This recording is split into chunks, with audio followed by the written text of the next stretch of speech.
1. Winter snows were melting in the forests of the Kaibab, and the red and orange hue of the 1,000-foot Vermilion cliffs was streaked with the dampness of melting frost. Deer were feeding in the forest glades among the stands of ponderosa and fir, and the trout were leaping in the streams. Where sunlight trailed through the webbed overhang of the leaves, the water danced and sparkled. 5 deer were feeding on the grass along a mountain stream back of Finger Butte, their coats mottled by the light and shadow of the sun shining through the trees. A vague something moved in the woods behind them, and the 5-pronged buck lifted his regal head and stared curiously about. He turned his nose into the wind, reading it cautiously. But his trust was betrayal, for the movement was downwind of him. The movement came again, and a young man stepped from concealment behind a huge fir, not 20 feet from the nearest deer. He was straight and tall, in gray-fringed buckskins, and he wore no hat. His hair was thick, black, and wavy, growing fully over the temples, and his face was lean and brown. Smiling, he walked toward the deer with quick, lithe strides, and had taken 3 full steps before some tiny sound betrayed him. The buck's head came up and swung around, and then, with a startled snort, it sprang away, the others following. Mike Bastian stood grinning, his hands on his hips.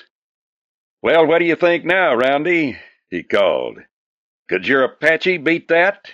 I could have touched him if I had jumped after him." Rance Roundy came out of the trees, a lean, wiry old man, with a gray mustache and blue eyes that were still bright with an alert awareness. "No, I'll be darned if any Apache ever lived as could beat that," he chortled. "Not a mite of it. And I never seen the day I could beat it either. You're a caution." "Mike, you sure are. I'm glad you're not sneaking up after my hair." He drew his pipe from his pocket and started stoking it with tobacco. "We're going back to Toadstool Canyon, Mike. Your dad sent for us." Bastian looked up quickly.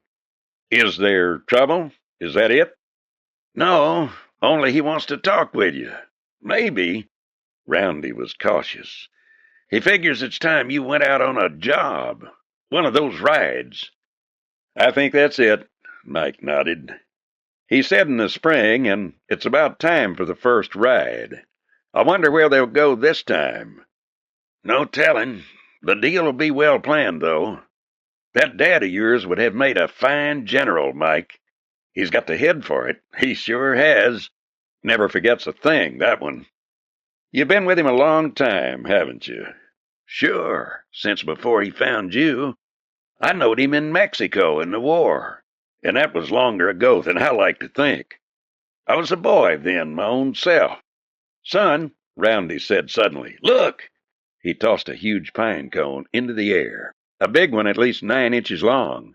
With a flash of movement, Mike Bastian palmed his gun, and almost as soon as it hit his hand, it belched flame. And again. The second shot spattered the cone into a bunch of flying brown chips. "Not bad," Roundy nodded. "You still shoot too quick, though. You got to get over that, Mike. Sometimes one shot is all you'll ever get." Side by side, the two walked through the trees, the earth spongy with a thick blanket of pine needles. Roundy was not as tall as Mike, but he walked with the long, springy stride of the woodsman. He smoked in silence for some distance, and then he spoke up. "Mike, if Ben's ready for you to go out, what will you do?" For 2 steps, Bastian said nothing. Then he spoke slowly. "Why, go, I guess. What else?" "You're sure? You're sure you want to be an outlaw?" "Well, that's what I was raised for, isn't it?" There was some bitterness in Mike's voice. "Somebody to take over what Ben Curry started?" "Yeah, that's what you were raised for, all right. But this you want to remember, Mike. It's your life. Ben Curry, for all his power, can't live it for you. Moreover, times have changed since Ben and me rode into this country.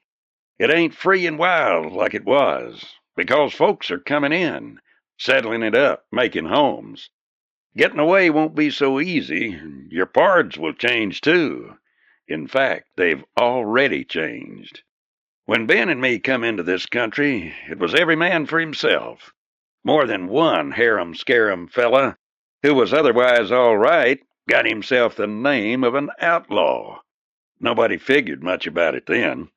We rustled cows, but so did half the big ranchers of the West.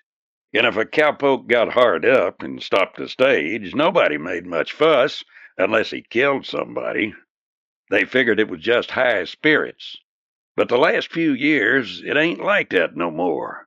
And it ain't only that the country is growing up. It's partly Ben Curry himself. You mean he's grown too big? Mike put in. What else?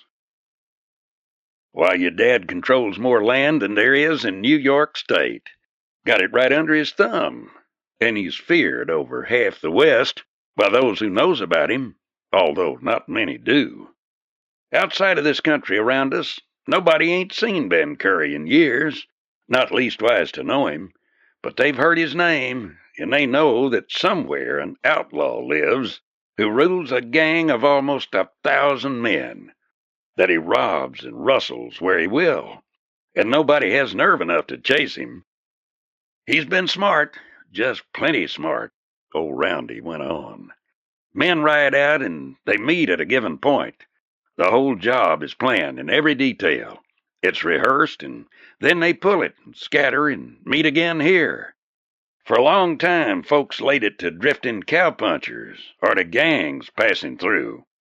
The way he's set up, one of the gangs he sends out might pull something anywhere from San Antone to Los Angeles, or from Canada to Mexico, although usually he handles it close around. He's been the brains, all right.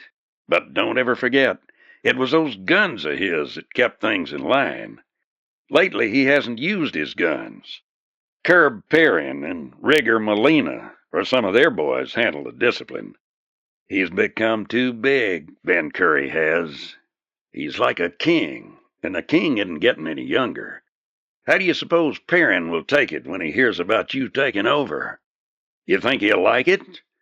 I don't imagine he will, Mike replied thoughtfully. He's probably done some figuring of his own. You bet he has.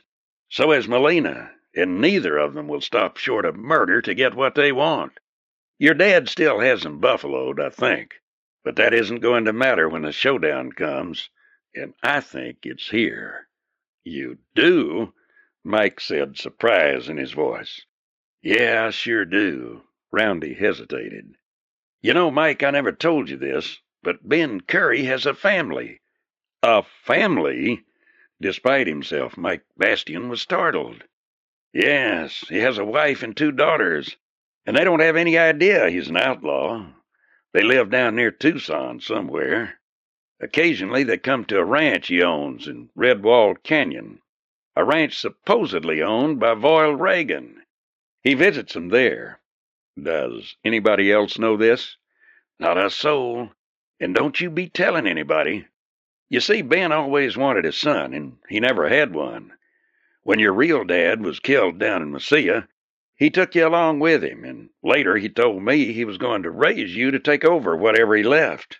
That was a long time ago. And since then, he's spent a sight of time and money on you. You can track like an Apache, Roundy said, looking at the tall lad beside him.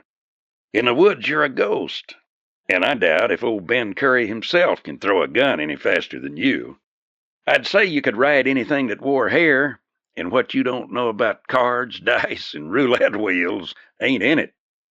You can handle a knife and fight with your fists, and you can open anything a man ever made in the way of safes and locks. Along with that, you've had a good education, and you could take care of yourself in any company. I don't reckon there ever was a boy had the kind of education you got, and I think Ben's ready to retire. You mean to join his wife and daughters? Mike questioned. That's it. He's getting no younger, and he wants it easy like for the last years. He was always scared of only one thing, and he had a lot of it as a youngster. That's poverty. Well, he's made his pile, and now he wants to step out. Still and all, he knows he can't get out alive unless he leaves somebody behind him that's strong enough and smart enough to keep things under control. That's where you come in. Why don't he let Perrin have it? Mike, you know Perrin. He's dangerous, that one. He's poison mean and power crazy. He'd have gone off the deep end a long time ago if it wasn't for Ben Curry. And Rigger Molina is kill crazy. He would have killed 50 men if it hadn't been that he knew Ben Curry would kill him when he got back. No, neither of them could handle this outfit. The whole shebang would go to pieces in 90 days if they had it. Mike Bastian walked along in silence. There was little that was new in what Roundy was saying, but he was faintly curious as to the old man's purpose. The pair had been much together, and they knew each other as few men ever did. They had gone through storm and hunger and thirst together, living in the desert, mountains, and forest, only rarely returning to the rendezvous in Toadstool Canyon. Roundy had a purpose in his talking, and Bastian waited, listening. Yet even as he walked, he was conscious of everything that went on around him. A quail had moved back into the tall grass near the stream, and there was a squirrel up ahead in the crotch of a tree. Not far back, a gray wolf had crossed the path, only minutes ahead of them. It was as Roundy had said. Mike was a woodsman, and the thought of taking over the outlaw band filled him with unease. Always he had been aware this time would come, that he had been schooled for it, but before it had seemed remote and far off. Now suddenly it was at hand. It was facing him. Mike, Roundy went on, the country's growing up. Last spring, some of our raids raised merry hell, and some of the boys had a bad time getting away. When they start again, there will be trouble and lots of it. Another thing, folks don't look at an outlaw like they used to. He isn't just a wild young cowhand full of liquor, nor a fellow who needs a poke, nor somebody building a spread of his own. Now he'll be like a wolf, with every man hunting him. Before you decide to go into this, you think it over. Make up your own mind. You know Ben Curry, and I know you like him. Well, you should. Nevertheless, Ben had no right to raise you for an outlaw. He went his way of his own free will, and if he saw it that way, that was his own doing. But no man has a right to say to another, this you must do, this you must be. No man has a right to train another, starting before he has a chance to make up his mind, and school him in any particular way. The old man stopped to relight his pipe, and Mike kept a silence, would let Roundy talk out what seemed to bother him. I think every man should have the right to decide his own destiny, insofar as he can, Roundy said, continuing his trend of thought. That goes for you, Mike, and you've got the decision ahead of you. I don't know which you'll do, but if you decide to step out of this gang, then I don't relish being around when it happens, for old Ben'll be fit to be tied. Right now you're an honest man. You're clean as a whistle. Once you become an outlaw, a lot of things will change. You'll have to kill, too. Don't forget that. It's one thing to kill in defense of your home, your family, or your country. It's another thing when you kill for money or for power. You think I'd have to kill Perrin and Molina? Mike Bastian asked. If they didn't get you first, Roundy spat. Don't forget this, Mike. You're fast. You're one of the finest, and aside from Ben Curry, probably the finest shot I ever saw. But that ain't shooting at a man who's shooting at you.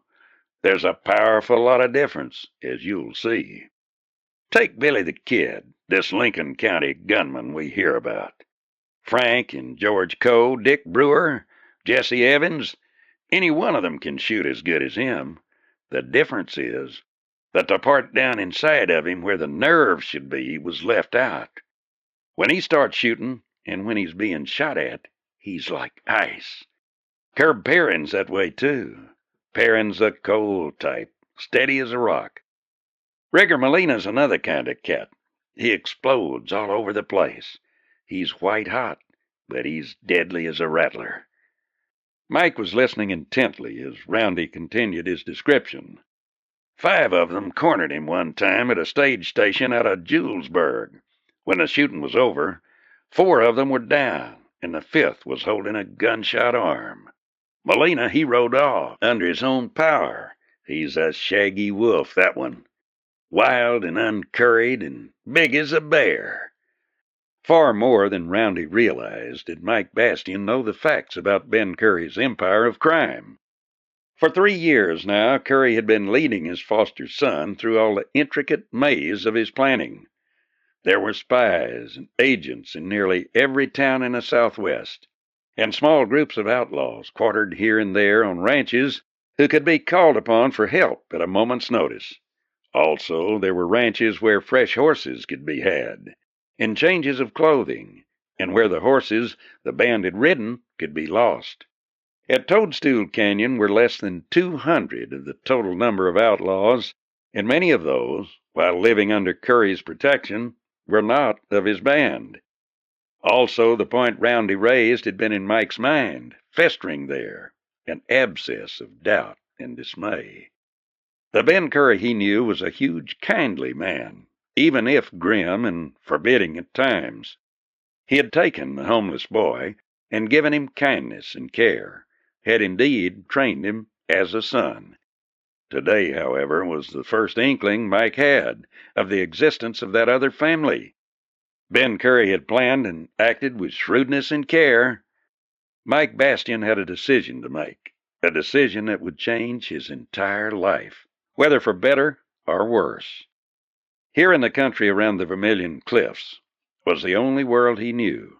Beyond it, well, he supposed he could punch cows. He was trained to do many things, and probably there were jobs awaiting such a man as himself. He could become a gambler, but he had seen and known a good many gamblers and did not relish the idea.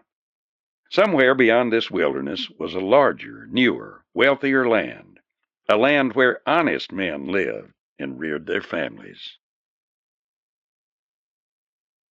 Chapter 2.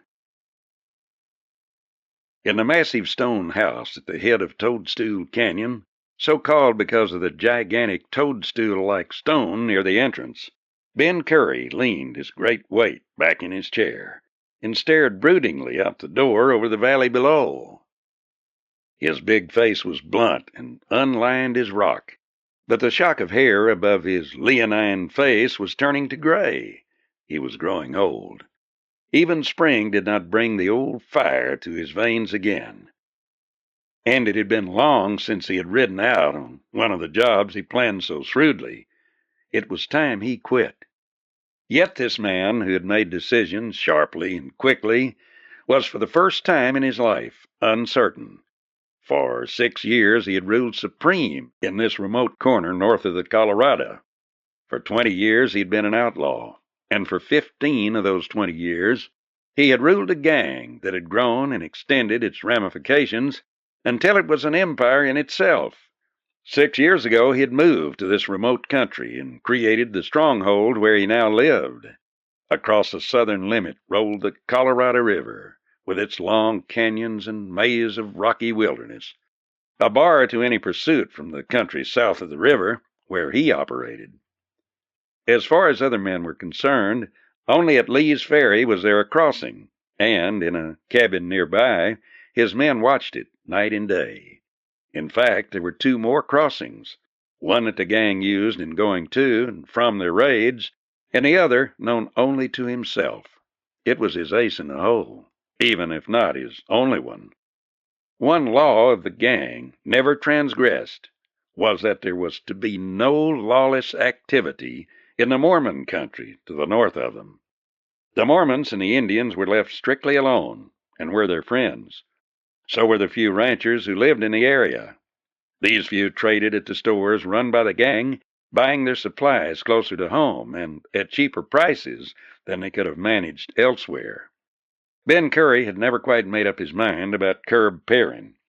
He knew that Perrin was growing restive, and he was aware that Curry was aging and was eager for the power of leadership. Yet the one factor Curry couldn't be certain about was whether Perrin would stand for the taking over of the band by Mike Bastian. Well, Mike had been well trained. It would be his problem. Ben smiled grimly. He was the old bull of the herd, and Perrin was pawing the dirt. But what would he say when a young bull stepped in? One who had not won his spurs with a gang. That was why Curry had sent for him, for it was time Mike be groomed for leadership. Time he moved out on his first job, and he had just the one. It was big, it was sudden, and it was dramatic. It would have an excellent effect on the gang if it was brought off smoothly, and he was going to let Mike plan the whole job himself. There was a sharp knock outside, and Curry smiled a little, recognizing it. "Come in," he bellowed. He watched Perrin stride into the room with his quick, nervous steps, his eyes scanning the room. "Chief," Perrin said, "the boys are getting restless. It's spring, you know, and most of 'em are broke. Have you got anything in mind?" "Sure, several things. But one that's good and tough. Struck me it might be a good one to break the kid in on." "Oh?" Perrin's eyes veiled. "You mean he'll go along?" "No, I'm going to let him run it, the whole show. It'll be good for him." Curb Perrin absorbed that. For the first time, he felt worry. For the first time, an element of doubt entered his mind. He had wondered before about Bastian and what his part would be in all this. For years, Perrin had looked forward to the time when he could take over. He knew there would be trouble with Rigger Molina, but he had thought out that phase of it. He knew he could handle it. But what if Curry was planning to jump young Bastian into leadership? Quick, hot passion surged through Perrin, and when he looked up, it was all he could do to keep his voice calm. "You think that's wise?" he questioned. "How will the boys feel about going out with a green kid?" "He knows what to do," Curry said. "They'll find he's smart as any of them, and he knows plenty. This is a big job, and a tough one." "Who goes with him?" "Maybe I'll let him pick them," Curry said thoughtfully. "Good practice for him." "What's the job?" Perrin asked, voice sullen. "The gold train." Perrin's fingers tightened, digging into his palms. This was the job he wanted. The shipment from the mines. It would be enormous, rich beyond anything they had done. Months before, in talking of this job, he had laid out his plan for it before Curry, but it had been vetoed. He had recommended the killing of every man jack of them, and burial of them all, so the train would vanish completely. "You sound like Molina," Curry had said, chuckling. "Too bloody?" "Dead men don't talk," he had replied grimly. Yet even as he spoke, he was thinking of something else. He was thinking of the effect of this upon the men of the outfit. He knew many of them liked Mike Bastian, and more than one of them had helped train him. In a way, many of the older men were as proud of Mike as if he had been their own son. If he stepped out now and brought off this job, he would acquire power and prestige in the gang equal to Perrin's own. Fury engulfed Perrin. Curry had no right to do this to him, sidetracking him for an untried kid, shoving Bastian down all their throats. Suddenly the rage died, and in its place came resolution. It was time he acted on his own. He would swing his own job, the one he had in mind for so long, and that would counteract the effect of the gold train steel. Moreover, he would be throwing the challenge into Ben Curry's teeth, for he would plan this job without consulting him. If there was going to be a struggle for leadership, it could begin here and now. "He'll handle the job all right," Curry said confidently. "He has been trained, and he has the mind for it. He plans well. I hadn't spoken of it before, but I asked his advice on a few things without letting him know why, and he always came through with the right answers." Curb Perrin left the stone house filled with burning resentment, but also something of triumph. At last, after years of taking orders, he was going on his own. Yet the still, small voice of fear was in him, too. What would Ben Curry do? The thought made him quail. He had seen the cold fury of Curry when it was aroused, and he had seen him use a gun. He himself was fast, but was he as fast as Ben Curry? In his heart he doubted it. He dismissed the thought, although storing it in his mind. Something would have to be done about Ben Curry. Mike Bastian stood before Ben Curry's table, and the two men stared at each other. Ben Curry, the old outlaw chief, was huge, bear-like, and mighty, his eyes fierce, yet glowing with a kindly light now, and something of pride, too. Facing him, tall and lithe, his shoulders broad and mighty, was Mike Bastian, child of the frontier, grown to manhood and trained in every art of the wilds, every dishonest practice in the books, every skill with weapons, yet educated, too. A man who could conduct himself well in any company. "You take 4 men and look over the ground yourself, Mike," Ben Curry was saying. "I want you to plan this one. The gold train leaves the mines on the 20th. There'll be 5 wagons, the gold distributed among them, although there won't be a lot of it as far as quantity is concerned. The gold train will be worth roughly $500,000. When that job is done," he continued, "I'm going to step down and leave you in command. You knew I was planning that. I'm old and I want to live quietly for a while, and this outfit takes a strong hand to run it. Think you can handle it?" "I think so," Mike Bastian said softly. "I think so, too. Watch Perrin. He's the snaky one. Rigger's dangerous, but whatever he does will be out in the open. Not so Perrin. He's a conniver. He never got far with me because I was always one jump ahead of him, and I still am." The old man was silent for a few minutes as he stared out the window. "Mike," he said then, doubt entering his voice, "maybe I've done wrong. I meant to raise you the way I have. I ain't so sure what is right and wrong, and never was. Never gave it much thought, though. When I come west, it was dog eat dog, and your teeth had to be big. I got knocked down and kicked around some, and then I started taking big bites myself. I organized, and then I got bigger. In all these years, nobody has ever touched me. If you've got a strong hand, you can do the same. Sometimes you'll have to buy men. Sometimes you'll have to frighten them. And sometimes you'll have to kill." He shook his head as if clearing it of memories past, and then glanced up. "Who will you take with you?" he asked.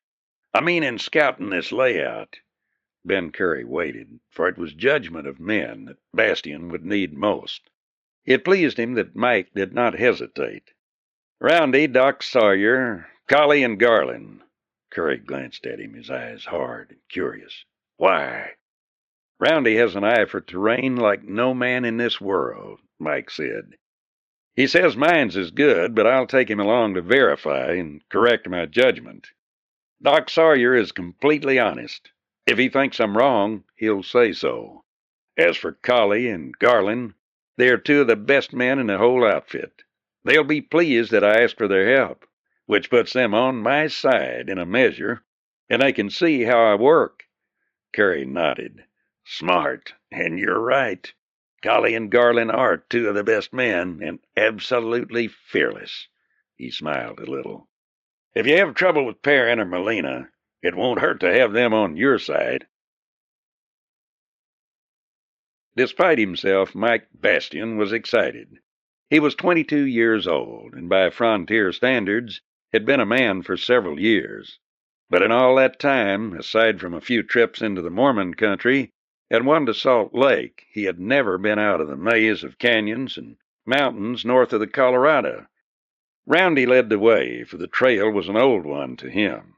They were taking the secret route south, used by the gang on their raids, and as they rode toward it, Mike stared at the country. He was always astonished by its ruggedness.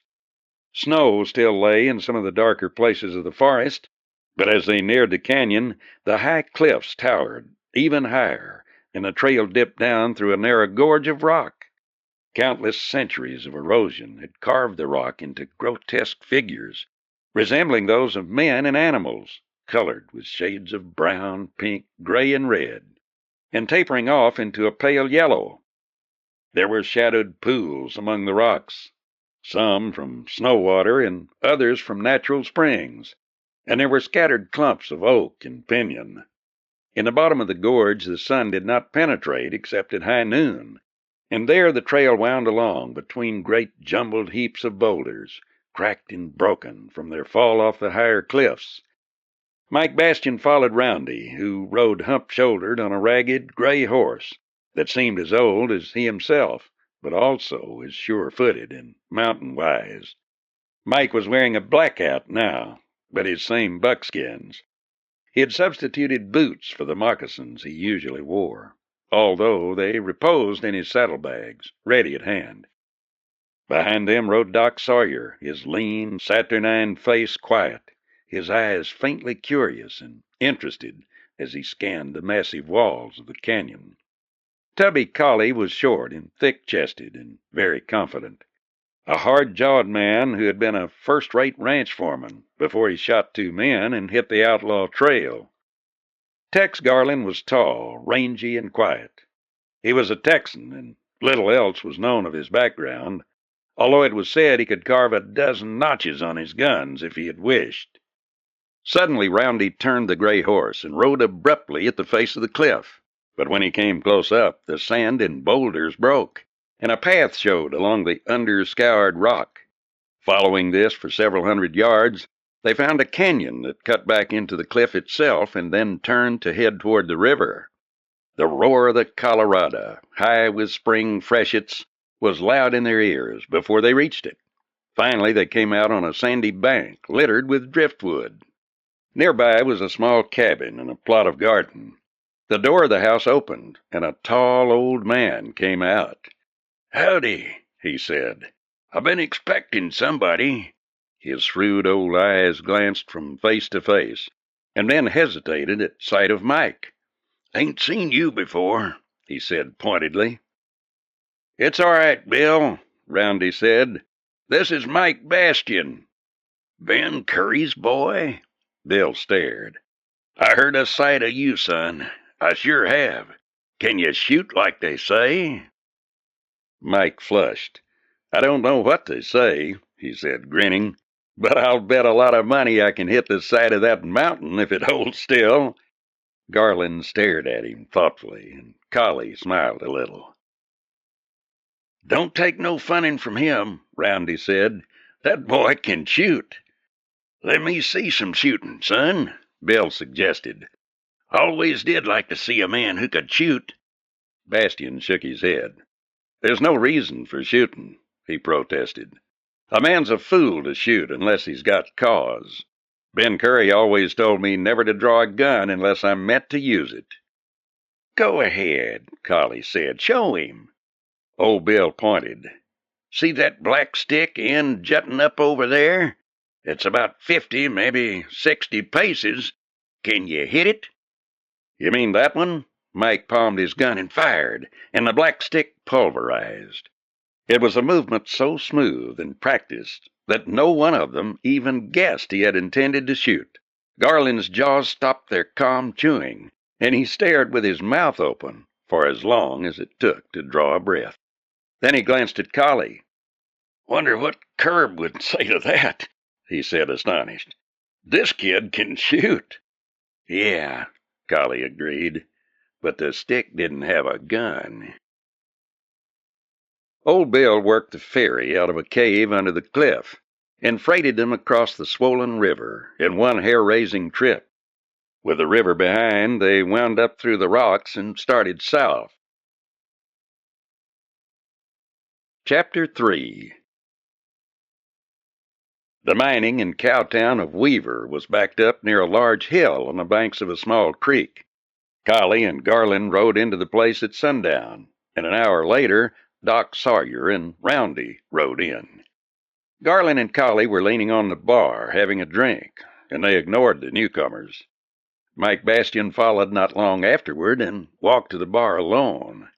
All the others in the saloon were Mexicans, except for 3 tough-looking white men lounging against the bar nearby.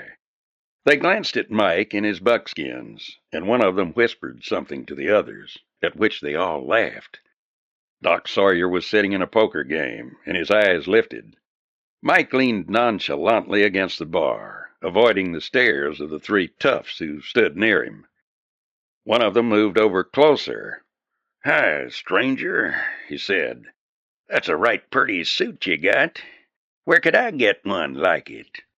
Garland looked up, and his face stiffened. He nudged Collie. "Look," Garland said quickly. "Corbus and Fletcher. In trouble hunting. We'd better get into this." Collie shook his head. "No, let's see what the kid does." Mike looked around, his expression mild. "You want a suit like this?" he inquired of the stranger. His eyes were innocent, but he could see the sort of man he had to deal with. These 3 were toughs and dangerous. "Most any Navajo could make one for you." "Just like that?" Corbus sneered. He was drinking and in a nagging, quarrelsome mood. Mike looked altogether too neat for his taste. "Sure, just like this," Mike agreed. "But I don't know what you'd want with it, though. This suit would be pretty big for you to fill." "Huh?" Corbus's face flamed. Then his mouth tightened. "You getting smart with me, kid?" "No." Mike Bastian turned, and his voice cracked like a whip in the suddenly silent room. "Neither am I being hurrahed by any lame-brained, liquor-guzzling saddle tramp. You made a remark about my suit, and I answered it. Now you can have a drink on me, all 3 of you, and I'm suggesting you drink up." His voice suddenly became soft. "I want you to drink up, because I want to be very, very sure we're friends, see?" Corbus stared at Bastian, a cold hint of danger filtering through the normal stubbornness of his brain. Something told him this was perilous going, yet he was stubborn, too stubborn. He smiled slowly. "Kid," he drawled, "supposin' I don't want to drink with no tenderfoot brat." Corbus never saw what happened. His brain warned him as Mike's left hand moved, but he never saw the right. The left hand stabbed his lips, and the right cracked on the angle of his jaw. And he lifted from his feet and hit the floor on his shoulder blades, out cold. Fletcher and the 3rd tough stared from Corbus to Mike. Bastian was not smiling. "You boys want a drink?" he asked. "Or do we go on from here?" Fletcher stared at him. "What if a man drawed a gun instead of using his fists?" he demanded. "I'd kill him," Bastian replied quietly. Fletcher blinked. I reckon you would," he agreed. He turned and said, "Let's have a drink. That Boot Hill out there's already got 20 graves in it." Garland glanced at Collie, his eyebrows lifted. Collie shrugged.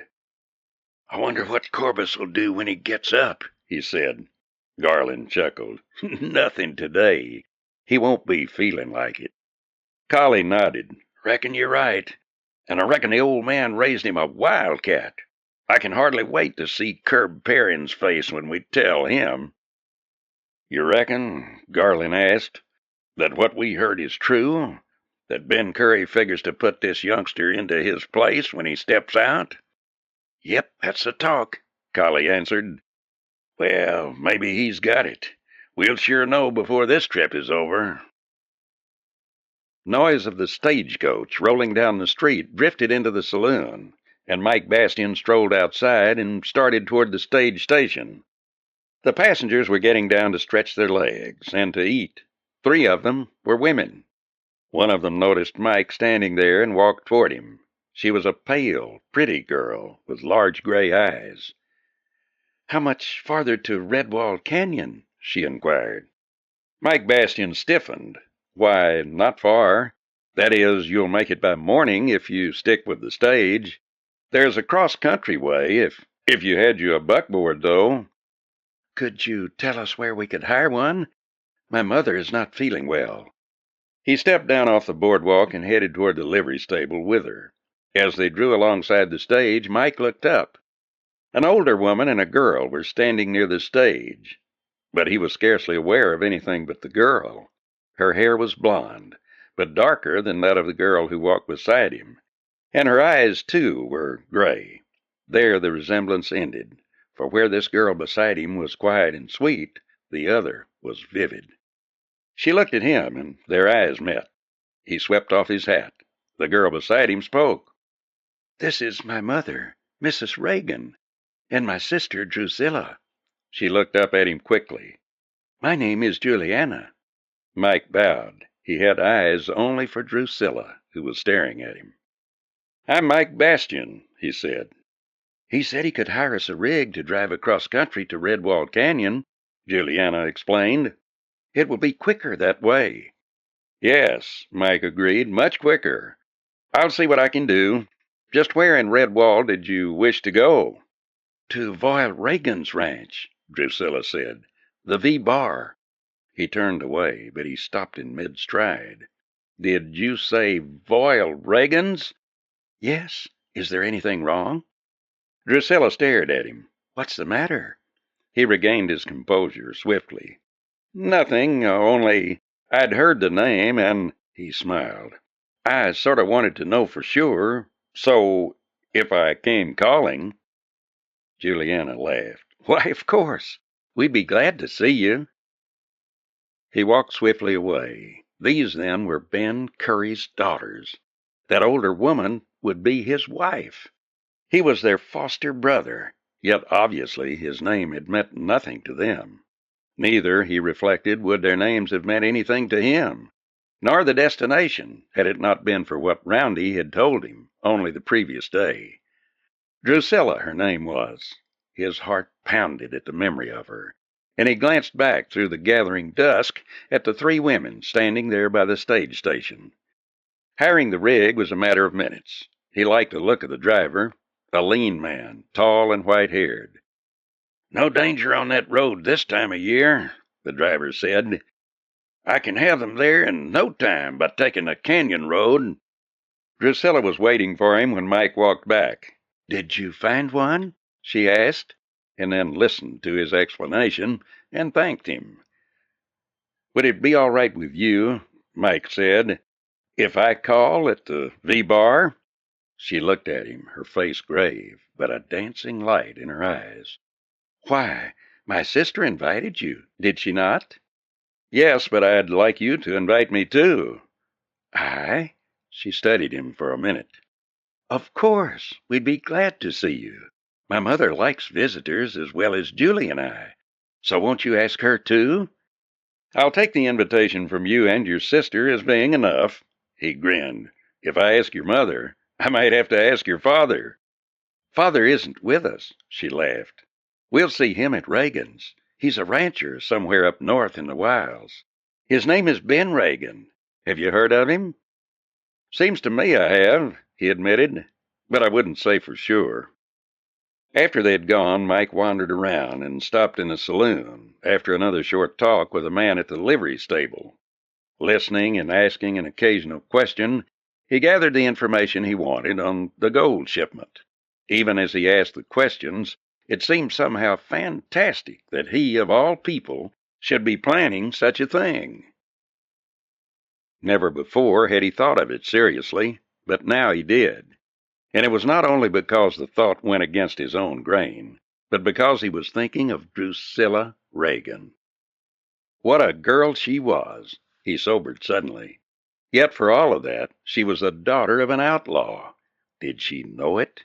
From her question, he doubted it very much. Doc Sawyer cashed in his chips and left the poker game to join Mike at the bar. "The 20th, all right," he said softly, "and 5 of them are going to carry shotguns. There'll be 12 guards in all, which looks mighty tough. The big fella at the poker table is one of the guards, and all of them are picked men." Staring at his drink, Mike puzzled over his problem. What Roundy had said was of course true. This was a turning point for him. He was still an honest man, yet when he stepped over the boundary, it would make a difference. It would make a lot of difference to a girl like Drew Reagan, for instance. The fact that her father also was an outlaw would make little difference. Listening to Sawyer made him wonder, why had such a man, brilliant, intelligent, and well-educated, ever become a criminal. Sawyer was a gambler, and a very skillful one. Yet he was a doctor, too, and a fine surgeon. His education was as good as study and money could make it, and it had been under his guidance that Mike Bastian had studied. "Doc," he said suddenly, "whatever made you ride a crooked trail?" Sawyer glanced at him suddenly, a new expression in his eyes. "What do you mean, Mike? Do you have doubts?" "Doubts? That seems to be all I do have these last few days." "I wondered about that," Doc said. "You've been so quiet that I never doubted but what you were perfectly willing to go on with Ben Curry's plans for you. It means power and money, Mike, all a man could want. If it is doubt about the future for outlaws that disturbs you, don't let it. From now on, it will be political connections and bribes, but with the money you'll have to work with, that should be easy." "It should be," Mike said slowly. "Only maybe, just maybe, I don't want to." "Conscience rears its ugly head," Sawyer smiled ironically. "Can it be that Ben Curry's instructions have fallen on fallow ground? What started this sudden feeling? The approach of a problem? Fear?" Doc had turned toward Mike and was staring at him with aroused interest. "Or," he added, "is there a woman? A girl?" "Would that be so strange?" "Strange? No. I've wondered. It hasn't happened before. But then you've lived like a recluse these past years. Who is she?" "It doesn't matter," Mike answered. "I was thinking of this before I saw her, wondering what I should do." "Don't ask me," Sawyer said. "I made a mess of my own life, partly a woman and partly the desire for what I thought was easy money. Well, there's no such a thing as easy money, but I found that out too late. You make your own decision. What was it Matthew Arnold said? I think you learned the quotation. No man can save his brother's soul or pay his brother's debt. Right. So you save your own and pay your own. There's one thing to remember, Mike. No matter which way you go, there will be killing. If you take over Ben Curry's job, you'll have to kill Perrin and Molina, if you can. And you may have to kill them and even Ben Curry if you step out." "Not Dad," Mike said. "Don't be so sure. It isn't only what he thinks that matters, Mike. No man is a complete ruler or dictator. His name is only the symbol. He is a mouthpiece for the wishes of his followers, and as long as he expresses those wishes, he leads them. When he fails, he falls. Ben Curry is the boss, not only because he has power in him, but also because he has organization, because he has made them money, because he has offered them safety. If you left, there would be a chink in the armor. No outlaw ever trusts another outlaw who turns honest, for he always fears betrayal." Bastian tossed off his drink. "Let's check with Roundy. He's been on the prowl." Roundy came to them hastily. "We got to get out of town, quick," he said. "Ducro and Fernandez just blew in, and they're drunk and raising the devil. Both of them are talking, too, and if they see us, they will spill everything." "All right," Mike straightened. "Get our horses. Get theirs, too. We'll take them with us." Garland and Collie had come to the bar. Garland shook his head. "Ducro's poison mean when he's drunk, and Fernandez sides him in everything," Garland informed. "When Ducro gets drunk, he always pops off too much. The boss forbade him weeks ago to come down here." "He's a pal of Perrin's," Collie said, "so he thinks he can get away with it." "Here they come now," Roundy exclaimed. "All right, drift," Bastian ordered. "Make it quick with the horses." Chapter 4. Saloon doors slammed open, and the two men came in. One look, and Mike could see there was cause for worry. Tom Ducro was drunk and ugly, and behind him was Snake Fernandez. They were an unpleasant pair, and they had made their share of trouble in Ben Curry's organization, although always protected by Perrin. Bastian started forward, but he had scarcely taken a step when Ducro saw him.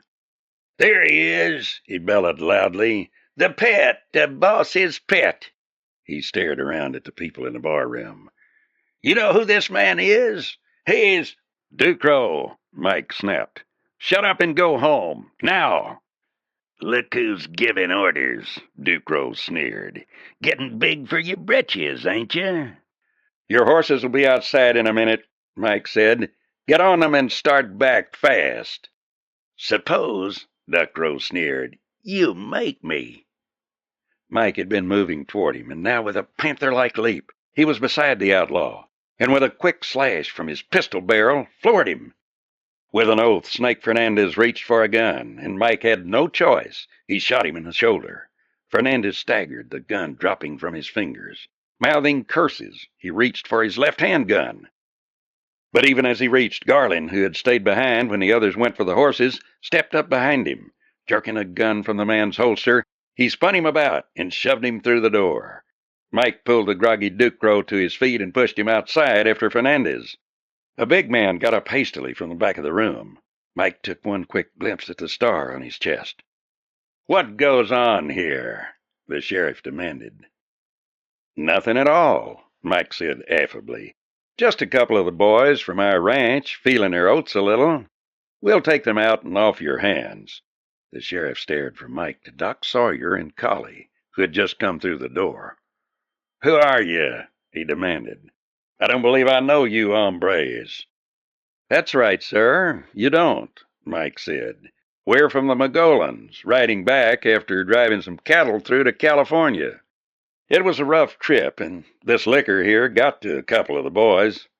The sheriff hesitated, looking sharply from one to the other. "You may be a cowhand," he said, "but that hombre," he pointed to Sawyer, "looks like a gambler." Mike chuckled.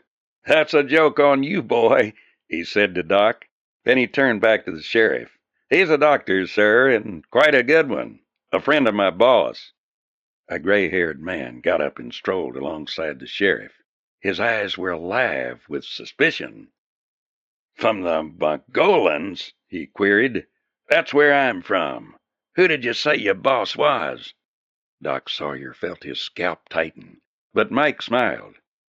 "Jack McCardle," he said, "of the Flying M. We aren't his regular hands, just a bunch passing through. Doc here, he being an old friend of Jack's, handled the sale of the beef." The sheriff looked around. "That right, Joe?" he asked the gray-haired man. "There's a Flying M over there?" "Yes, there is." Joe was obviously puzzled. "Good man, too. But I had no idea he was shipping beef." The sheriff studied Bastian thoughtfully. "Guess you're all right," he said finally. "But you sure don't talk like a cowhand." "As a matter of fact," Mike said, swallowing hard, "I was studying for the ministry, but my interest began to lead me in more profane directions, so I'm afraid I backslid. It seems," he said gravely, "that a leaning toward poker isn't conducive to the correct manner in the pulpit." "I should say not," the sheriff chuckled. "All right, son. You take your partners with you. Let 'em sleep it off." Mike turned and his men followed him. Ducro and Fernandez had disappeared. They rode swiftly out of town and took the trail for Toadstool Canyon. It wasn't until they were several miles on the road that Sawyer glanced at Mike. "You'll do," he said. "I was never so sure of a fight in my life." "That's right, boss," Garland said. "I was betting we'd have to shoot our way out of town. You sure smooth-talked 'em. Never heard it done prettier." "Sure did," Collie agreed. "I don't envy you having Ducro and Fernandez for enemies, though." Curb Perrin and Rigger Molina were both in conference with Ben Curry when Mike Bastian came up the stone steps and through the door. They both looked up sharply. "Perrin," Bastian said, "what were Ducro and Fernandez doing in Weaver?" "In Weaver?" Perrin straightened up slowly, nettled by Mike's tone, but puzzled too. "Yes, in Weaver. We nearly had to shoot our way out of town because of them. They were down there drunk and talking too much. When I told them to get on their horses and go home, they made trouble. Curb Perrin was on dangerous ground. He well knew how harsh Ben Curry was about talkative outlaws. And while he had no idea what the two were doing in Weaver, he knew they were troublemakers. He also knew they were supporters of his. Ben Curry knew it, and so did Rigger Molina. They made trouble? Perrin questioned now. How? Ducro started to tell who I was. What happened? Mike was aware that Ben Curry had tipped back in his chair and was watching him with interest. I knocked him down with a pistol barrel, he said. You what? Perrin stared. Ducro was a bad man to tangle with. What about Fernandez? He tried to draw on me, and I put a bullet in his shoulder. You should have killed him, Molina said. You'll have to sooner or later. Curb Perrin was stumped. He had not expected this, or that Mike Bastian was capable of handling such a situation. He was suddenly aware that Doc Sawyer had come into the room. Bastian faced Ben Curry. We got what we went after, he said, but another bad break like Ducro and Fernandez, and we'd walk into a trap. There won't be another, Curry said harshly. When Mike had gone out, Doc Sawyer looked at Ben Curry and smiled. You should have seen him and heard him, he said as Molina and Perrin were leaving. It would have done your heart good. He had a run-in with Corbus and Fletcher, too. Knocked Corbus out with a punch and backed Fletcher down. Oh, he'll do, that boy of yours. He'll do. The way he talked that sheriff out of it was one of the smoothest things I've seen. Ben Curry nodded with satisfaction. I knew it. I knew he had it. Doc Sawyer smiled and looked up at the chief from under his sunburned eyebrows. He met a girl, too. A girl? Good for him. It's about time. This was a very particular girl, Chief, Sawyer continued. I thought you'd like to know. If I'm any judge of men, he fell for her and fell hard. And I'm not so sure it didn't happen both ways. He told me something about it, but I'd already seen for myself. Something in Sawyer's tone made Curry sit up a little. Who was the girl? He demanded. A girl who came in on the stage. Doc spoke carefully, avoiding Curry's eyes now. He got the girl and her family a rig to drive them out to the ranch, out to the V-Bar. Ben Curry's face went white, so Doc knew. It was in every line of him, every tone of his voice. The one thing he had tried to keep secret, the thing known only to himself and Roundy, was known to Doc, and to how many others. The girl's name, Doc continued, was Drusilla Reagan. She's a beautiful girl. Well, I won't have it, Curry said in a strained voice. Doc Sawyer looked up faintly curious. You mean the foster son you raised isn't good enough for your daughter? Don't say that word here, Curry snapped, his face hard. Who knows besides you? Nobody of whom I'm aware, Doc said with a shrug. I only know by accident. You will remember the time you were laid up with that bullet wound. You were delirious, and that's why I took care of you myself, because you talked too much. Doc lighted his pipe. They made a nice-looking pair, he said, and I think she invited him to Red-Walled Canyon. He won't go. I won't have any of this crowd going there. Chief, that boy's what you made him, but he's not an outlaw yet, Doc said, puffing contentedly on his pipe. He could be, and he might be. But if he does become one, the crime will lie on your shoulders. Curry shook himself and stared out the window. I said it, Chief. The boy has it in him, Sawyer went on. You should have seen him throw that gun on Fernandez. The kid's fast as lightning. He thinks, too. If he takes over this gang, he'll run this country like you never ran it. I say if. He'll do it, Curry said confidently. You know he will. He always does what I tell him. Doc chuckled.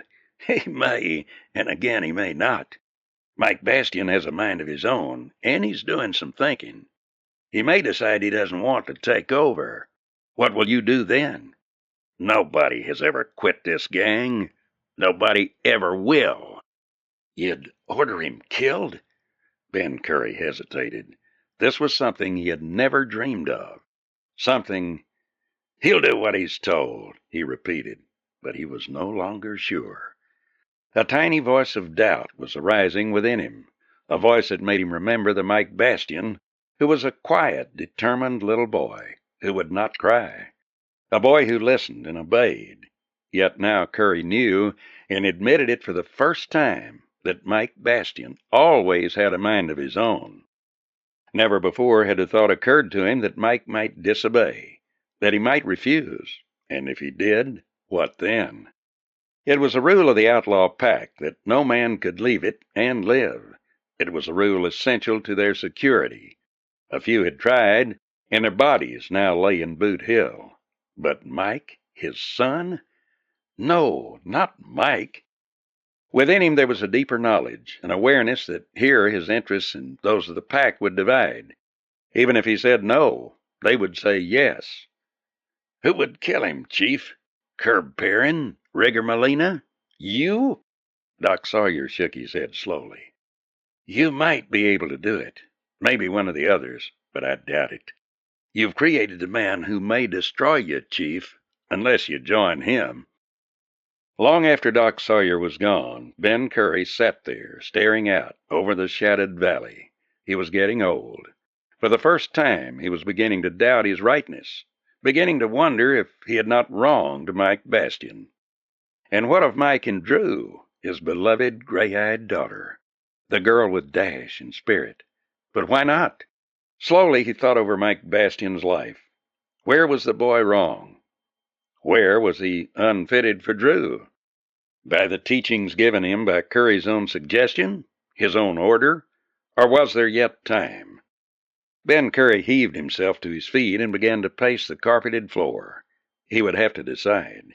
He would have to make up his mind, for a man's life and future lay in his hands, to make or break. What if Drew wanted him anyway, outlaw or not? Ben Curry stopped and stared into the fireplace. If it had been Julie now, he might forbid it. But Drew, he chuckled.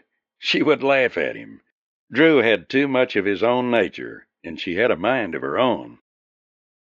Mike Bastian was restless the day after the excitement in Weaver. He rolled out of his bunk and walked out on the terrace. Only he and Doc Sawyer slept in the stone house where Ben Curry lived. Roundy was down in town with the rest of them. But tonight, Mike wanted to walk, to think. There had been a thrill of excitement in out-talking the sheriff, in facing down Fletcher, in flattening Corbus.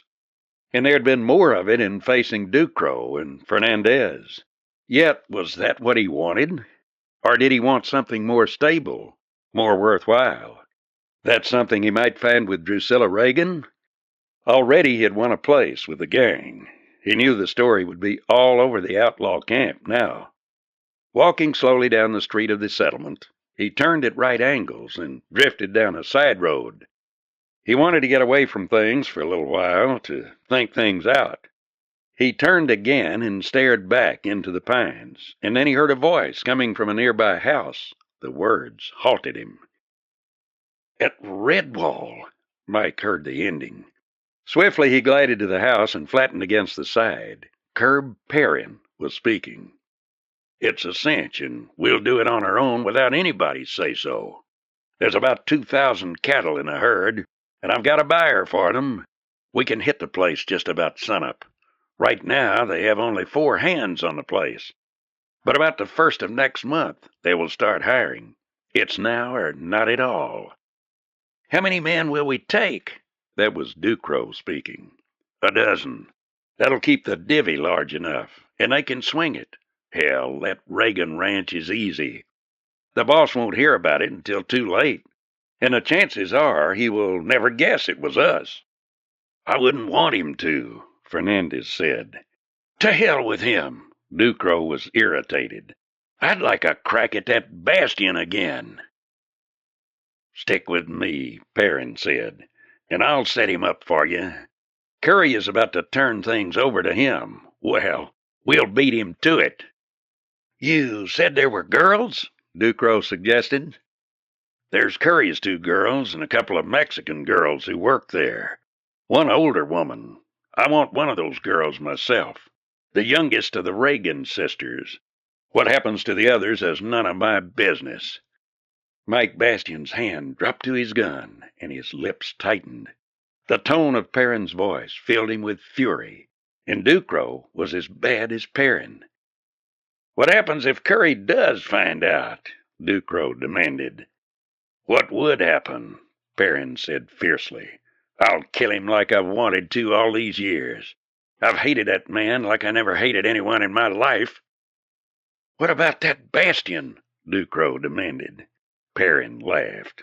"That's your problem. If you and Fernandez can't figure to handle him, then I don't know you." "He knocked out Corbus, too," Ducrow said. "We might get him to throw in with us, if this crowd is all afraid of old Ben Curry."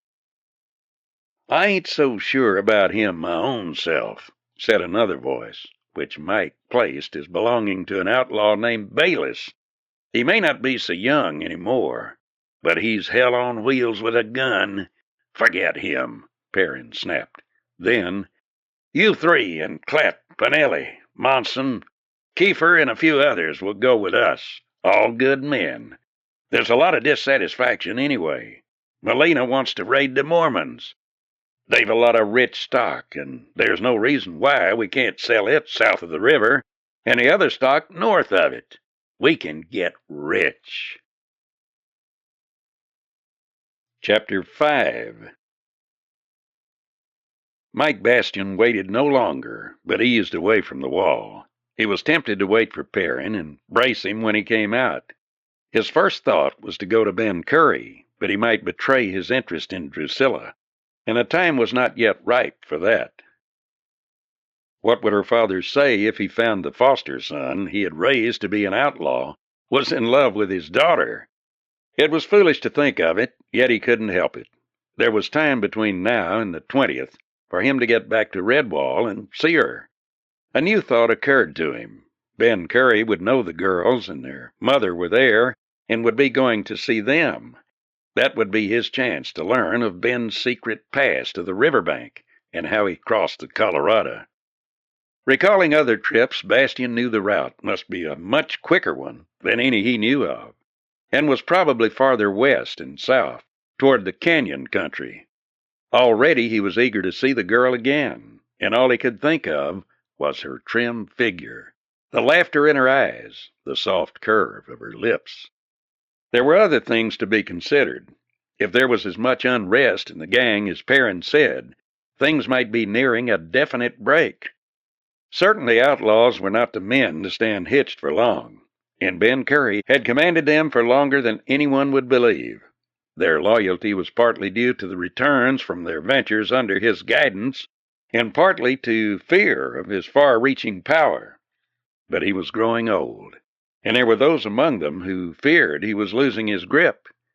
Mike felt a sudden urge to saddle his horse and be gone, to get away from all this potential cruelty, the conniving and hatred that lay dormant here, or was seething and ready to explode. He could ride out now by the Kaibab Trail, through the forest, skirt the mountains, and find his own way through the canyon. It was a question whether he could escape, whether Ben Curry would let him go. To run now meant to abandon all hope of seeing Drew again, and Mike knew he could not do that. Returning to his quarters in the big stone house, he stopped in front of a mirror. With deadly, flashing speed, he began to practice quick draws of his guns. Each night he did this 20 times as swiftly as his darting hands could move. Finally, he sat down on his bed thinking. Roundy first, and today Doc Sawyer. Each seemed to be hoping he would throw in the sponge and escape this outlaw life before it was too late. Doc said it was his life, but was it? There was a light tap on the door. Gun in hand, he reached for the latch. Roundy stepped in. He glanced at the gun. "Getting scary, Mike?" he queried. "Things are happening." "I know." Mike went on to explain what he had overheard, and Roundy's face turned serious. "Mike, did you ever hear of Dave Lineker?" Bastion looked up. "You mean the Colorado gunman?" "That's the one. He's headed this way. Ben Curry just got word that Lineker's on his way to take over the Curry gang. I thought he was one of Curry's ablest lieutenants. Roundy shrugged. He was, Mike. But the word has gone out that the old man is losing his grip, and outlaws are quick to sense a thing like that. Lineker never had any use for Perrin, and he's most likely afraid that Perrin will climb into the saddle. Dave Lineker's a holy terror, too. Does Dad Curry know? Mike said. Yeah, he's some wrought up, too, Roundy answered. He was figuring on being away for a few days. One of those trips he takes to Redwall. Now he can't go. Morning came cool and clear. Mike Bastian could feel disaster in the air, and he dressed hurriedly and headed for the bunkhouse.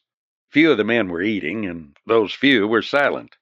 He knew they were all aware of impending change. He was finishing his coffee when Curb Perrin came in. Instantly Mike was on guard. Perrin walked with a strut, and his eyes were bright and confident. He glanced at Bastian, faintly amused, and then sat down at the table and began to eat. Roundy came in, and then Doc Sawyer. Mike dallied over his coffee, and a few minutes later was rewarded by seeing Ducrow come in with Kiefer, followed in a few minutes by Rocky Klatt, Monson, and Pinelli. Suddenly, with the cup half to his mouth, Mike recalled with a shock that this was the group Perrin planned to use on his raid on the Reagan Ranch. That could mean the raid would come off today. He looked up to see Roundy suddenly push back his chair and leave his breakfast unfinished. The old woodsman hurried outside and vanished. Mike put down his own cup and got up. Then he stopped, motionless. The hard muzzle of a gun was prodding him in the back, and a voice was saying, "Don't move." The voice was that of Fernandez, and Mike saw Perrin smiling. "Sorry to surprise you, Bastian," Perrin said, "but with Lineker on the road, we had to move fast. By the time he gets here, I'll be in the saddle. Some of the boys wanted to kill you, but I figured you'd be a good talking point with the old man. He'd be a hard kernel to dig out of that stone shell of his without you. But with you for an argument, he'll come out all right. Have you gone crazy, Perrin? You can't get away with this." "I am, though. You see, Rigger Molina left this morning with 10 of his boys to work a little job they heard of. In fact, they're on their way to knock over the gold train." "The gold train?" Bastian exclaimed. "Why, that was my job. He doesn't even know the plan made for it, or the information I got." Perrin smiled triumphantly. "I traded with him.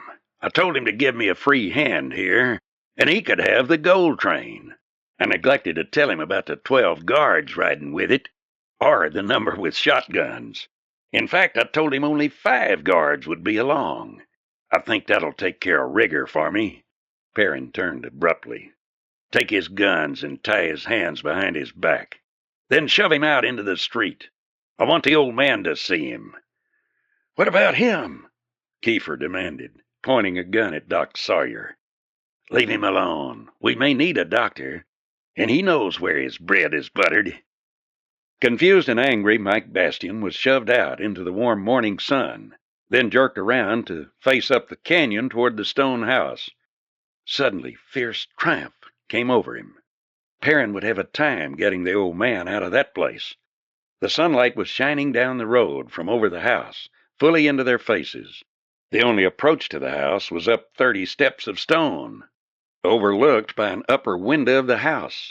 From that window and the doorway, the entire settlement could be commanded by an expert rifleman. Ben Curry had thought of everything. The front and back doors of every building in the settlement could be commanded easily from his stronghold. Perrin crouched behind a pile of sandbags, hastily thrown up near the door of the store. "Come on down, Curry," he shouted. "Give yourself up or we'll kill Bastian." There was no answer from up the hill. Mike felt cold and sick in his stomach. Wind touched his hair and blew a strand down over his face. He stared up at the stone house and could see no movement, hear no response. "Come on out," Perrin roared again. We know you're there. Come out or we'll kill your son." Still no reply. "He don't hear you," Clet said. "Maybe he's still asleep. Let's rush the place." "You rush it," Kiefer said. "Let me watch." Despite his helplessness, Mike felt a sudden glow of satisfaction. Old Ben Curry was a wily fighter. He knew that once he showed himself or spoke, their threat would take force. It was useless to kill Bastion unless they knew Curry was watching them. Perrin had been so sure Curry would come out rather than sacrifice Mike, and now they were not even sure he was hearing them. Nor, Mike knew suddenly, was anybody sure Ben would come out even if they did warn him Mike would be killed. "Come on out," Perrin roared. "Give yourself up and we'll give you and Bastion each a horse and a half-mile start. Otherwise you both die. We've got dynamite." Mike chuckled. Dynamite wasn't going to do them much good. There was no way to get close to that stone house, backed up against the mountain as it was. "Perrin," he said, "you've played the fool. Curry doesn't care whether I live or die. He won't come out of there, and there's no way you can get at him. All he's got to do is sit tight and wait until Dave Lineker gets here. He'll make a deal with Dave then, and where will you be?" "Shut up," Perrin bellowed. But for the first time he seemed to be aware that his plan was not working. "He'll come out all right." "Let's open fire on the place," Ducrow suggested. "Or rush it like Clat suggested."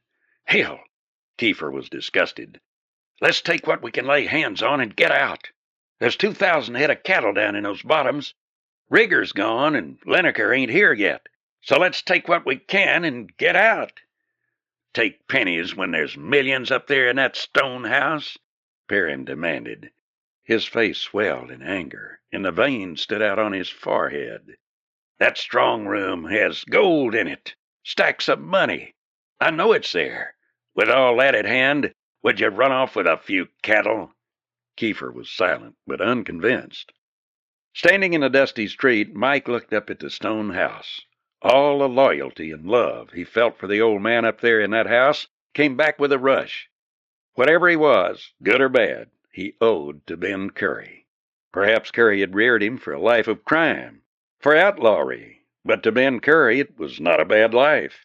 He lived like a feudal lord and had respect for no law he did not make himself. Wrong he might be, but he had given the man that was Mike Bastion a start. Suddenly Mike knew that he could never have been an outlaw, that it was not in him to steal and rob and kill. But that did not mean he could be disloyal to the old man who had reared him and given him a home when he had none. He was suddenly fiercely proud of the old man up there alone. Like a cornered grizzly, he would fight to the death. He, Mike Bastion, might die here in the street, but he hoped old Ben Curry would stay in his stone shell and defeat them all. Curb Perrin was stumped. He had made his plan quickly when he'd heard Dave Lineker was on his way here, for he knew that if Lineker arrived, it might turn into a bloody four-cornered fight. But with Molina out of the way, he might take over from Ben Curry before Lineker arrived, and kill Lineker and the men he brought with him in an ambush. He had been sure that Ben Curry would reply, that he would give himself up, or at least show himself, and Perrin had a sniper concealed to pick him off if he moved into the open. That he would get nothing but silence, he could not believe. Mike Bastion stood alone in the center of the street. There was simply nothing he could do. At any moment, Perrin might decide to have him killed where he stood. With his hands tied behind him, he was helpless. Mike wondered what had happened to Roundy. The old mountain man had risen suddenly from the table and vanished. Could he be in league with Perrin? That was impossible. Roundy had always been Ben Curry's friend and had never liked anything about Curb Perrin. "All right," Perrin said suddenly. "We'll hold Bastion. He's still a good argument. Some men will stay here, and the rest of us will make that raid on the Reagan outfit. I've an idea that when we come back, Curry will be ready to talk business." Chapter 6 Bastian was led back from the street and thrown into a room in the rear of the store. There his feet were tied, and he was left in darkness. His mind was in a turmoil. If Perrin's men hit the ranch now, they would take Drusilla and Juliana. He well knew how swiftly they would strike and how helpless any ordinary ranch would be against them. And here he was tied hand and foot, helpless to do anything. He heaved his body around and fought the ropes that bound him, until sweat streamed from his body.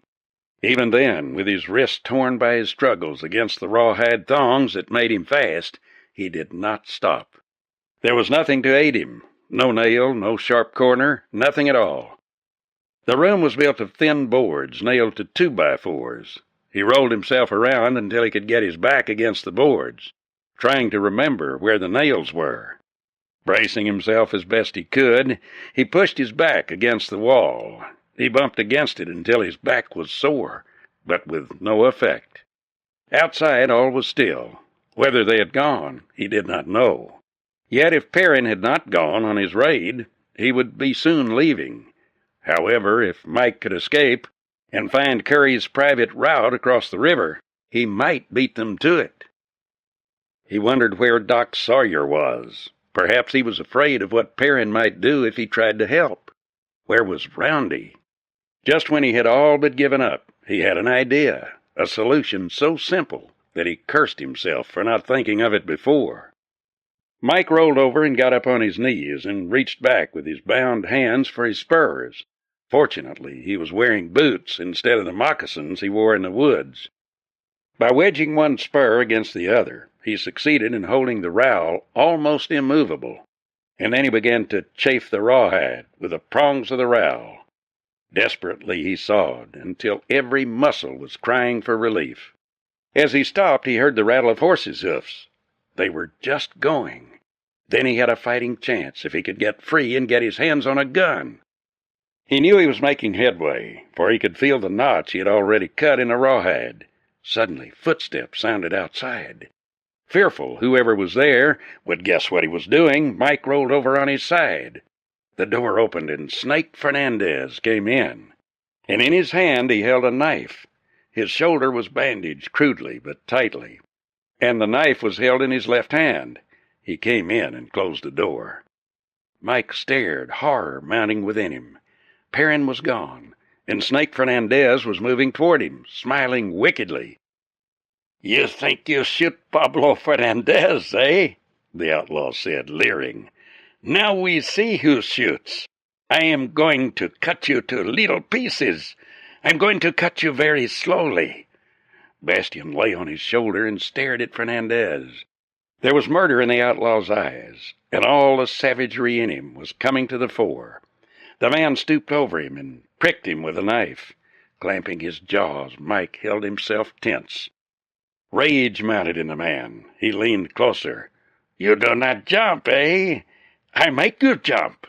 He stabbed down hard with the knife, and Mike whipped over on his shoulder blades and kicked out wickedly with his bound feet. The movement caught the killer by surprise. Mike's feet hit him in the knees and knocked him rolling.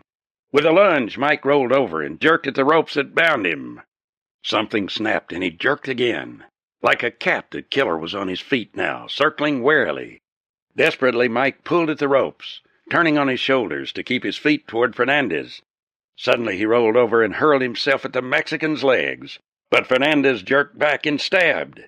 Mike felt a sliver of pain run along his arms, and then he rolled to his feet and jerked wildly at the thongs. His hands came loose suddenly, and he hurled himself at Fernandez's legs, grabbing one ankle.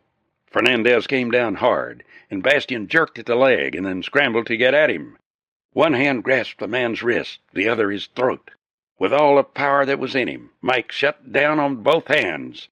Fernandez fought like an injured wildcat, but Mike's strength was too great.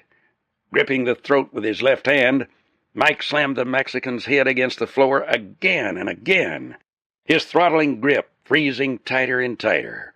The outlaw's face went dark with blood, and his struggles grew weaker. Mike let go of his throat hold suddenly and slugged him 3 times on the chin with his fist. Jerking the knife from the unconscious man's hand, Mike slashed at the thongs that bound his ankles. He got to his feet shakily. Glancing down at the sprawled-out Fernandez, he hesitated. The man was not wearing a gun, but must have had one. It could be outside the door. Easing to the door, Mike opened it a crack. The street was deserted as far as he could see. His hands felt awkward from their long constraint, and he worked his fingers to loosen them up. There was no gun in sight, so he pushed the door wider. Fernandez's gun belts hung over the chair on the end of the porch. He had taken 2 steps toward them when a man stepped out of the bunkhouse. The fellow had a toothpick lifted to his lips, but when he saw Mike Bastian, he let out a yelp of surprise and went for his gun. It was scarcely 15 paces, and Mike threw the knife underhanded, pitching it point first off the palm of his hand. It flashed in the sun as the fellow's gun came up. Then Mike could see the haft protruding from the man's middle section. The fellow screamed, and dropping the gun, clutched at the knife hilt in an agony of fear. His breath came in horrid gasps that Mike could hear as he grabbed Fernandez's guns and belted them on. Then he lunged for the mess hall, where his own guns had been taken from him. Shoving open the door, he sprang inside, gun in hand. Then he froze. Doc Sawyer was standing there smiling, and Doc had a shotgun on 4 of Perrin's men. He looked up with relief. "I was hoping you would escape," he said. "I didn't want to kill these men and didn't know how to go about tying them up by myself." Mike caught up his own guns, removed Fernandez's gun belts, and strapped on his own. Then he shoved the outlaw's guns inside the waistband of his pants. "Down on the floor," he ordered. "I'll tie them, and fast." It was the work of only a few minutes to have the 4 outlaws bound hand and foot. He gathered up their guns. "Where's Roundy?" he asked. "I haven't seen him since he left here," Doc said. "I've been wondering. Let's go up to the house. We'll get Ben Curry, and then we'll have things under control in a hurry." Together they went out the back door and walked swiftly down the line of buildings. Mike took off his hat and sailed it into the brush, knowing he could be seen from the stone house, and hoping that Ben Curry would recognize him. Sawyer was excited, but trying to appear calm. He had been a gambler, and while handy with guns, he was not a man accustomed to violence. Always before, he had been a bystander, rather than an active participant. Side by side, gambling against a shot from someone below, they went up the stone stairs. There was no sound from within the house. They walked into the wide living room and glanced around. There was no sign of anyone. Then Mike saw a broken box of rifle shells. "He's been around here," he said. Then he looked up and shouted, "Dad!" A muffled cry reached them, and Mike was out of the room and up another staircase. He entered the room at the top and then froze in his tracks. Sawyer was behind him now. This was the fortress room, a heavy-walled stone room that had water trickling from a spring in the wall of the cliff and running down a stone trough and out through a pipe. There was food stored here and plenty of ammunition. The door was heavy and could be locked and barred from within. The walls of this room were all of 4 feet thick, and nothing short of dynamite could have blasted a way in. This was Ben Curry's last resort, and he was here now. But he was sprawled on the floor, his face contorted with pain. "Broke my leg," he panted. "Too heavy. Tried to move too fast. Slipped on the steps, dragged myself up here." He looked up at Mike. "Good for you, son. I was afraid they'd killed you. You got away by yourself?" "Yes, Dad." Sawyer had dropped to his knees, and now he looked up. "This is a bad break, Mike," he said. "He won't be able to move. Get me on a bed where I can see out of that window." Ben Curry's strength seemed to flow back with his son's presence. "I'll stand them off. You and me, Mike. We can do it." "Dad," Mike said, "I can't stay. I've got to go." Ben Curry's face went gray with shock. Then, slowly, the blood flowed back into it. Bastian dropped down beside him. "Dad, I know where Perrin's going. He's gone to make a raid on the Reagan ranch. He wants the cattle and the women." The old man lunged so mightily that Sawyer cried out and tried to push him back. Before he could speak, Mike said, "Dad, you must tell me about the secret crossing of the Colorado that you know. I must beat them to the ranch." Ben Curry's expression changed to one of vast relief, and then quick calculation. He nodded. "You could do it, but it'll take tall riding." Quickly he outlined the route, and then added, "Now listen, at the river there's an old Navajo. He keeps some horses for me, and he has 6 of the finest animals ever bred. You cross that river and get a horse from him. He knows about you." Mike got up. "Make him comfortable, Doc. Do all you can." Sawyer stared at Mike. "What about Dave Lineker? He'll kill us all." "I'll take care of Lineker," Curry flared. "I'm not dead by a dang sight. I'll show that renegade where he heads in. The moment he comes up that street, I'm going to kill him." He looked at Mike again. "Son, maybe I've done wrong to raise you like I have, but if you killed Curb Perrin or Lineker, you'd be doing the West a favor. If I don't get Dave Lineker, you may have to. So remember this, watch his left hand." Mike ran down the steps and stopped in his room to grab his .44 Winchester. It was the work of a minute to throw a saddle on a horse, and then he hit the trail. Ben Curry and Doc Sawyer could, if necessary, last for days in the fortress-like room, unless, somehow, dynamite was pitched into the window. He would have to get to the Reagan Ranch, and then get back here as soon as possible. Mike Bastian left the stable and wheeled the gray he was riding into the long, winding trail through the stands of ponderosa and fir. The horse was in fine fettle and ready for the trail, and he let it out. His mind was leaping over the trail, turning each bend, trying to see how it must lay. This was all new country to him, for he was heading southwest now into the wild, unknown region, toward the great canyons of the Colorado, a region he had never traversed, and except for old Ben Curry, was perhaps never crossed by any except Indians. How hard the trail would be on the horse, Mike could not guess, but he knew he must ride fast and keep going. His route was the shorter, but Curb Perrin had a lead on him, and would be hurrying to make his strike in return. Patches of snow still hid themselves around the roots of the brush, and in the hollows under the end of some giant deadfall. The air was crisp and chill, but growing warmer, and by afternoon it would be hot in the sunlight. The wind of riding whipped his black hair. He ran the horse down a long path bedded deep with pine needles, and then turned at a blazed tree and went out across the arid top of a plateau. This was the strange land he loved, the fiery, heat-blasted land of the sun. Riding along the crest of a long ridge, he looked out over a long valley, dotted with mesquite and sagebrush. Black dots of cattle grazing offered the only life beyond the lonely, lazy swing of a high-soaring buzzard.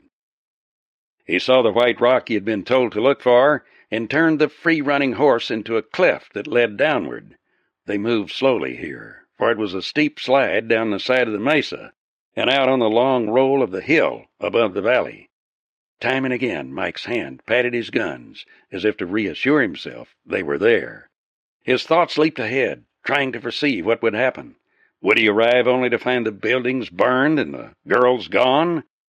He knew only that he must get there first, that he must face them, and that at all costs he must kill Curb Perrin and Ducrow. Without them the others might run, might not choose to fight it out. Mike had an idea that without Perrin they would scatter to the four winds. Swinging alongside the hillside, he took a trail that led again to a plateau top, and ran off through the sage, heading for the smoky blue distance of the canyon. Chapter 7. Mike's mind lost track of time and distance, leaping ahead to the river and the crossing, and beyond it to Reagan's V-Bar Ranch. Down steep trails, through the great broken cliffs heaped high with the piled-up stone of ages, and down through the wild, weird jumble of boulders, and across the flat toplands that smelled of sage and pinyon. He kept the horse moving. The dark pines closed around him, and he rode on in the vast stillness of virgin timber, the miles falling behind, the trail growing dim before him. Then suddenly the forest split aside, and he was on the rim of the canyon, an awful blue immensity yawning before him that made him draw the gray to a halt in gasping wonder. Far out over that vast misty blue rose islands of red sandstone, islands that were laced and crossed by bands of purple and yellow. The sunset was gleaming on the vast plateaus and buttes and peaks with a ruddy glow, fading into opaqueness in the deeper canyon. The gray was beaten and weary now. Mike turned the horse toward a break in the plateau and rode down it, giving the animal its head. They came out upon a narrow trail that hung above a vast gorge, its bottom lost in the darkness of gathering dusk. The gray stumbled on, seeming to know its day was almost done. Dozing in the saddle almost 2 hours later, Mike Bastian felt the horse come to a halt. He jerked his head up and opened his eyes.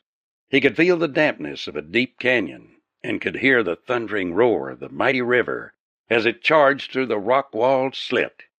In front of him was a square of light. "Hello, the house," he called. He swung down as the door opened. "Who's there?" a voice cried out. "Mike Bastian," he said, moving toward the house with long, swinging strides. "For Ben Curry." The man backed into the house. He was an ancient Navajo, but his eyes were keen and sharp. "I want a horse," Mike said. "You can't cross the river tonight." The Navajo spoke English well. "It is impossible." "There'll be a moon later," Mike answered. "When it comes up, I'm going across." The Indian looked at him and then shrugged. "Eat," he said. "You'll need it." "There are horses?" "Horses?" The Navajo chuckled. "The best a man ever saw. Do you suppose Ben Curry would have horses here that were not the best? But they are on the other side of the stream and safe enough. My brother is with them." Mike fell into a seat. "Take care of my horse, will you? I've most killed him." When the Indian was gone, Mike slumped over the table, burying his head in his arms.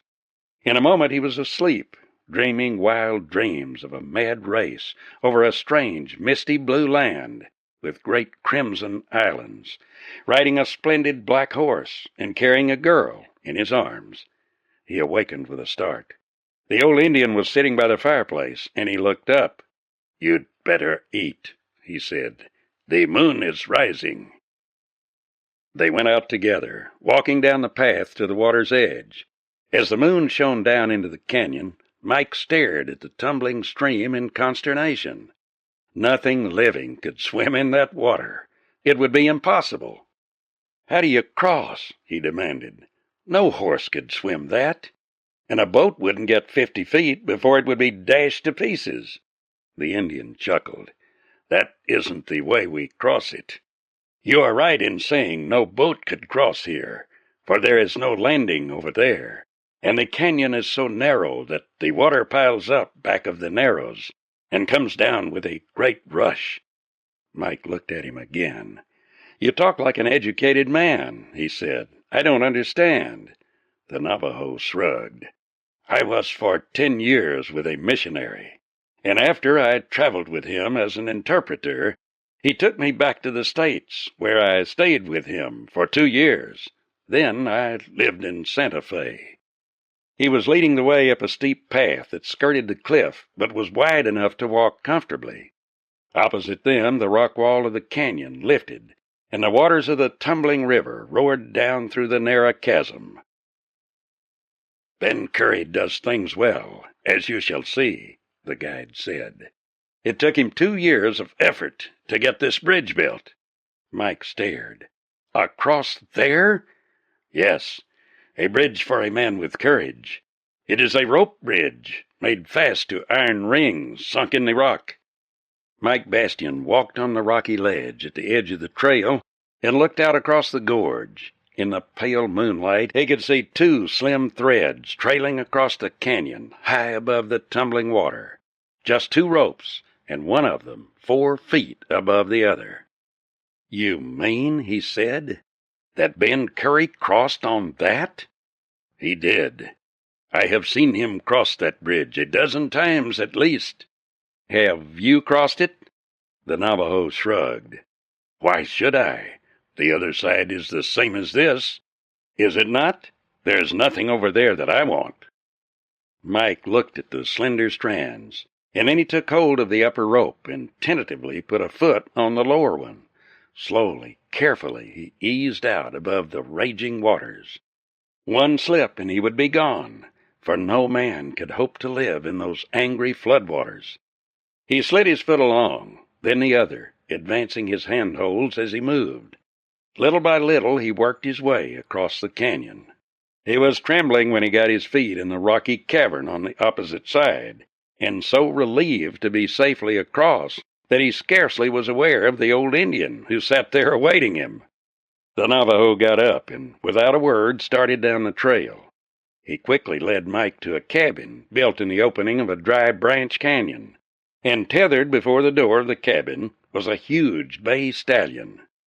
Waving at the Indian, Mike swung into the saddle, and the bay turned, taking to the trail as if eager to be off. Would Perrin travel at night? Mike doubted it, but it was possible, so he kept moving himself. The trail led steadily upward, winding finally out of the canyon to the plateau. The bay stallion seemed to know the trail. It was probable that Curry had used this horse himself. It was a splendid animal, big and very fast. Letting the horse have its head, Mike felt the animal gather his legs under him. Then he broke into a long, swinging lope that literally ate up the ground. How long the horse could hold that speed he did not know, but it was a good start. It was at least a 10-hour ride to the Reagan V-Bar Ranch. The country was rugged and wild. Several times startled deer broke and ran before him, and there were many rabbits. Dawn was breaking faintly in the east now, and shortly after daybreak he stopped near a pool of melted snow water and made coffee. Then he remounted the rested stallion and raced on. Drusilla Reagan brushed her hair thoughtfully and then pinned it up. Outside she could hear her mother moving about and the Mexican girls who helped around the house whenever they were visiting. Julie was up, she knew, and had been up for hours. She was outside, talking to that blonde cowhand from New Mexico, the one Voyle Reagan had hired to break horses. Suddenly she heard Julie's footsteps, and then the door opened. "Aren't you ready yet?" Julie asked. "I'm famished."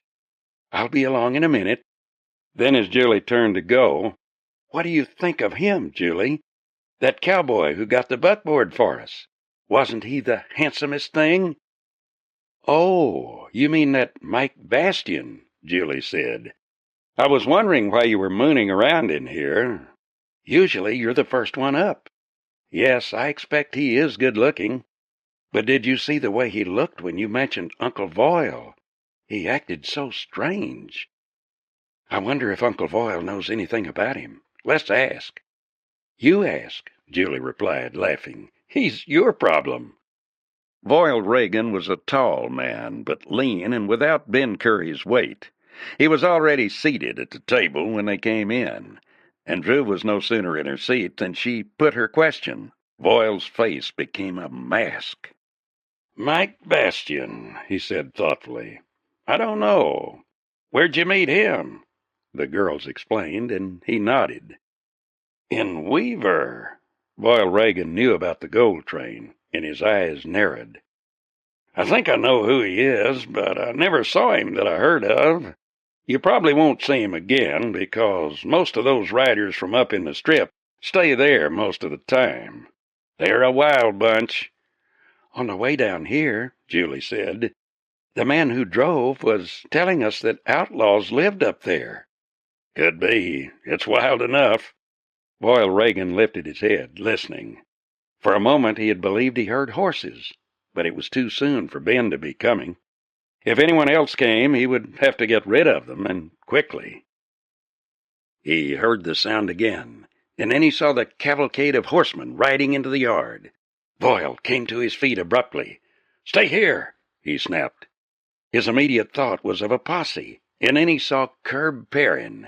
He had seen Perrin many times, although Perrin had never met him. Slowly he moved up to the door, uncertain of his course. These were Ben's men, but Ben had always told him that none of them was aware that he owned this ranch, or that Voyle was his brother. "Howdy," Voyle said. "What can I do for you?" Curb Perrin swung down from his horse. Behind him, Monson, Ducrow, and Kiefer were getting down. "You can make as little trouble as you know how," Perrin said, his eyes gleaming. "All you gotta do is stay out of the way. Where's the girls? We want them, and we want your cattle." "What is this?" Boyle demanded.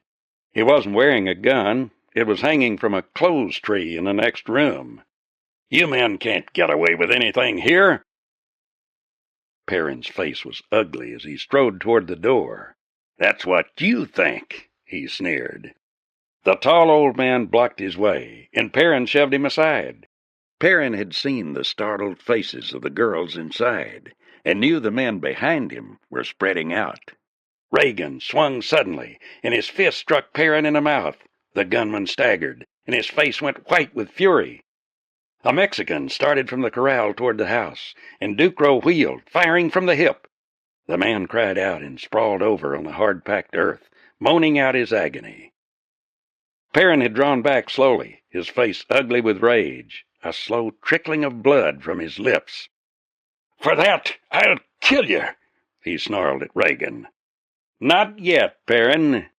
The voice had a cold ring of challenge, and Curb Perrin went numb with shock. He turned slowly to see Mike Bastian standing at the corner of the corral.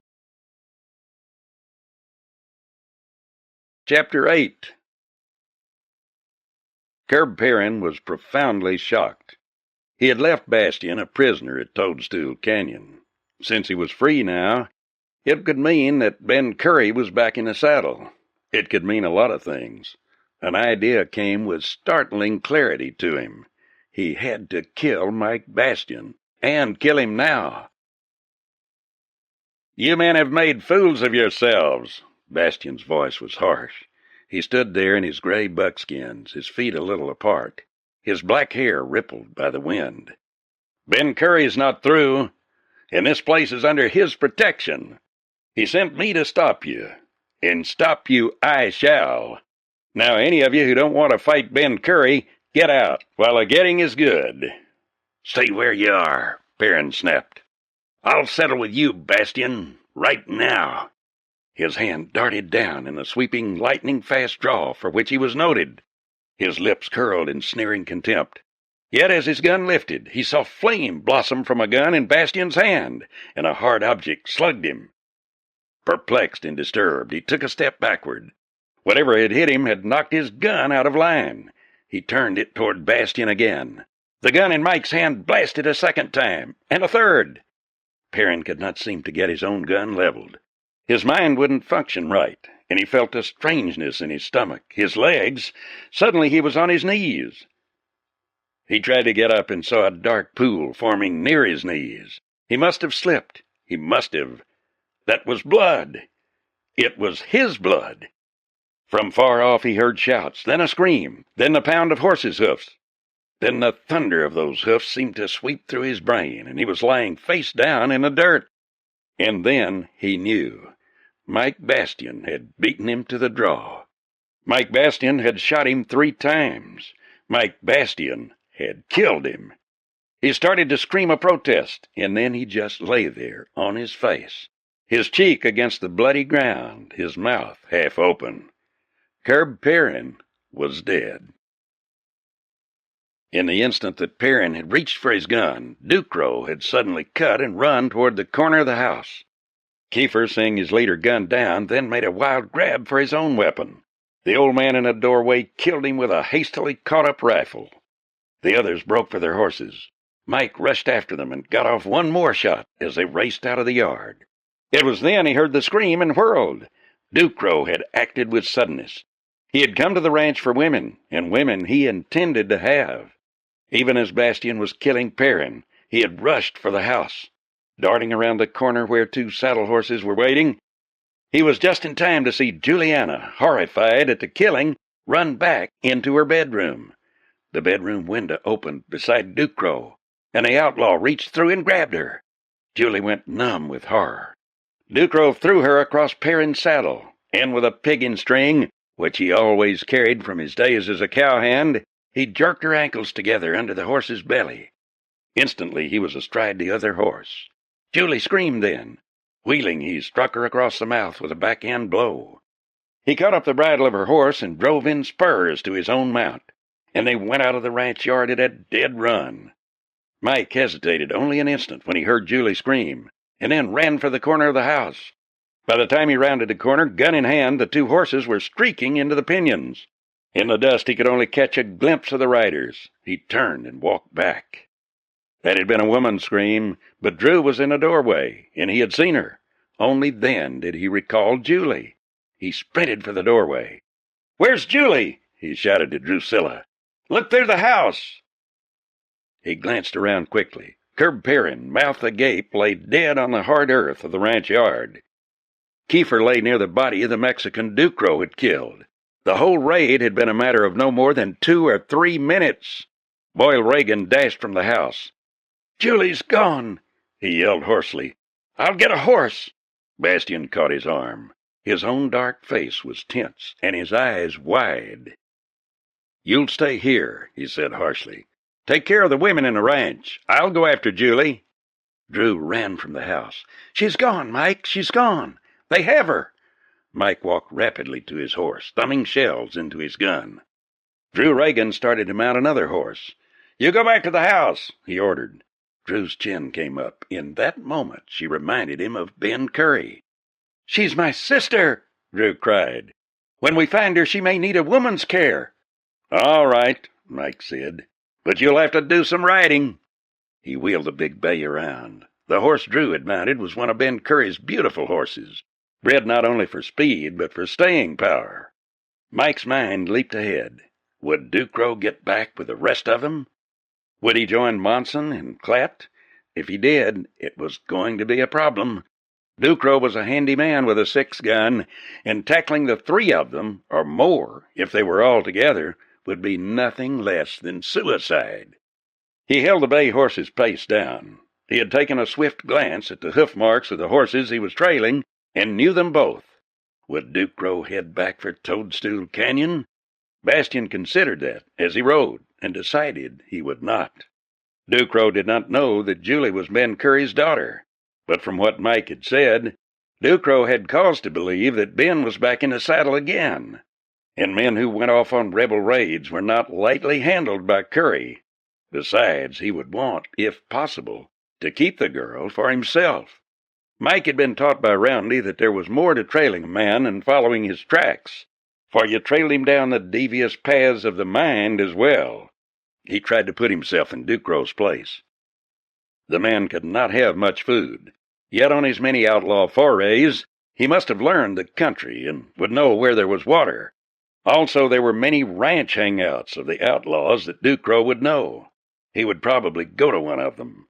Remembering the maps that Ben Curry had shown him and made him study, Mike knew the locations of all those places. The trail turned suddenly off through the chaparral, and Mike turned to follow. Drusilla had said nothing since they started. Once he glanced at her. Even now, with her face dusty and tear-streaked, she was lovely. Her eyes were fastened on the trail, and he noted with a little thrill of satisfaction that she had brought her rifle along. Drew certainly was her father's daughter, and a fit companion for any man. Bastian turned his attention back to the trail. Despite the small lead he had, Ducro had vanished. That taught Mike something of the nature of the man he was tracing. His years of outlawry had taught him how to disappear when need be. The method was simple. Turning off into the thicker desert growth, he had ridden down into a sandy wash.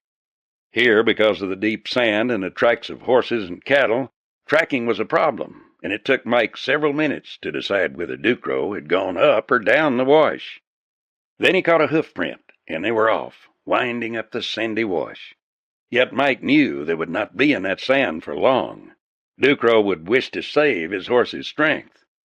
True enough, the trail soon turned out. From then on, it was a nightmare. Ducro ran off in a straightaway, and then turned at right angles, weaving about in a sandy desert.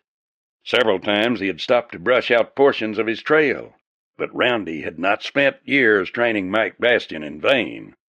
He hung to the trail like a bloodhound. Drew, riding behind him, saw him get off and walk, saw him pick up sign where she could see nothing.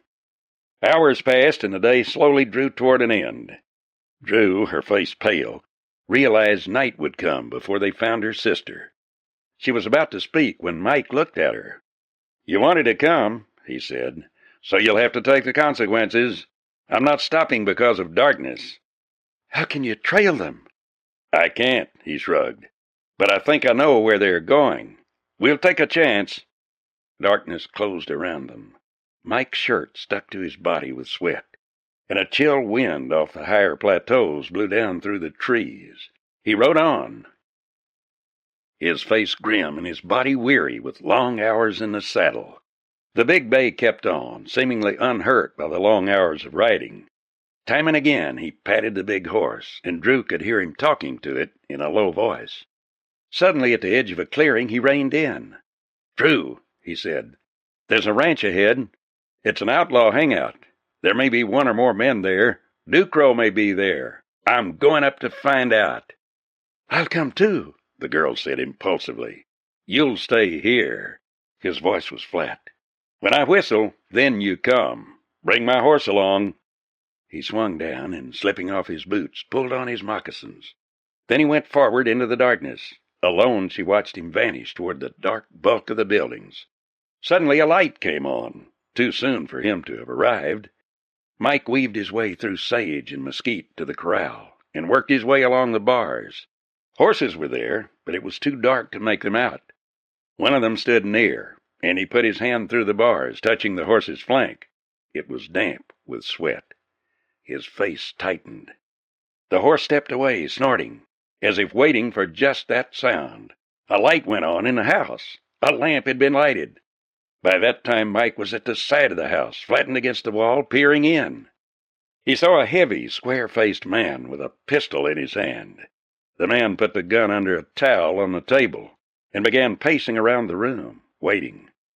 Mike smiled grimly, walked around the house, and stepped up on the porch. In his moccasins, he made no sound. He opened the door suddenly and stepped into the room. Chapter 9. Obviously, the man had been waiting for the sound of boots or horses or the jingle of spurs, even a knock. Mike Bastion's sudden appearance startled him, and he straightened up from the table, his hand near the towel that covered the gun. Bastion closed the door behind him. The man stared at the black-haired young man who faced him, stared with puckered brow. This man didn't look like a sheriff to him. Not those tied-down guns or that gray buckskin stained with travel and no hat.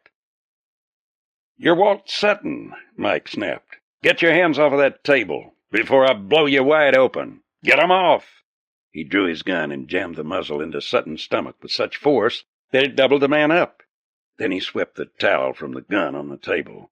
"You fool," he said sharply. "If you'd tried that, I'd have killed you." Sutton staggered back, his face gray. He had never even seen Mike's hand move. "Who are you?" he gasped, struggling to get his wind back. "I'm Mike Bastion, Ben Curry's foster son. He owns this ranch. He set you up here and gave you stock to get started with. Now you double-cross him. Where's Ducrow?" Sutton swallowed. "I ain't seen him," he protested. "You're a liar, Sutton. His horses are out in that corral. I could pistol whip you, but I'm not going to. You're going to tell me where he is, and now, or I'm going to start shooting." Walt Sutton was unhappy. He knew Ducrow as one of Ben Curry's men who had come here before for fresh horses. He had never seen this man who called himself Mike Bastion, yet, so far as he knew, no one but Curry himself had ever known the true facts about his ranch. If this man was lying, how could he know? "Listen, mister," he protested. "I don't want no trouble, least of all with old Ben. He did set me up here, sure.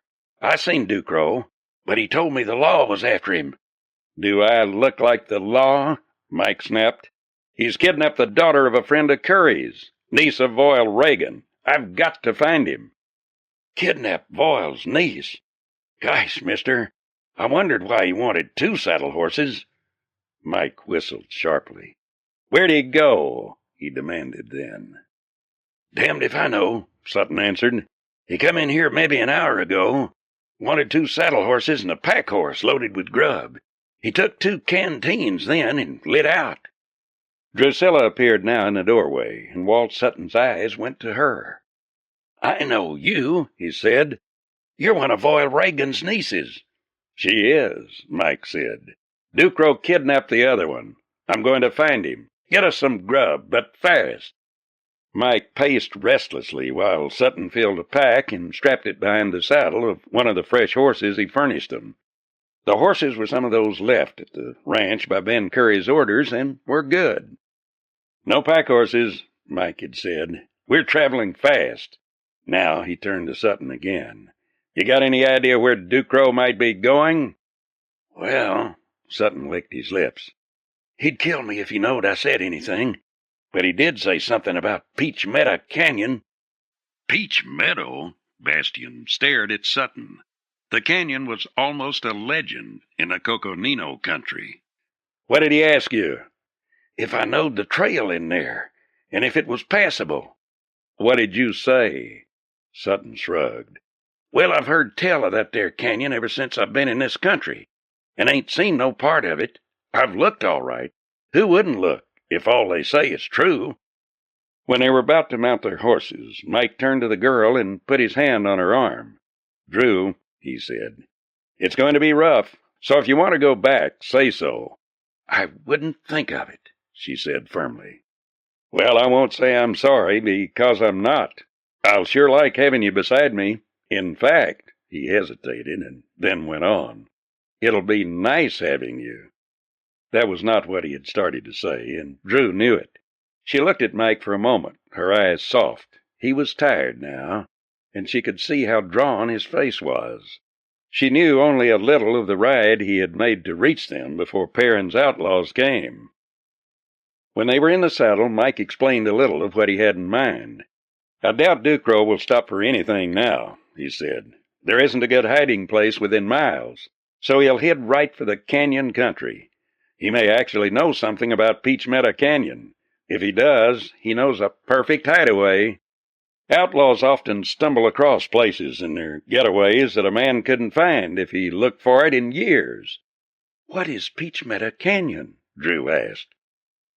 "It's supposed to be over near the river in one of the deep canyons that branch off from the Colorado. According to the story, a fella found the place years ago, but the Spanish had been there before him, and the Indians before them. There are said to be old Indian ruins in the place, but no way to get into it from the plateau. Anyway," he continued, "this prospector who found it said the climate was tropical, or almost, that it was a branch canyon, but there was fresh water and a nice meadow. Somebody had planted some fruit trees, and when he went back, he took a lot of peach pits and was supposed to have planted an orchard." "Nobody ever saw him or it again," Mike went on. "So the place exists only on his say-so. The Indians alive now swear they never heard of it. Ducrow might be trying to throw us off, or he might honestly know something." For several miles the trail was a simple thing. They were riding down the floor of a high-walled canyon from which there was no escape. Nevertheless, from time to time, Bastian stopped and examined the sandy floor with matches. Always the tracks were there, and going straight down the canyon. This was new country to Mike. He knew the altitude was gradually lessening, and believed they would soon emerge on the desert plateau that ran toward the canyon and finally lost itself on the edge of the pine forest. When they had traveled about 7 miles, the canyon ended abruptly, and they emerged in a long valley. Mike reined in and swung down. "Like it or not," he said, "here's where we stop. We can't have a fire, because from here it would be seen for miles. We don't want Ducrow to believe we've stopped."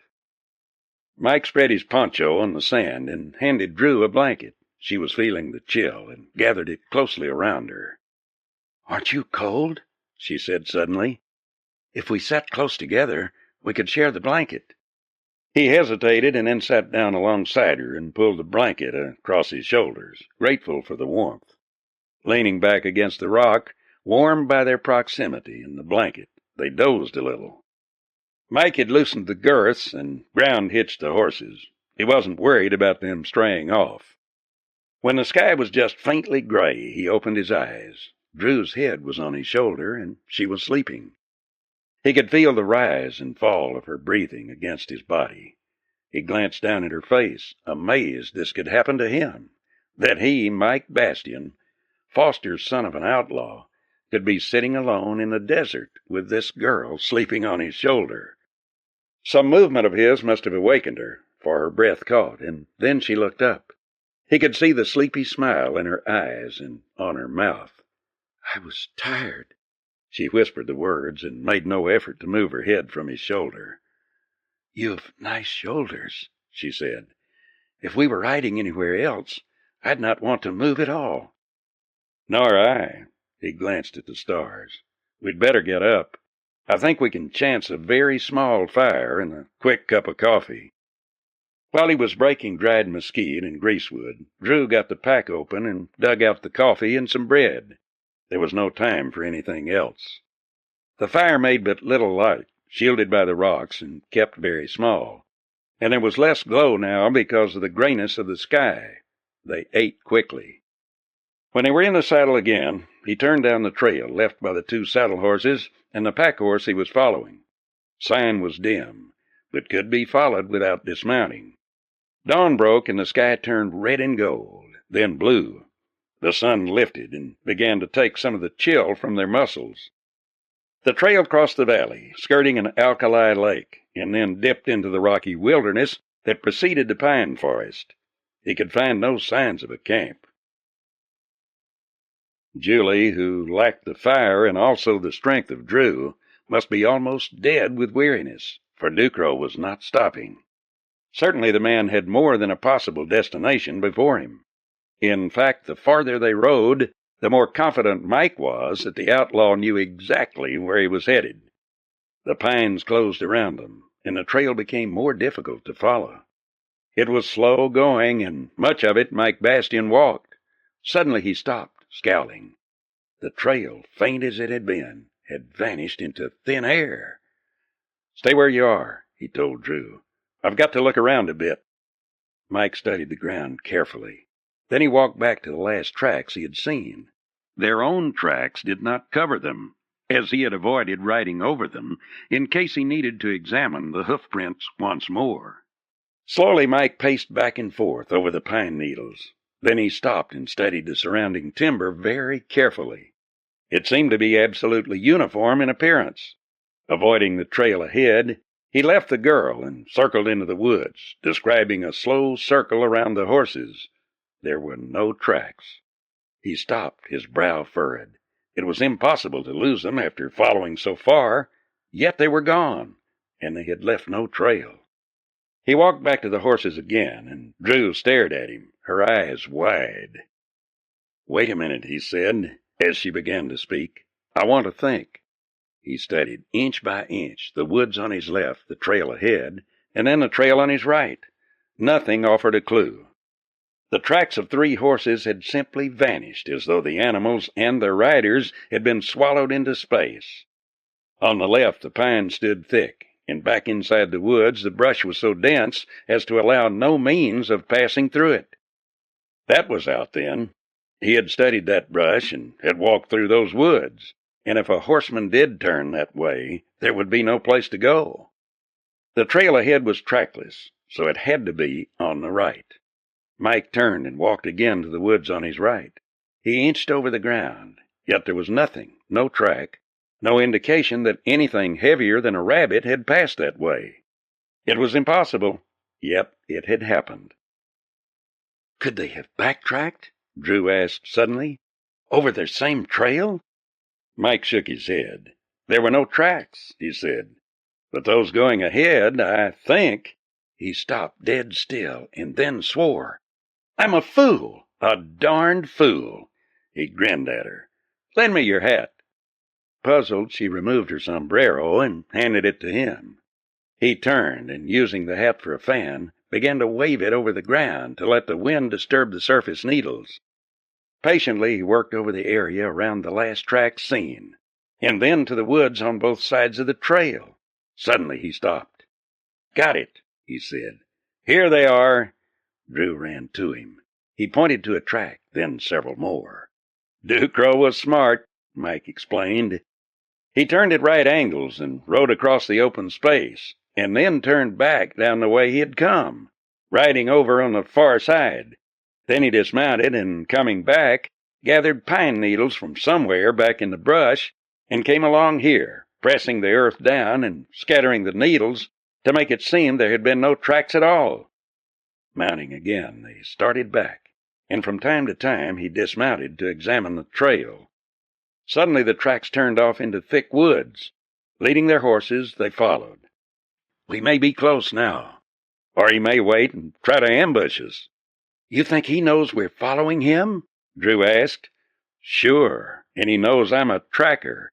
He'll use every trick in the book now. For a while the trail was not difficult to follow, and they rode again. Mike Bastian could not take his mind from the girl who rode with him. What would she think when she discovered her father was an outlaw? That he was the mysterious leader of the outlaws? Chapter 10. Pine trees thinned out, and before them was the vast blue and misty distance of the canyon. Mike slid to the ground and walked slowly forward on moccasined feet. There were a few scattered pines in the cracked and splintered rim of the canyon, breaking sharply off to fall away into the vast depths. Carefully he scouted the edge of the canyon, and when he saw the trail he stopped flat-footed and stared, his heart in his mouth. Had they gone down there? He knelt on the rock. Yes, there was the scar of a horse's hoof. He walked out a little farther, looking down. The cliff fell away for hundreds of feet without even a hump in the wall. Then, just a little farther along, he saw the trail. It was a rocky ledge scarcely 3 feet wide that ran steeply down the side of the rock from the canyon's rim. On the left, the wall. On the right, the vast, astonishing emptiness of the canyon. Thoughtfully, he walked back and explained. All right, Mike, Drew nodded. If you're ready, I am. He hesitated to bring the horses, but decided it would be the best thing. He drew his rifle from the saddle scabbard and jacked a shell into the chamber. Drew looked at him, steady-eyed. Mike, maybe he'll be waiting for us, she said. We may get shot, especially you. Bastian nodded. That could be, he agreed. She came toward him. Mike, who are you? What are you? Uncle Boyle seemed to know you, or about you, and that outlaw Perrin, he knew you. Then I heard you say Ben Curry had sent you to stop them from raiding the ranch. Are you an outlaw, Mike? For as long as a man might have counted a slow 10, Mike stared out over the canyon, trying to make up his mind. Now at this stage there was only one thing he could say. No, Drew, not exactly, but I was raised by an outlaw, he explained. Ben Curry brought me up like his own son, with the idea that I would take over the gang when he stepped out. You lived with them in their hideout? When I wasn't out in the woods, he nodded. Ben Curry had me taught everything. How to shoot, to track, to ride, even to open safes and locks. What's he like, this Ben Curry? Drew asked. He's quite a man, Mike Bastian said, smiling. When he started outlawing, everybody was rustling a few cows, and he just went a step further and robbed banks and stages, or planned the robberies and directed them. I don't expect he really figured himself bad. He might have done a lot of other things, for he has brains. But he killed a man, and then, in getting away, he killed another. The first one was justified. The second one, well, he was in a hurry. Are you apologizing for him? Drew said quickly. After all, he was an outlaw and a killer. He glanced at her. He was, yes. And I'm not making any apologies for him, nor would he want them. He's a man who always stood on his own 2 feet. Maybe he was wrong, but there were the circumstances. And he was mighty good to me. I didn't have a home, no place to go, and he took me in and treated me right. Was he a big man, Mike? A big old man? He did not look her way. She knew then. In many ways, he said, he is one of the biggest men I know. We'd better get started. It was like stepping off into space. Yet the horses took it calmly enough. They were mountain bred and would go anywhere as long as they could get a foothold on something. The red maw of the canyon gaped to receive them, and they went down, following the narrow, switchback trail that seemed to be leading them into the very center of the earth. It was late afternoon before they started down, and now the shadows began to creep up the canyon walls, reaching with ghostly fingers for the vanished sunlight. Overhead, the red blazed with the setting sun's reflection and seemed to be hurling arrows of flame back into the sky. The depths of the canyon seemed chill after the sun on the plateau, and Mike walked warily, always a little ahead of the horse he was leading. Drew was riding, and when he glanced back once, she smiled brightly at him, keeping her eyes averted from the awful depths below. Mike had no flair for making love, for his knowledge of women was slight. He wished now that he knew more of their ways, knew the things to say that would appeal to a girl. A long time later they reached the bottom, and far away on their right they could hear the river rushing through the canyon. Mike knelt, and striking a match, he studied the trail. The tracks turned back into a long canyon that led back from the river. He got into the saddle then, his rifle across his saddle, and rode forward. At the end it was simple. The long chase had led to a quiet meadow, and he could smell the grass before he reached it, could hear the babble of a small stream. The canyon walls flared wide, and he saw not far away the faint sparkle of a fire. Drew came alongside him. "Is that them?" she asked, low-voiced. It couldn't be anyone else. Her hand was on his arm, and he put his own hand over it. "I've got to go up there alone, Drew. I'll have to kill him, you know." "Yes," she said simply, "but don't you be killed." He started to ride forward, and she caught his arm. "Mike, why have you done all this?" she asked. "She isn't your sister." "No." He looked very serious in the vague light. "She's yours." He turned his head and spoke to the horse. The animal started forward. When, shortly, he stopped the mount, he heard a sound nearby. Drew Reagan was close behind him. "Drew," he whispered, "you've got to stay back. Hold my horse. I'm going up on foot." He left her like that and walked steadily forward. Even before he got to the fire, he could see them. The girl, her head slumped over her arms, half dead with weariness, and Ducrow bending over the fire. From time to time, Ducrow glanced at the girl. Finally, he reached over and cuffed her on the head. "Come on, get some of this coffee into you," he growled. "This is where we stay, in Peach Meadow Canyon. Might as well give up seeing that sister of yours, because you're my woman now," he sneered. "Monson and them, they ran like scared foxes. No bottom to them. I come for a woman, and I got one." "Why don't you let me go?" Juliana protested. "My father will pay you well. He has lots of money." "Your pa?" Ducrow stared at her. "I thought Voyle Reagan was your uncle." "He is. I mean Ben Reagan. He ranches up north of the canyon." "North of the canyon?" Ducrow laughed. "Not unless he's a Mormon, he don't. What's he look like, this pa of yours?" "He's a great big man with iron gray hair, a heavy jaw." She stopped, staring at Ducrow. "What's the matter with you?" Ducrow got slowly to his feet. "Your pa, Ben Reagan? A big man with gray hair, and maybe a scar on his jaw? That him?" "Oh, yes. Take me to him. He'll pay you well." Suddenly Ducrow let out a guffaw of laughter. He slapped his leg and bellowed. "Man, oh man, is that a good one? You're Ben Curry's daughter. Why, that old He sobered. "What did you call him? Reagan? Why, honey, that old man of yours is the biggest outlaw in the world. Or was until today. Well, of all the You've laughed enough, Ducrow." As Mike Bastian spoke, he stepped to the edge of the firelight. "You leave a tough trail, but I followed it." Ducrow turned, half crouching, his cruel eyes glaring at Bastian. "Roundy was right," he snarled. "You could track a snake across a flat rock. Well, now that you're here, what are you going to do?" That depends on you, Ducrow. You can drop your guns and I'll take you in for a trial, or you can shoot it out." "Drop my guns?" Ducrow chuckled.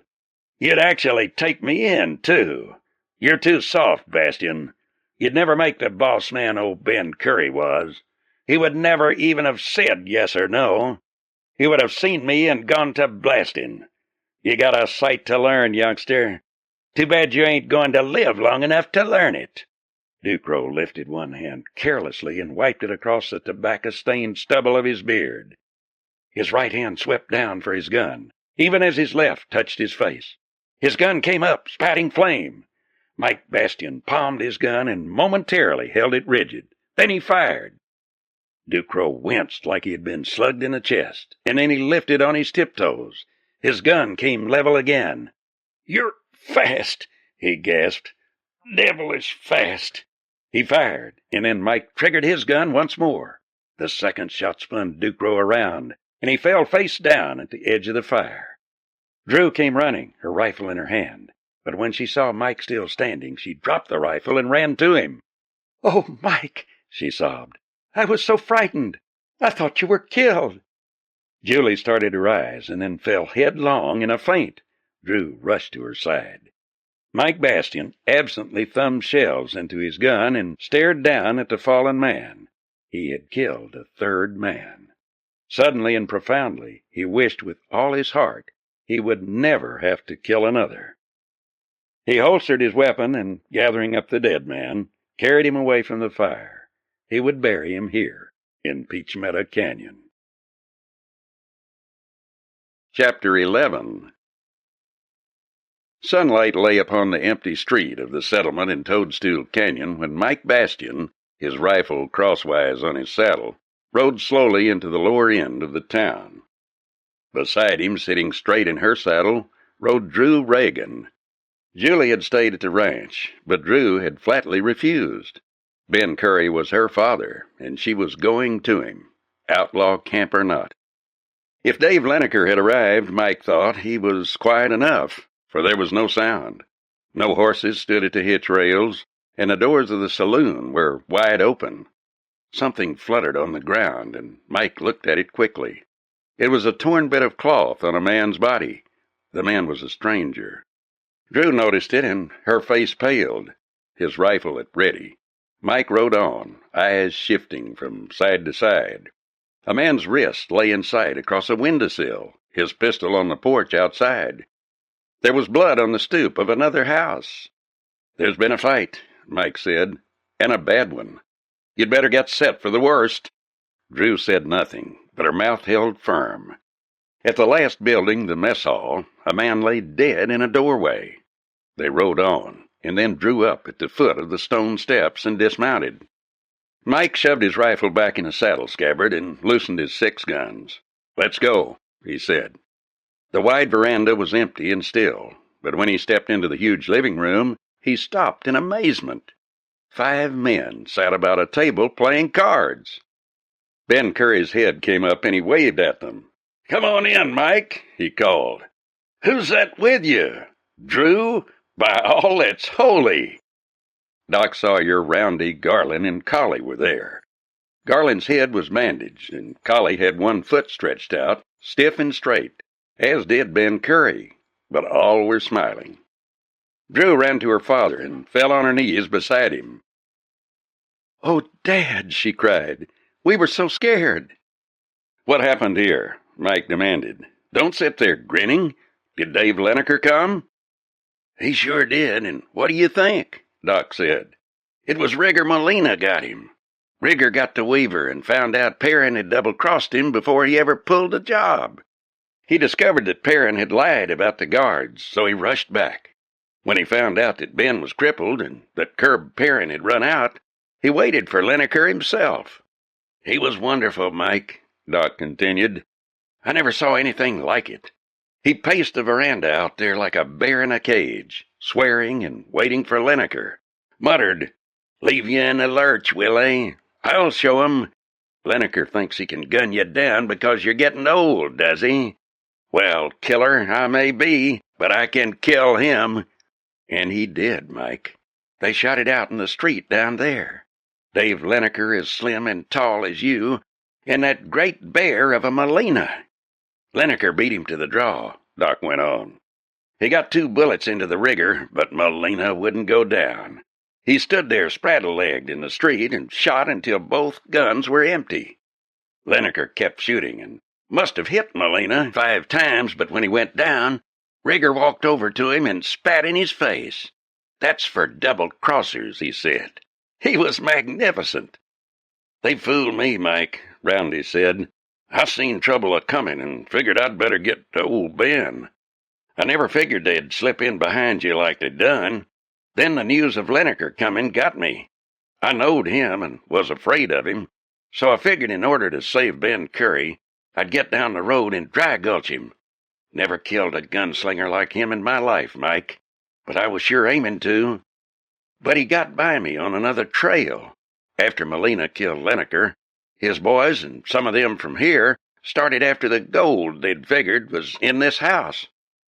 Doc here, Garland said, is some fighter. I didn't know he had it in him."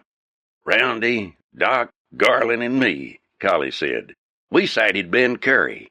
It was a swell scrap while it lasted. Garland got one through his scalp, and I got 2 bullets in the leg.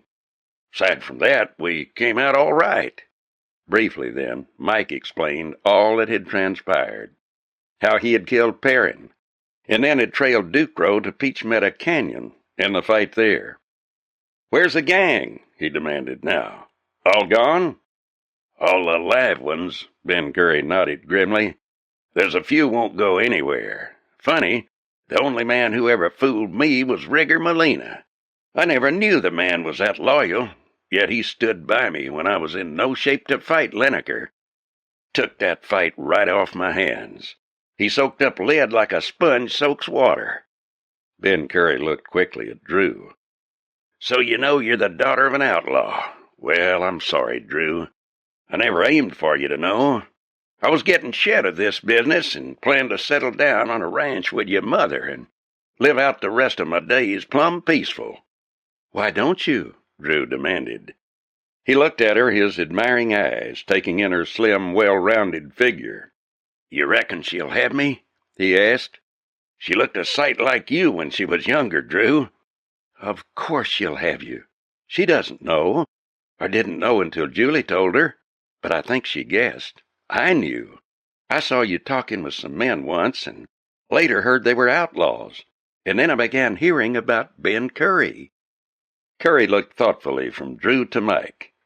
"Is there something between you two, or am I an old fool?" Mike flushed and kept his eyes away from Drew.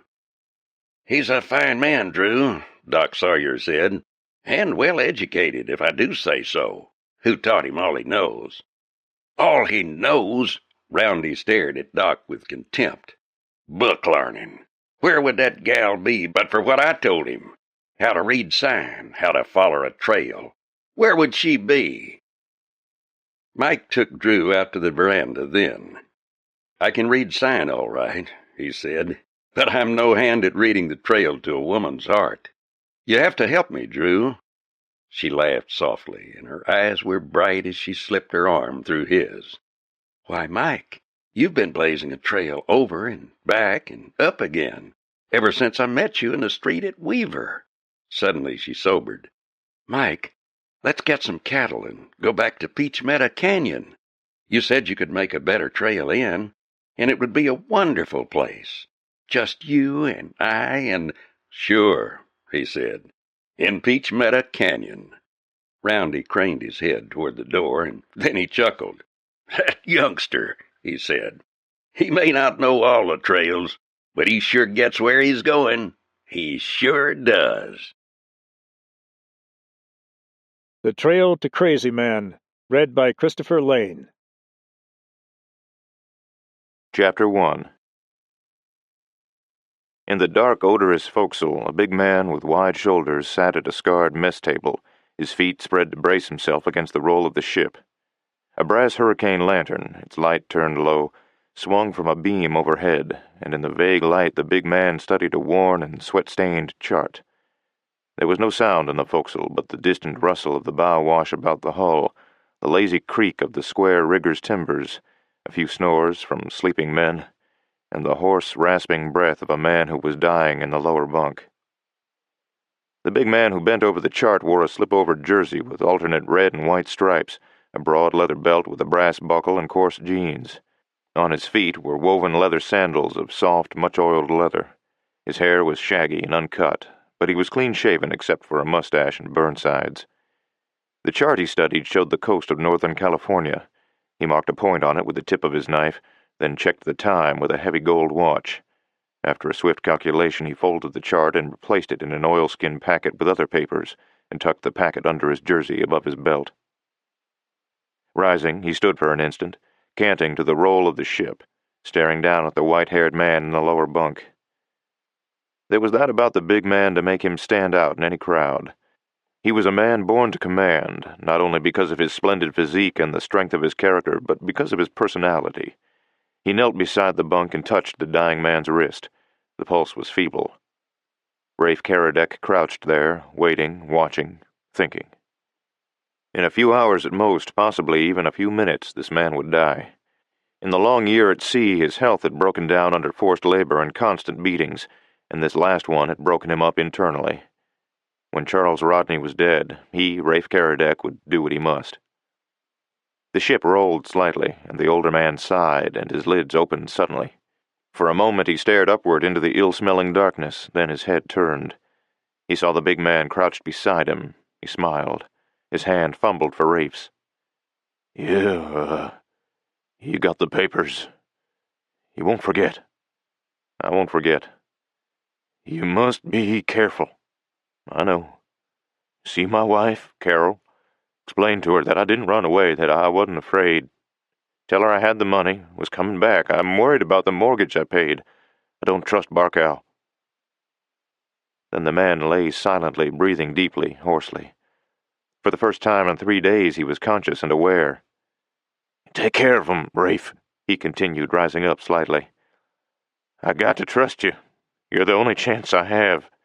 Dying ain't bad except for them. And to think, a whole year's gone by. Anything may have happened. You'd better rest, Rafe said gently. It's late for that. You done me in this time. Why'd this happen to me, Rafe? To us? Caradec shrugged his powerful shoulders. I don't know. No reason, I guess. We were just there at the wrong time. We took a drink we shouldn't have taken. The old man's voice lowered. You gonna try tonight? Rafe smiled then. Try. Tonight we're going ashore, Rodney. This is our only chance. I'm going to see the captain first. Rodney smiled and lay back, his face a shade whiter, his breathing more gentle. A year they'd been together, a brutal, ugly, awful year of labor, blood, and bitterness. It had begun that year one night in San Francisco, in Hong Kong Ball's place on the Barbary Coast. Rafe Caradec was just back from Central America with a pocket full of money, his latest revolution cleaned up and the proceeds in his pocket and some of it in the bank. The months just past had been jungle months, dripping jungle, fever-ridden and stifling with heat and humidity. It had been a period of raids and battles, but finally it was over, and Rafe had taken his payment in cash and moved on. He had been on the town, making up for lost time.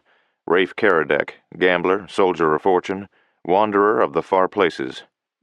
Somewhere along the route that night he had met Charles Rodney, a sun-browned cattleman who had come to San Francisco to raise money for his ranch in Wyoming. They had a couple of drinks and dropped in at Hong Kong Ball's dive. They'd had a drink there, too, and when they awakened it had been to the slow, long roll of the sea and the brutal voice of Bully Borger, skipper of the Mary S. Rafe had cursed himself for a tenderfoot and a fool, to have been shanghaied like any drunken farmer. He had shrugged it off, knowing the uselessness of resistance. After all, it was not his first trip to sea. Rodney had been wild. He had rushed to the captain and demanded to be put ashore, and Bully Borger had knocked him down and booted him senseless while the mate stood by with a pistol.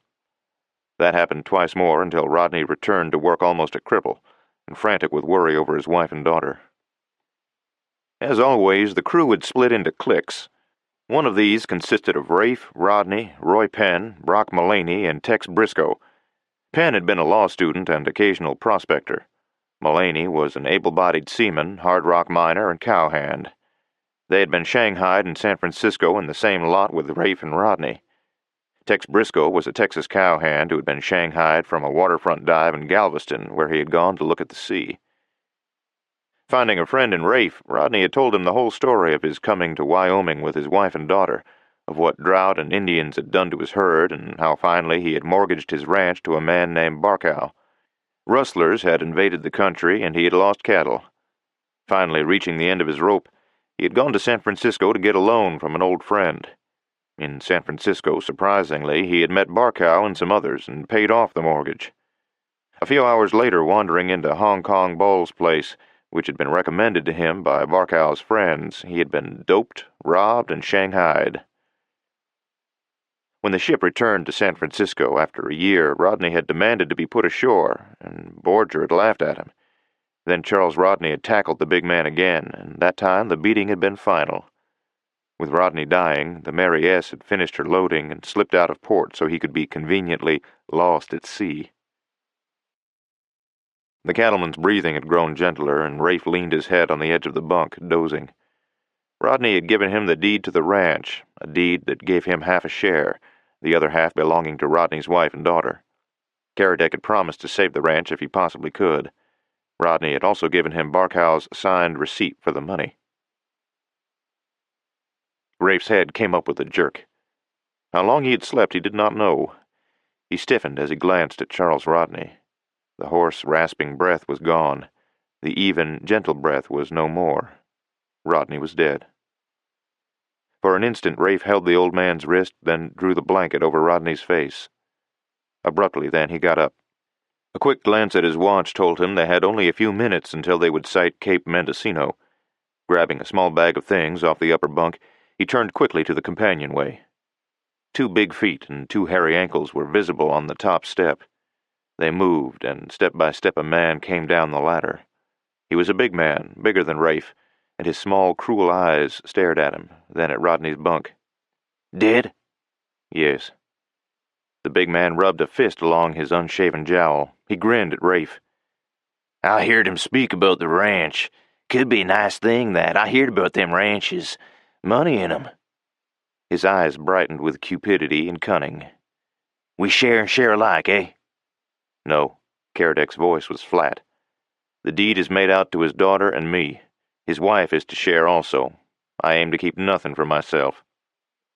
The big man chuckled hoarsely. "I can see that," he said. "Josh Briggs is no fool, Caradec. You're intending to get it all for yourself. I want mine." He leaned on the rail of the ladder. "We can have a nice thing, Caradec. They said there was trouble over there, huh? I guess we can handle any trouble and make some ourselves." "The Rodneys get it all," Rafe said. "Stand aside, I'm in a hurry." Briggs's face was ugly. "Don't get high and mighty with me," he said roughly. "Unless you split even with me, you don't get away. I know about the boat you got ready. I can stop you there or here." Rafe Caradec knew the futility of words. There are some natures to whom only violence is an argument. His left hand shot up suddenly, his stiffened fingers and thumb making a V that caught Briggs where his jawbone joined his throat. The blow was short, vicious, unexpected. Briggs's head jerked back, and Rafe hooked short and hard with his right, then followed through with a smashing elbow that flattened Briggs's nose and showered him with blood. Rafe dropped his bag, then struck, left and right to the body, then left and right to the chin. The last 2 blows cracked like pistol shots. Josh Briggs hit the floor of the ladder in a heap, rolled over and lay still, his head partly under the table. Rafe picked up his bag and went up the ladder without so much as a backward glance. Chapter 2. On the dark deck, Rafe Caradec moved aft along the starboard side. A shadow moved out from the mainmast. "You ready?" "Ready, Rock." 2 more men got up from the darkness near the foot of the mast, and all 4 hauled the boat from its place and got it to the side. "This the right place?" Penn asked. "Almost," Caradec straightened. "Get her ready. I'm going to call on the old man." In the darkness, he could feel their eyes on him. "You think that's wise?" "No, but he killed Rodney. I got to see him." "You gonna kill Borger?" It was like them that they did not doubt he could if he wished. Somehow he had always impressed men so that what he wanted to accomplish he would accomplish. No, just a good beating. He's had it coming for a long time. Mullaney spat. He was a stocky, muscular man. "You cussed right he has. I'd like to help." "No, there'll be no help for either of us. Stand by and watch for the mate." Penn chuckled. "He's tied up aft, by the wheel." Rafe Caradec turned and walked forward. His soft leather sandals made no noise on the hardwood deck or on the companionway as he descended. He moved like a shadow along the bulkhead and saw the door of the captain's cabin standing open. He was inside and had taken 2 steps before the captain looked up. Bully Borger was big, almost a giant. He had a red beard around his jawbone under his chin. He squinted from cold gray eyes at Rafe. "What's wrong?" he demanded. "Trouble on deck?" "No, Captain," Rafe said shortly. "There's trouble here. I've come to beat you within an inch of your life, Captain. Charles Rodney is dead. You ruined his life, Captain, and then you killed him." Borger was on his feet, cat-like. Somehow he had always known this moment would come. A dozen times he had told himself he should kill Caradec, but the man was a seaman, and in the lot of Shanghaied crews they were few, so he had delayed. He lunged at the drawer for his brass knuckles. Rafe had been waiting for that, poised on the balls of his feet. His left hand dropped to the captain's wrist in a grip like steel, and his right hand sank to the wrist in the captain's middle. It stopped Borger, that punch did, stopped him flat-footed for only an instant, but that instant was enough. Rafe's head darted forward, butting the bigger man in the face, as Rafe felt the bones crunch under his hard skull. Yet the agony gave Borger a burst of strength, and he tore the hand with the knuckles loose and got his fingers through their holes.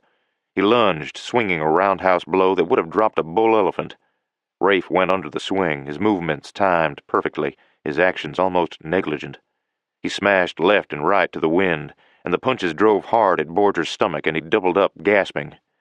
Rafe dropped a palm to the back of the man's head and shoved him down, hard. At the same instant his knee came up, smashing Borger's face into a gory pulp. Bully Borger, the dirtiest fighter on many a waterfront, staggered back, moaning with pain. His face expressionless, Rafe Caradec stepped in and threw punches with both hands, driving, wicked punches that had the power of those broad shoulders behind them, and timed with the rolling of the ship.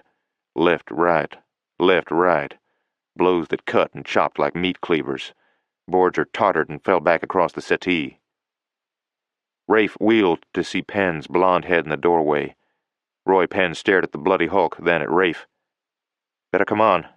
The cape's showing off the starboard bow." When they had the boat in the water, they slid down the rope one after the other. Then Rafe slashed it with his belt knife, and the boat dropped back. The black hulk of the ship swept by them. Her stern lifted, then sank, and Rafe at the tiller turned the bow of the boat toward the monstrous blackness of the cape. Mullaney and Penn got the sail up when the mast was stepped, then Penn looked around at Rafe. "That was mutiny, you know." "It was," Rafe said calmly. "I didn't ask to go aboard, and knockout drops in a Barbary Coast dive ain't my way of asking for a year's job." "A year?" Penn swore. 2 years and more for me. For Tex, too." "You know this coast?" Mullaney asked. Rafe nodded. "Not well, but there's a place just north of the Cape where we can run in. To the south, the sunken ledges and rocks might tear our bottom out, but I think we can make this other place. Can you all swim?" The mountainous headland loomed black against the gray-turning sky of the hours before daybreak. The seaward face of the cape was rocky and water-worn along the shoreline.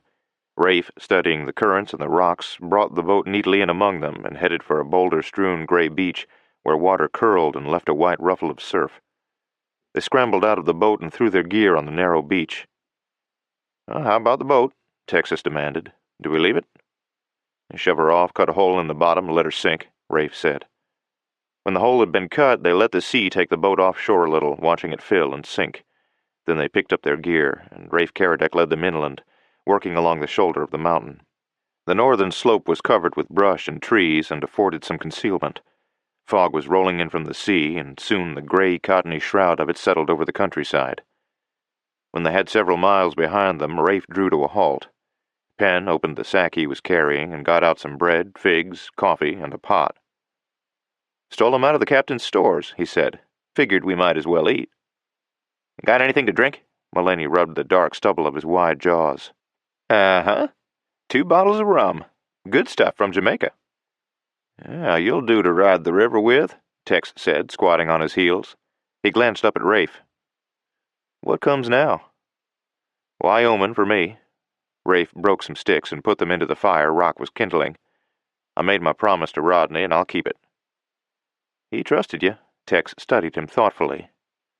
Yes, I'm not going to let him down now.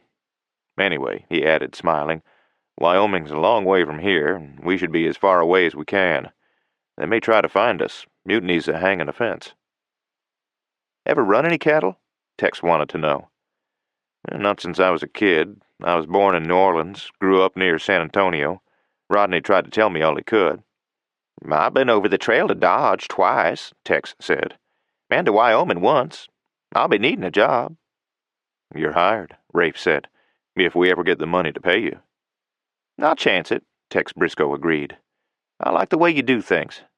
Me for the gold fields in Nevada, Rock said. Well, that's good for me, Penn said. If me and Rock don't strike it rich, we may come hunting to feed. There was no trail through the tall grass but the one the mind could make, or the instinct of the cattle moving toward water. Yet as the long-legged zebra dun moved along the flank of the little herd, Rafe Caradec thought he was coming home. This was a land for a man to love, a long, beautiful land of rolling grass and trees, of towering mountains pushing their dark peaks against the sky, and the straight, slim beauty of lodgepole pines. He sat easy in the saddle, more at home than in many months, for almost half his life had been lived astride a horse, and he liked the dun, which had an easy, space-eating stride. He had won the horse in a poker game in Ogden, and won the saddle and bridle in the same game. The new Winchester 73, newest and finest gun on the market, he had bought in San Francisco. A breeze whispered in the grass, turning it to green and shifting silver as the wind stirred along the bottomland. Rafe heard the gallop of a horse behind him and reined in, turning. Tex Briscoe rode up alongside. We should be about there, Rafe, he said, digging in his pocket for the makings. Tell me about that business again, will you? Rafe nodded. Rodney's brand was the one he bought from an hombre named Shafter Mason. It was the Bar M. He had 2,000 acres in Long Valley that he bought from Red Cloud, paid him good for it, and he was running cattle on that and some 4,000 acres outside the valley. His cabin was built in the entrance to Crazy Man Canyon. He borrowed money and mortgaged the land to a man named Bruce Barkow. Barkow's a big cattleman there, tied in with 3 or 4 others. He has several gunmen working for him, but he was the only man around who could loan him the money he needed. What's your plan? Briscoe asked, his eyes following the cattle. Tex, I haven't got one. I couldn't plan until I saw the lay of the land. First thing will be to find Mrs. Rodney and her daughter, and from them learn what the situation is. Then we can go to work. In the meantime, I aim to sell these cattle and hunt up Red Cloud. Yeah, that'd be tough, Tex suggested. There's been some engine trouble, and he's a Sioux. Mostly they're on the prod right now. I can't help it, Tex, Rafe said. I got to see him, tell him I have the deed, and explain so's he'll understand. He might turn out to be a good friend, and he would certainly make a bad enemy. Yeah, there may be some question about these cattle, Tex suggested dryly. What of it? Rafe shrugged. They're all strays, and we culled them out of canyons where no white man has been in years and slapped our own brand on them. We've driven them 200 miles, so nobody here has any claim on them. Whoever started cattle where we found these left the country a long time ago. You remember what that old trapper told us? Yep, Tex agreed. Our claim's good enough. He glanced again at the brand, then looked curiously at Rafe. Man, why didn't you tell me your old man owned the C-Bar? My uncle rode for him for a while. I heard a lot about him. When you said to put the C-Bar on these cattle, you could have knocked me over with an axe. Why, Uncle Joe used to tell me all about the C-Bar outfit. The old man had a son who was a ring-tailored terror as a kid, slick with a gun. Say, Tex Briscoe stared at Rafe. You wouldn't be the same one, would you? I'm afraid I am, Rafe said. For a kid, I was too slick with a gun. Had a run-in with some old enemies of Dad's, and when it was over, I hightailed for Mexico. Heard about it. Tex turned his sorrel out in a tight circle to cut a steer back into the herd, and they moved on. Rafe Caradec rode warily, with an eye on the country. This was all Indian country, and the Sioux and the Cheyennes had been hunting trouble ever since Custer had ridden into the Black Hills, which was the heart of the Indian country and almost sacred to the Plains tribes. This was the near end of Long Valley, where Rodney's range had begun, and it could be no more than a few miles to Crazy Man Canyon and his cabin. Rafe touched a spur to the dun and cantered toward the head of the drive. There were 300 head of cattle in this bunch, and when the old trapper had told him about them, curiosity had impelled him to have a look. In the green bottom of several adjoining canyons, these cattle, remnants of a herd brought into the country several years before, had looked fat and fine. It had been brutal, bitter work, but he and Tex had rounded up and branded the cattle, then hired 2 drifting cowhands to help them with the drive. He passed the man riding point and headed for the strip of trees where Crazy Man Creek curved out of the canyon and turned in a long, sweeping semicircle out to the middle of the valley, then down its center, irrigating some of the finest grassland he had ever seen. Much of it, he noted, was sub-irrigated from the mountains that lifted on both sides of the valley. The air was fresh and cool after the long, hot drive over the mountains and desert. The heavy fragrance of the pines and the smell of the long grass shimmering with dew lifted to his nostrils. He moved the dun down to the stream and sat his saddle while the horse dipped its muzzle into the clear, cold water of the Crazy Man. When the gelding lifted its head, Rafe waded him across the stream and climbed the opposite bank, then turned upstream toward the canyon. Chapter 3. The bench beside the stream, backed by its stand of lodgepole pines, looked just as Rodney had described it. Yet as the cabin came into sight, Rafe's lips tightened with apprehension, for there was no sign of life. The dun, feeling his anxiety, broke into a canter. One glance sufficed. The cabin was empty, and evidently had been so for a long time. Rafe was standing in the door when Tex rode up. Briscoe glanced around, then at Rafe. "Well," he said, "looks like we've had a long ride for nothing." The other 2 hands rode up, Johnny Gill and Bo Marsh, both Texans. With restless saddles, they had finished a drive in the Wyoming country, then headed west and had ridden clear to Salt Lake. On their return, they'd run into Rafe and Tex and hired on to work the herd east to the Long Valley. Gill, a short, leather-faced man of 30, stared around. "I know this place," he said. "Used to be the Rodney Ranch. Feller named Dan Shute took over. Rancher." "Shute, eh?" Tex glanced at Caradec. "Not Barkow?" Gill shook his head. "Barkow made out to be helping Rodney's women folks, but he didn't do much good. Personal, I never figured he cut no great swath of trying. Anyway, this here Dan Shute is a bad hombre." "Well," Rafe said casually, "maybe we'll find out how bad. I aim to settle right here." Gill looked at him thoughtfully. "You're buying yourself a piece of trouble, mister," he said. "But I never cottoned to Dan Shute myself. You got any rightful claim to this range? This is where you is headed, ain't it?" "That's right," Rafe said, "and I have a claim." "Well, Bo," Gill said, hooking a leg over the saddle horn, "want to drift on, or do we stay and see how this gent stacks up with Dan Shute?" Marsh grinned. He had a reckless, infectious grin. "Sure, Johnny," he said. "I'm for staying on. Shute's got him a big red-headed hand riding for him I never liked no ways." "Thanks, boys," Rafe said. "Looks like I've got an outfit. Keep the cattle in pretty close for the next few days. I'm riding into Painted Rock." "That town belongs to Barkow," Gill advised. "Might pay you to kinda check up on Barkow and Shute. Some of the boys talking around the chuck wagon sort of figured there was more to that than met the eye. That Bruce Barkow is a right important gent around here, but when you read his sign, it don't always add up." "Maybe," Rafe suggested thoughtfully, "you'd better come along. Let Tex and Marsh worry with the cattle." Rafe Caradec turned the dun toward Painted Rock. Despite himself, he was worried. His liking for the little cattleman Rodney had been very real, and he had come to know and respect the man while aboard the Mary S. In the weeks that had followed the flight from the ship, he had been considering the problem of Rodney's ranch so much that it had become much his own problem. Now Rodney's worst fears seemed to have been realized. The family had evidently been run off their ranch, and Dan Shute had taken possession.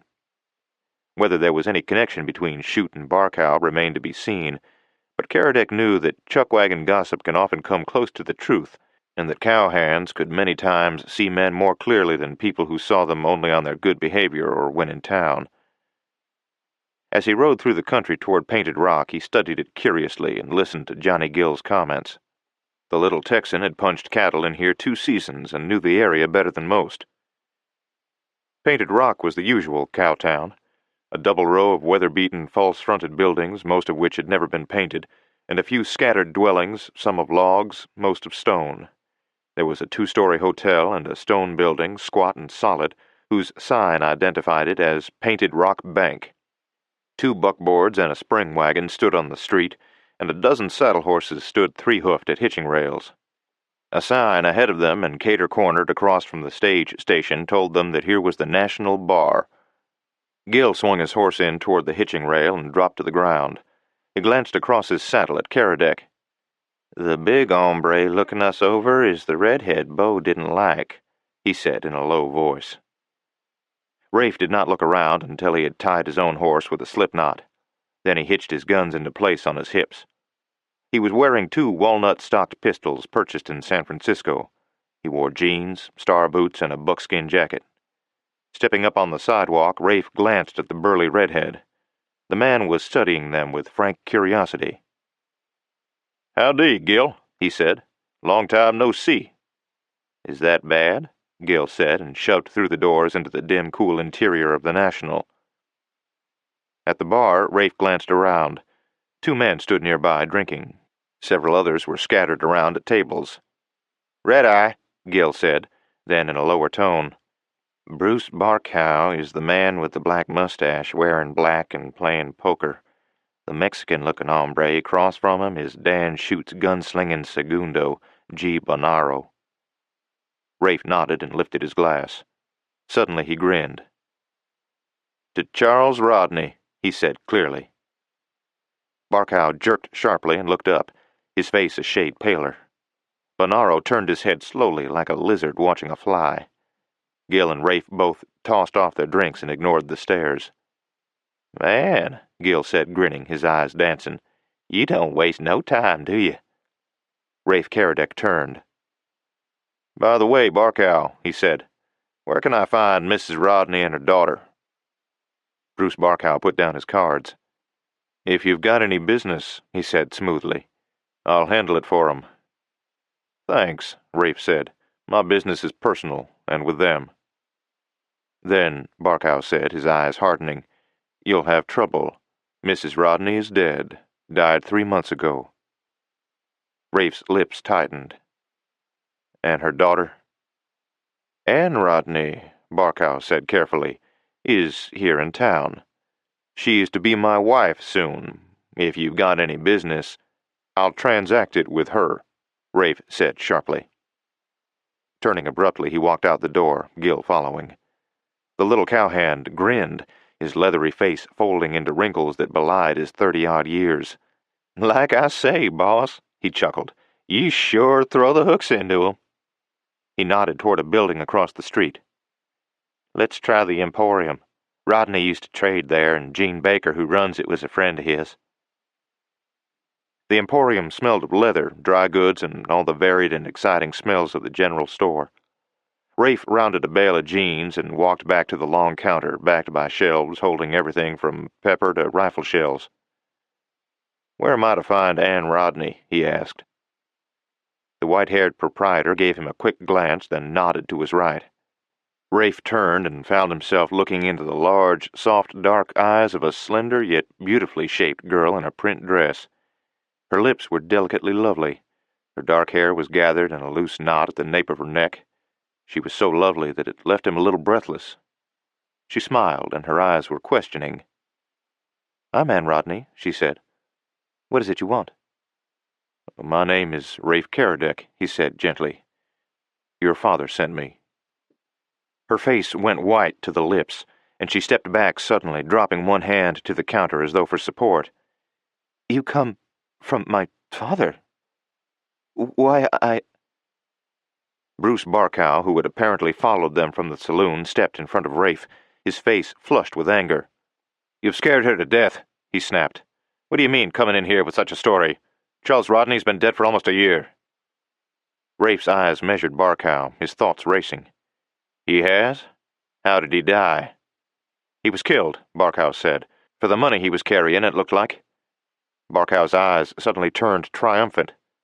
"Did you kill him?" Rafe was suddenly aware that Johnny Gill was staring at him, his brows drawn together, puzzled and wondering. Gill, he realized, knew him but slightly and might easily become suspicious of his motives. Gene Baker also was studying him coldly, his eyes alive with suspicion.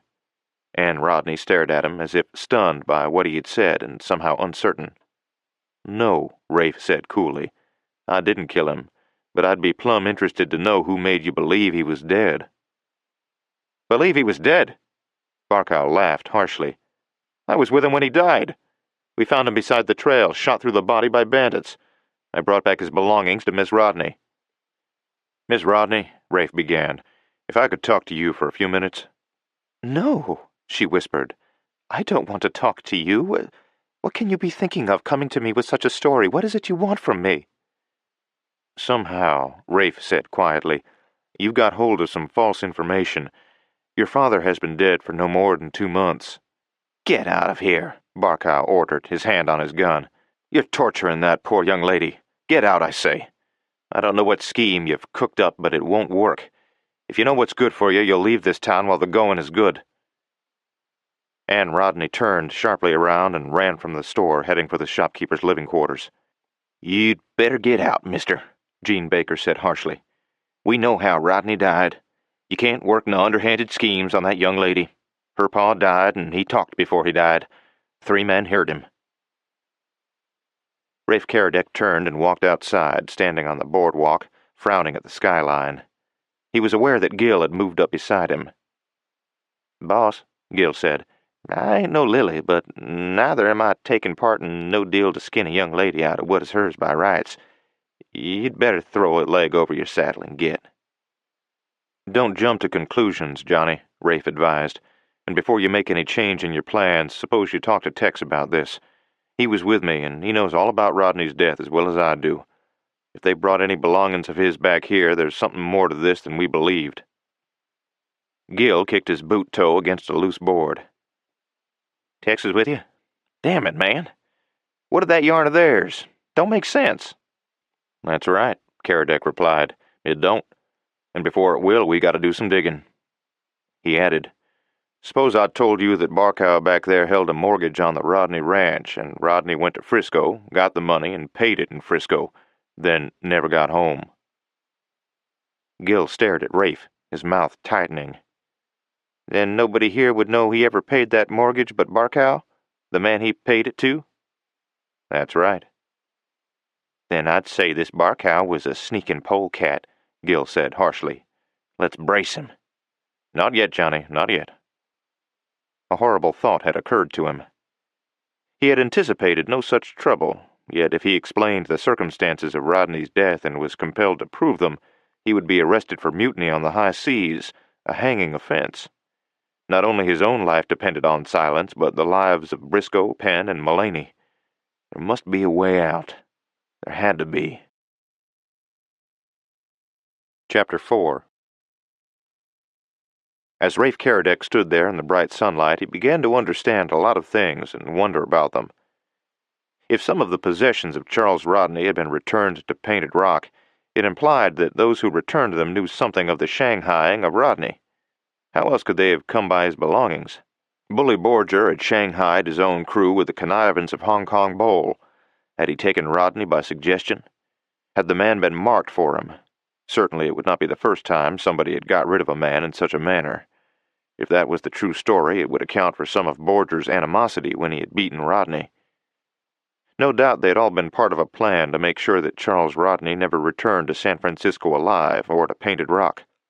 Yet believing such a thing and proving it were 2 vastly different things. Also, it presented a problem of motive.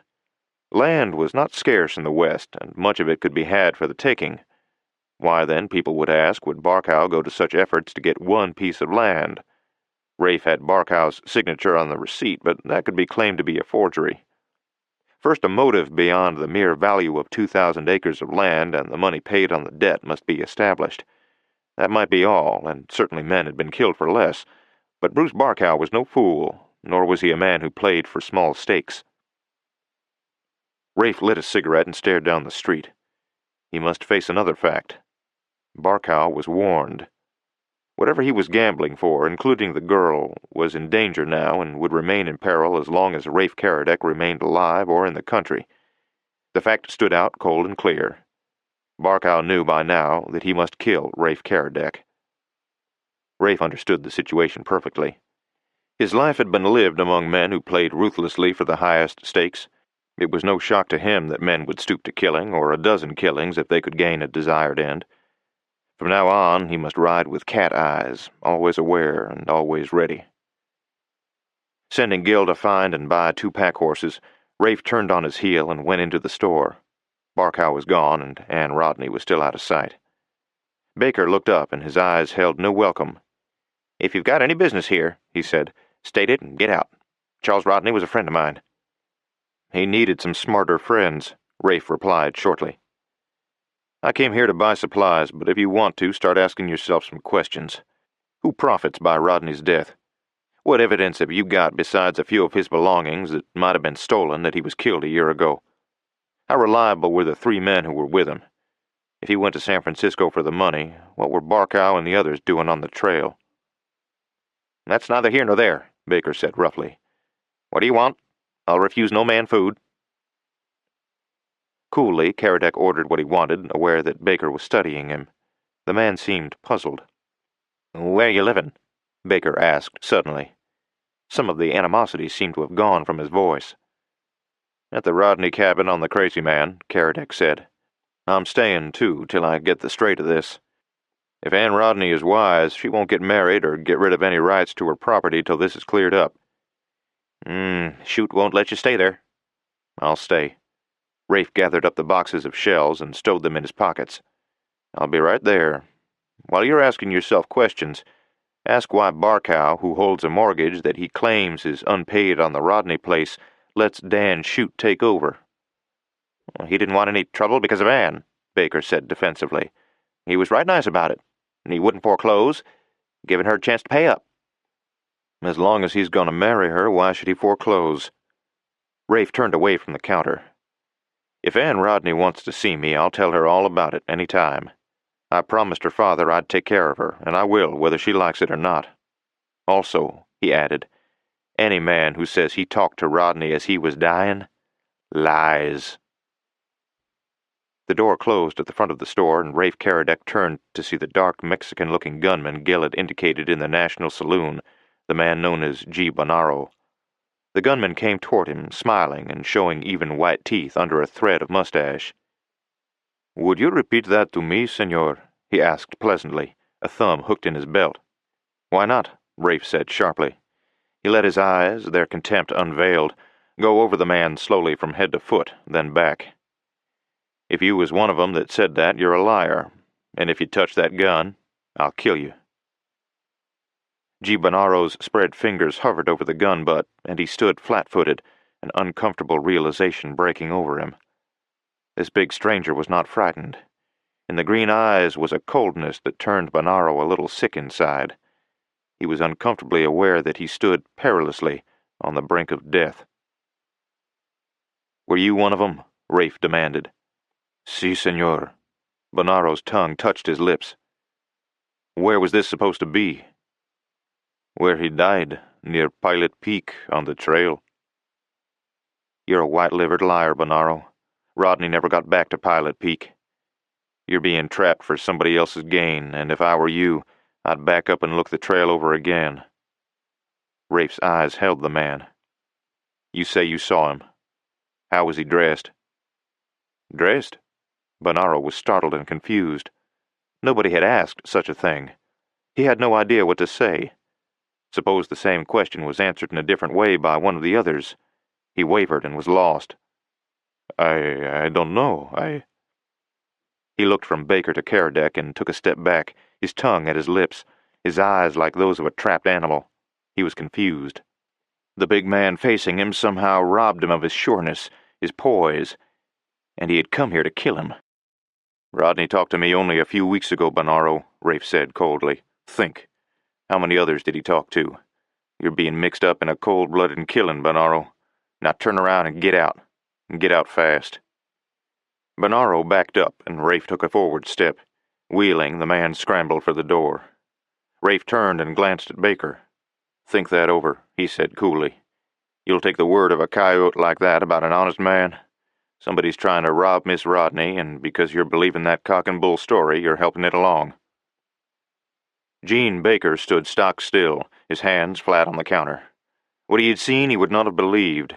G. Bonaro had slain 2 men since coming to Painted Rock, and here a stranger had backed him down without lifting a hand or moving toward a gun.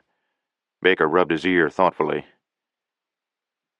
Johnny Gill met Rafe in front of the store with 2 pack horses. A glance told Caradec that the little cowhand had bought well. Gill glanced questioningly at Rafe. "Did I miss something? I seen that gun hand Segundo of Chutes coming out of that store like he was chased by the devil. You and him have a run-in?" "I called him, and he backed down," Rafe told Gill. "He said he was one of the 3 who heard Rodney's last words. I told him he was a liar." Johnny drew the rope tighter. He glanced out of the corner of his eye at Rafe. This man had come into town and put himself on record for what he was and what he planned faster than anybody he had ever seen. Shucks, Johnny thought, grinning at the horse. Why go back to Texas? There'll be a ruckus enough here, riding for that hombre. The town of Painted Rock numbered exactly 89 inhabitants, and by sundown the arrival of Rafe Caradec and his challenge to G. Bonaro was the talk of all of them. It was a behind-the-hand talking, but the story was going the rounds. Also that Charles Rodney was alive, or had been alive until recently.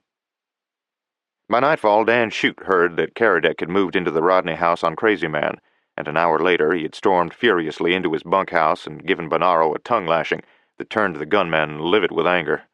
Bruce Barkow was worried, and he made no pretense about it in his conference with Chute. The only hopeful note was that Caradec had said that Rodney was dead. Gene Baker, sitting in his easy chair in his living quarters behind the store, was uneasy. He was aware that his silence was worrying his wife. He was also aware that Anne was silent herself, an unusual thing, for the girl was usually gay and full of fun and laughter. The idea that there could have been anything wrong about the story told by Barkow, Weber, and Bonaro had never entered the shopkeeper's head. He had accepted the story as others had, for many men had been killed along the trails or had died in fights with Indians. It was another tragedy of the westward march, and he had done what he could. He and his wife had taken Anne Rodney into their home and loved her as their own child. Now this stranger had come with his questions. Despite Baker's irritation that the matter had come up at all, and despite his outward denials of truth in what Caradec had said, he was aware of an inner doubt that gnawed at the walls of his confidence in Bruce Barkow. Whatever else he might be, Gene Baker was a fair man. He was forced to admit that Bonaro was not a man in whom reliance could be placed. He was a known gunman and a suspected outlaw. That Chute hired him was bad enough in itself, yet when he thought of Chute, Baker was again uneasy. The twin ranches of Barkow and Chute surrounded the town on 3 sides. Their purchases represented no less than 50% of the storekeeper's business, and that did not include what the hands bought on their own. The drinking of the hands from the ranches supported the National Saloon, too, and Gene Baker, who for all his willingness to live and let live was a good citizen, or believed himself to be, found himself examining a situation he did not like. It was not a new situation in Painted Rock, and he had been unconsciously aware of it for some time, yet, while aware of it, he had tacitly accepted it. Now there seemed to be someone in the woodpile, or several of them. As Baker smoked his pipe, he found himself realizing with some discomfort and growing doubt that Painted Rock was completely subservient to Barkow and Chute. Pod Gomer, who was town marshal, had been nominated for the job by Barkow at the council meeting. Joe Benson of the National had seconded the motion, and Dan Chute had calmly suggested that the nomination be closed, and Gomer was voted in. Gene Baker had never liked Gomer, but the man was a good gun hand and certainly unafraid. Baker had voted with the others, as had Pat Higley, another responsible citizen of the town. In the same manner, Benson had been elected mayor of the town, and Roy Gargan had been made judge. Remembering that the town was actually in the hands of Barkow and Chute, Baker also recalled that at first the tactics of the two big ranchers had caused grumbling among the smaller holders of land. Nothing had ever been done, largely because one of them, Stu Martin, who talked the loudest, had been killed in a fall from a cliff. A few weeks later, another smaller rancher, Al Chase, had mistakenly tried to draw against Bonaro and had died. Looking at it in that light, the situation made Baker uneasy. Little things began to occur to him that had remained unconsidered, and he began to wonder just what could be done about it, even if he knew for sure that Rodney had been killed. Not only was he dependent on Chute and Barkow for business, but Benson, their partner and friend, owned the freight line that brought in his supplies. Law was still largely a local matter. The Army maintained a fort not too far away, but the soldiers were busy keeping an eye on the Sioux and their allies who were becoming increasingly restive, what with the blooming gold camps at Bannock and Alder Gulch, Custer's invasion of the Black Hills, and the steady roll of wagon trains over the Bozeman and Laramie trails. If there was trouble here, Baker realized with a sudden, sickening fear, it would be settled locally, and that meant it would be settled by Dan Chute and Bruce Barkow. Yet even as he thought of that, Baker recalled the tall man in the black, flat-crowned hat and buckskin jacket. There was something about Rafe Caradec that was convincing, something that made a man doubt he would be controlled by anybody or anything, at any time, or anywhere. Chapter 5. Rafe Caradec rode silently alongside Johnny Gill when they moved out of Painted Rock, trailing the two pack horses. The trail turned west by south and crossed the North Fork of Clear Creek. They turned then along a narrow path that skirted the huge boulders fringing the mountains. Gill turned his head slightly. "It might not be a bad idea to take to those hills, boss," he said carelessly. "There's a trail up that way. Ain't much to use, either." Caradec glanced quickly at the little puncher, then nodded. "All right," he said. "Lead off if you want." Johnny was riding with his rifle across his saddle, and his eyes were alert. That, Rafe decided, was not a bad idea. He jerked his head back toward Painted Rock. "What you think Barkow will do?" Gill shrugged. "No telling, but Dan Chute will know what to do. He'll be gunning for you, if you sure enough got the straight of this. What you figure happened?" Rafe hesitated, then he said carefully, "What happened to Charles Rodney wasn't any accident. It was planned and carried out mighty smooth." He waited while the horse took a half-dozen steps, then looked up suddenly. "Gill, you size up like a man to ride the river with. Here's the story. If you ever tell it, you'll hang 4 good men." Briefly and concisely he outlined the shanghaiing of Rodney and himself, the events aboard ship, the escape. "See," he added, "you must have looked foolproof to them. Rodney goes away to sea and never comes back. Nobody but Barkow knows that mortgage was paid, and what did happen was something they couldn't plan for, and probably didn't even think about." Gill nodded. "Rodney must have been tougher than anybody figured," he said admiringly. "Never quit trying, you say?" "Right. He had only one idea, it looked like, and that was to live to get home to his wife and daughter. If," Rafe added, "the wife was anything like the daughter, I don't blame him." The cowhand chuckled. "Yeah, I know what you mean. She's as purty as a papoose in a red hat." "You know, Gill," Rafe said speculatively, "there's one thing that bothers me. Why do they want that ranch so bad?" "Yeah, that's got me wondering, too," Gill agreed. "It's a good ranch, mostly, except for that land at the mouth of the valley. Rises there to a sort of a dome, and the crazy man swings around it. Nothing much grows there. The rest of it's a good ranch." "Say anything about Tex or Bo?" Caradec asked. "Nope," Gill said. "Figures like war now. No use letting the enemy know what you're holding." The trail they followed left the grasslands of the creek bottom and turned back up into the hills to a long plateau. They rode on among the tall pines, scattered here and there with birch or aspen along the slopes. A cool breeze stirred among the pines, and the horses walked along slowly, taking their time, their hoofbeats soundless on the cushion of pine needles. Once the trail wound down the steep side of a shadowy canyon, weaving back and forth finally to reach bottom in a brawling, swift-running stream. Willows skirted the banks, and while the horses were drinking, Rafe saw a trout leap in a pool above the rapids. A brown thrasher swept like a darting red-brown arrow past his head, and he could hear yellow warblers gossiping among the willows. He himself was drinking when he saw the sand crumble from a spot on the bank and fall with a tiny splash into the creek. Carefully, he got to his feet. His rifle was in his saddle boot, but his pistols were good enough for anything he could see in this narrow place. He glanced casually at Gil, and the cowhand was tightening his cinch, all unawares. Caradec drew a long breath and hitched up his trousers, then hooked his thumbs in his belt near the gun butts. He had no idea who was there, but that sand did not fall without a reason. In his own mind, he was sure that someone was standing in the willow thicket across and downstream, above where the sand had fallen. Someone was watching them. "Ready?" Johnny suggested, looking at him curiously. "Almost," Rafe drawled casually. "Sort of like this little place. It's cool and pleasant. Sort of place a man might like to rest a while, and where a body could watch his back trail, too." He was talking at random, hoping Gil would catch on. The puncher was looking at him intently now. "At least," Rafe added, "it'd be nice here if a man was alone. He could think better." It was then that his eye caught the color in the willows. It was a tiny corner of red, a bright flaming crimson, and it lay where no such color should be. That was not likely to be a cowhand unless he was a Mexican or a dude, and they were scarce in this country. It could be an Indian. If whoever it was had planned to fire, a good chance had been missed while he and Gil drank. 2 well-placed shots would have done for them both. Therefore, it was logical to discount the person in the willows as an enemy, or, if so, a patient enemy. To all appearances, whoever lay in the willows preferred to remain unseen. It had all the earmarks of being someone or something trying to avoid trouble. Gil was quiet and puzzled. Cat-like, he watched Rafe for some sign to indicate what the trouble was.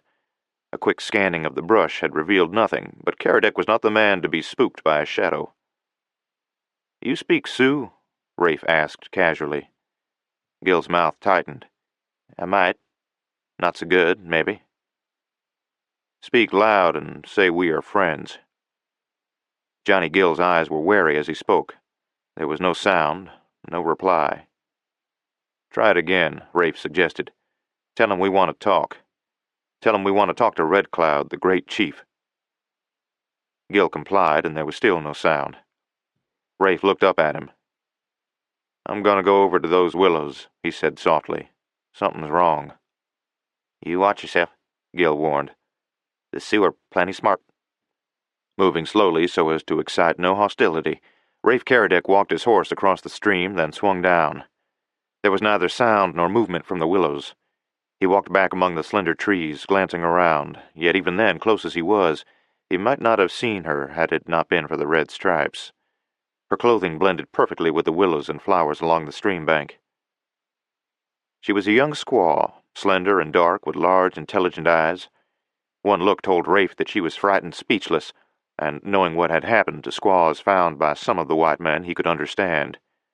Her legs were outstretched, and from the marks on the grass and the bank of the stream he could see she had been dragging herself. The reason was plain to see. One leg was broken just below the knee. "Johnny," he said, not too loudly, "here's a young squaw. She's got a busted leg." "Better get away quick," Gil advised. "The Sioux are pretty mean where squaws are concerned." "Not till I set that leg," Rafe said. "Boss," Gil advised worriedly, "don't do it. She's liable to yell like blazes if you lay a hand on her. Our lives won't be worth a nickel. We got troubles enough without asking for more." Rafe walked a step nearer and smiled at the girl. "I want to fix your leg," he said, gently motioning to it. "Don't be afraid." She said nothing, staring at him, yet he walked up and knelt down. She drew back from his touch, and he saw then she had a knife. He smiled and touched the break with gentle fingers. "Better cut some splints, Gil," he said. "She's got a bad break. Just a little jolt and it might pop right through the skin."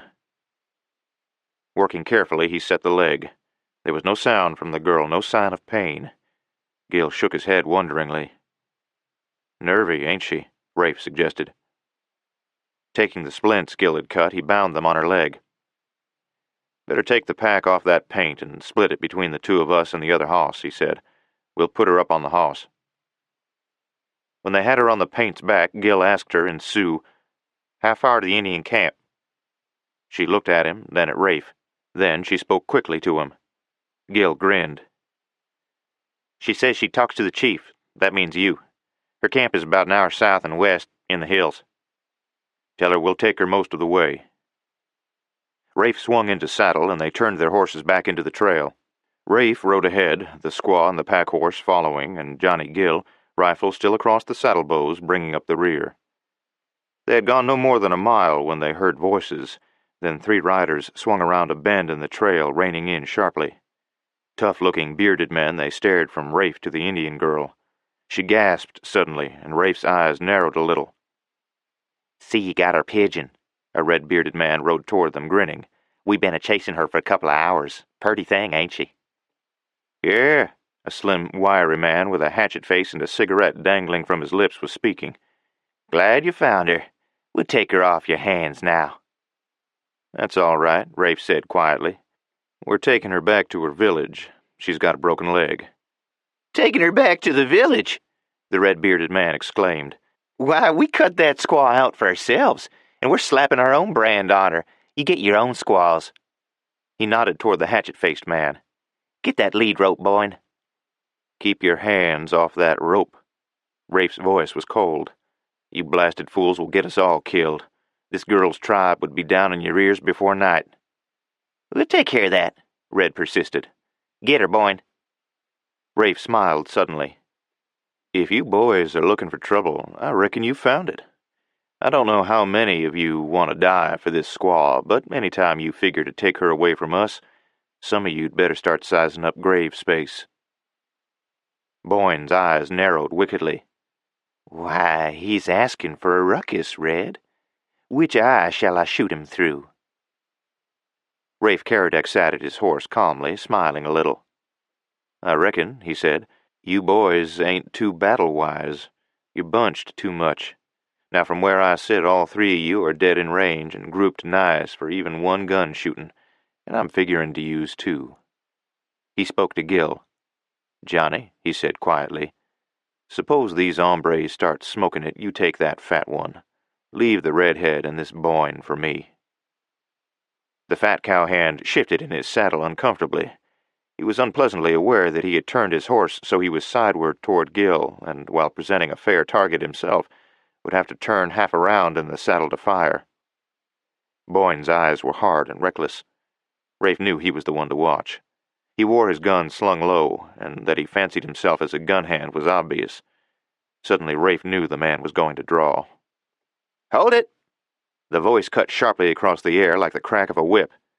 "Boyne, keep your hand shoulder high. You too, Red. Now turn your horses with your knees and start down the trail. If one of you even looks like you wanted to use a gun, I'll open up with this Henry and cut you into little pieces." Boyne cursed wickedly. "You're getting out of this easy this time," he said viciously. "I'll see you again." Rafe smiled. "Why, sure, Boyne. Only next time you'd better take that rawhide lashing off the butt of your Colt. Mighty handy when riding over rough country, but mighty unhandy when you need your gun in a hurry." With a startled gasp, Boyne glanced down.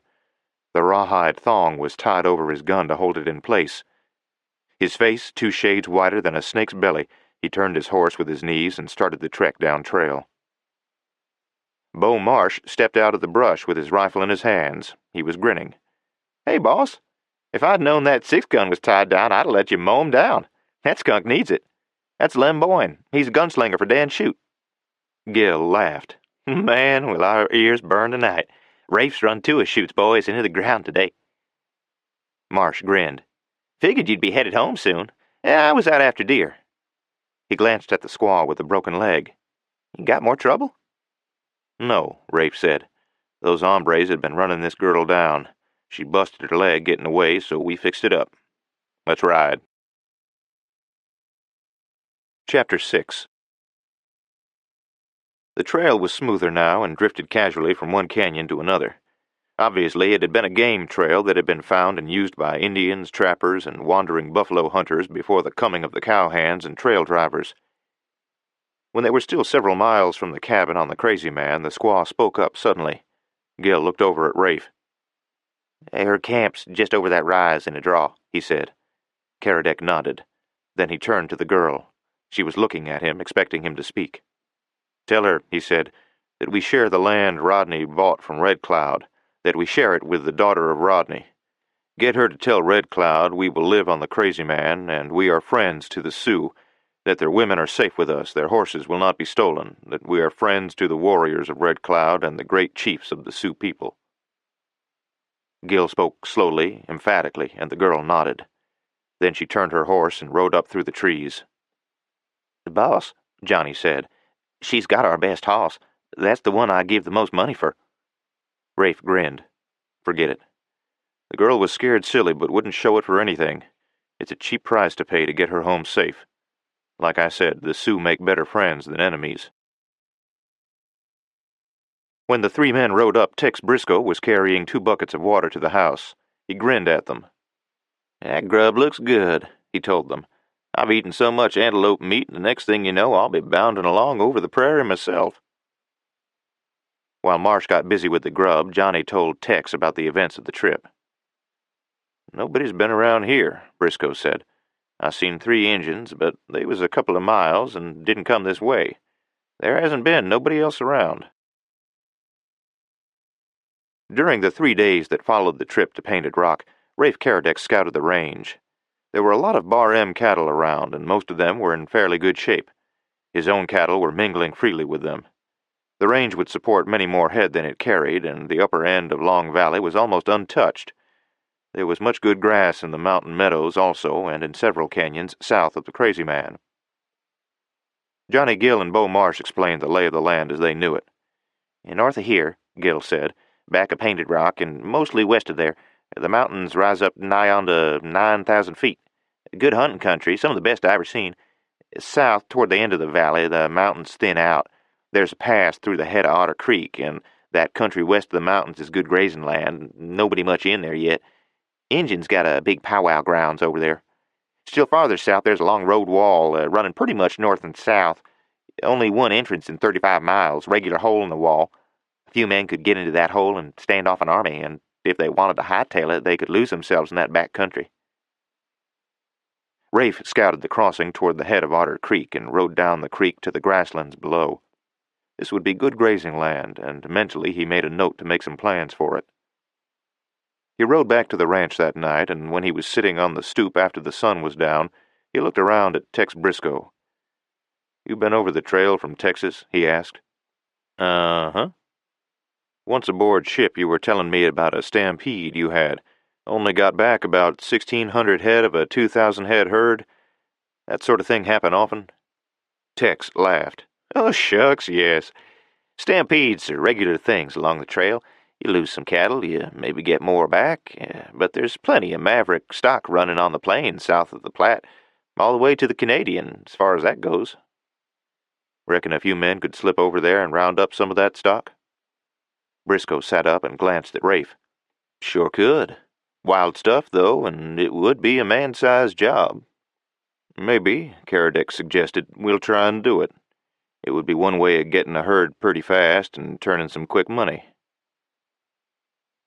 There followed days of hard driving labor. Always one man stayed at the cabin, keeping a sharp lookout for any of the shoot or barcow riders. Caradec knew they would come, and when they did, they would be riding with only one idea in mind: to get rid of him. In the visit to Painted Rock, he had laid his cards on the table, and they had no idea how much he knew or what his story of Charles Rodney could be. Rafe Caradec knew Barkow was worried, and that pleased him. Yet while the delayed attack was a concern, it was also a help. There was some grumbling from the hands, but he kept them busy, cutting hay in the meadows and stacking it. Winter in this country was going to be bad. He needed no weather prophet to tell him that, and he had no intention of losing a lot of stock. In a canyon that branched off from the head of Crazy Man, he had found a warm spring. There was small chance of it freezing, yet the water was not too hot to drink. In severe cold it would freeze, but otherwise it would offer an excellent watering place for his stock. They made no effort to bring hay back to the ranch, but arranged it in huge stacks back in the canyons and meadows. There had been no sign of Indians, and Rafe avoided their camp, yet once, when he did pass nearby, there was no sign of them. It seemed as if they had moved out and left the country. Then one night he heard a noise at the corral and the snorting of a horse. Instantly he was out of bed and had his boots on when he heard Briscoe swearing in the next room. They got outside in a hurry, fearing someone was rustling their stock. In the corral they could see the horses, and there was no one nearby. Beau Marsh had walked over to the corral, and suddenly he called out, "Boss, look at here!" They all trooped over, then stopped. Instead of 5 horses in the corral, there were 10. One of them was the paint they had loaned the young squaw, but the others were strange horses, and every one of them was a picked animal. "Well, I'll be damned!" Gil exploded. "Brung our own hoss and an extra for each of us. Reckon that big black is for you, boss."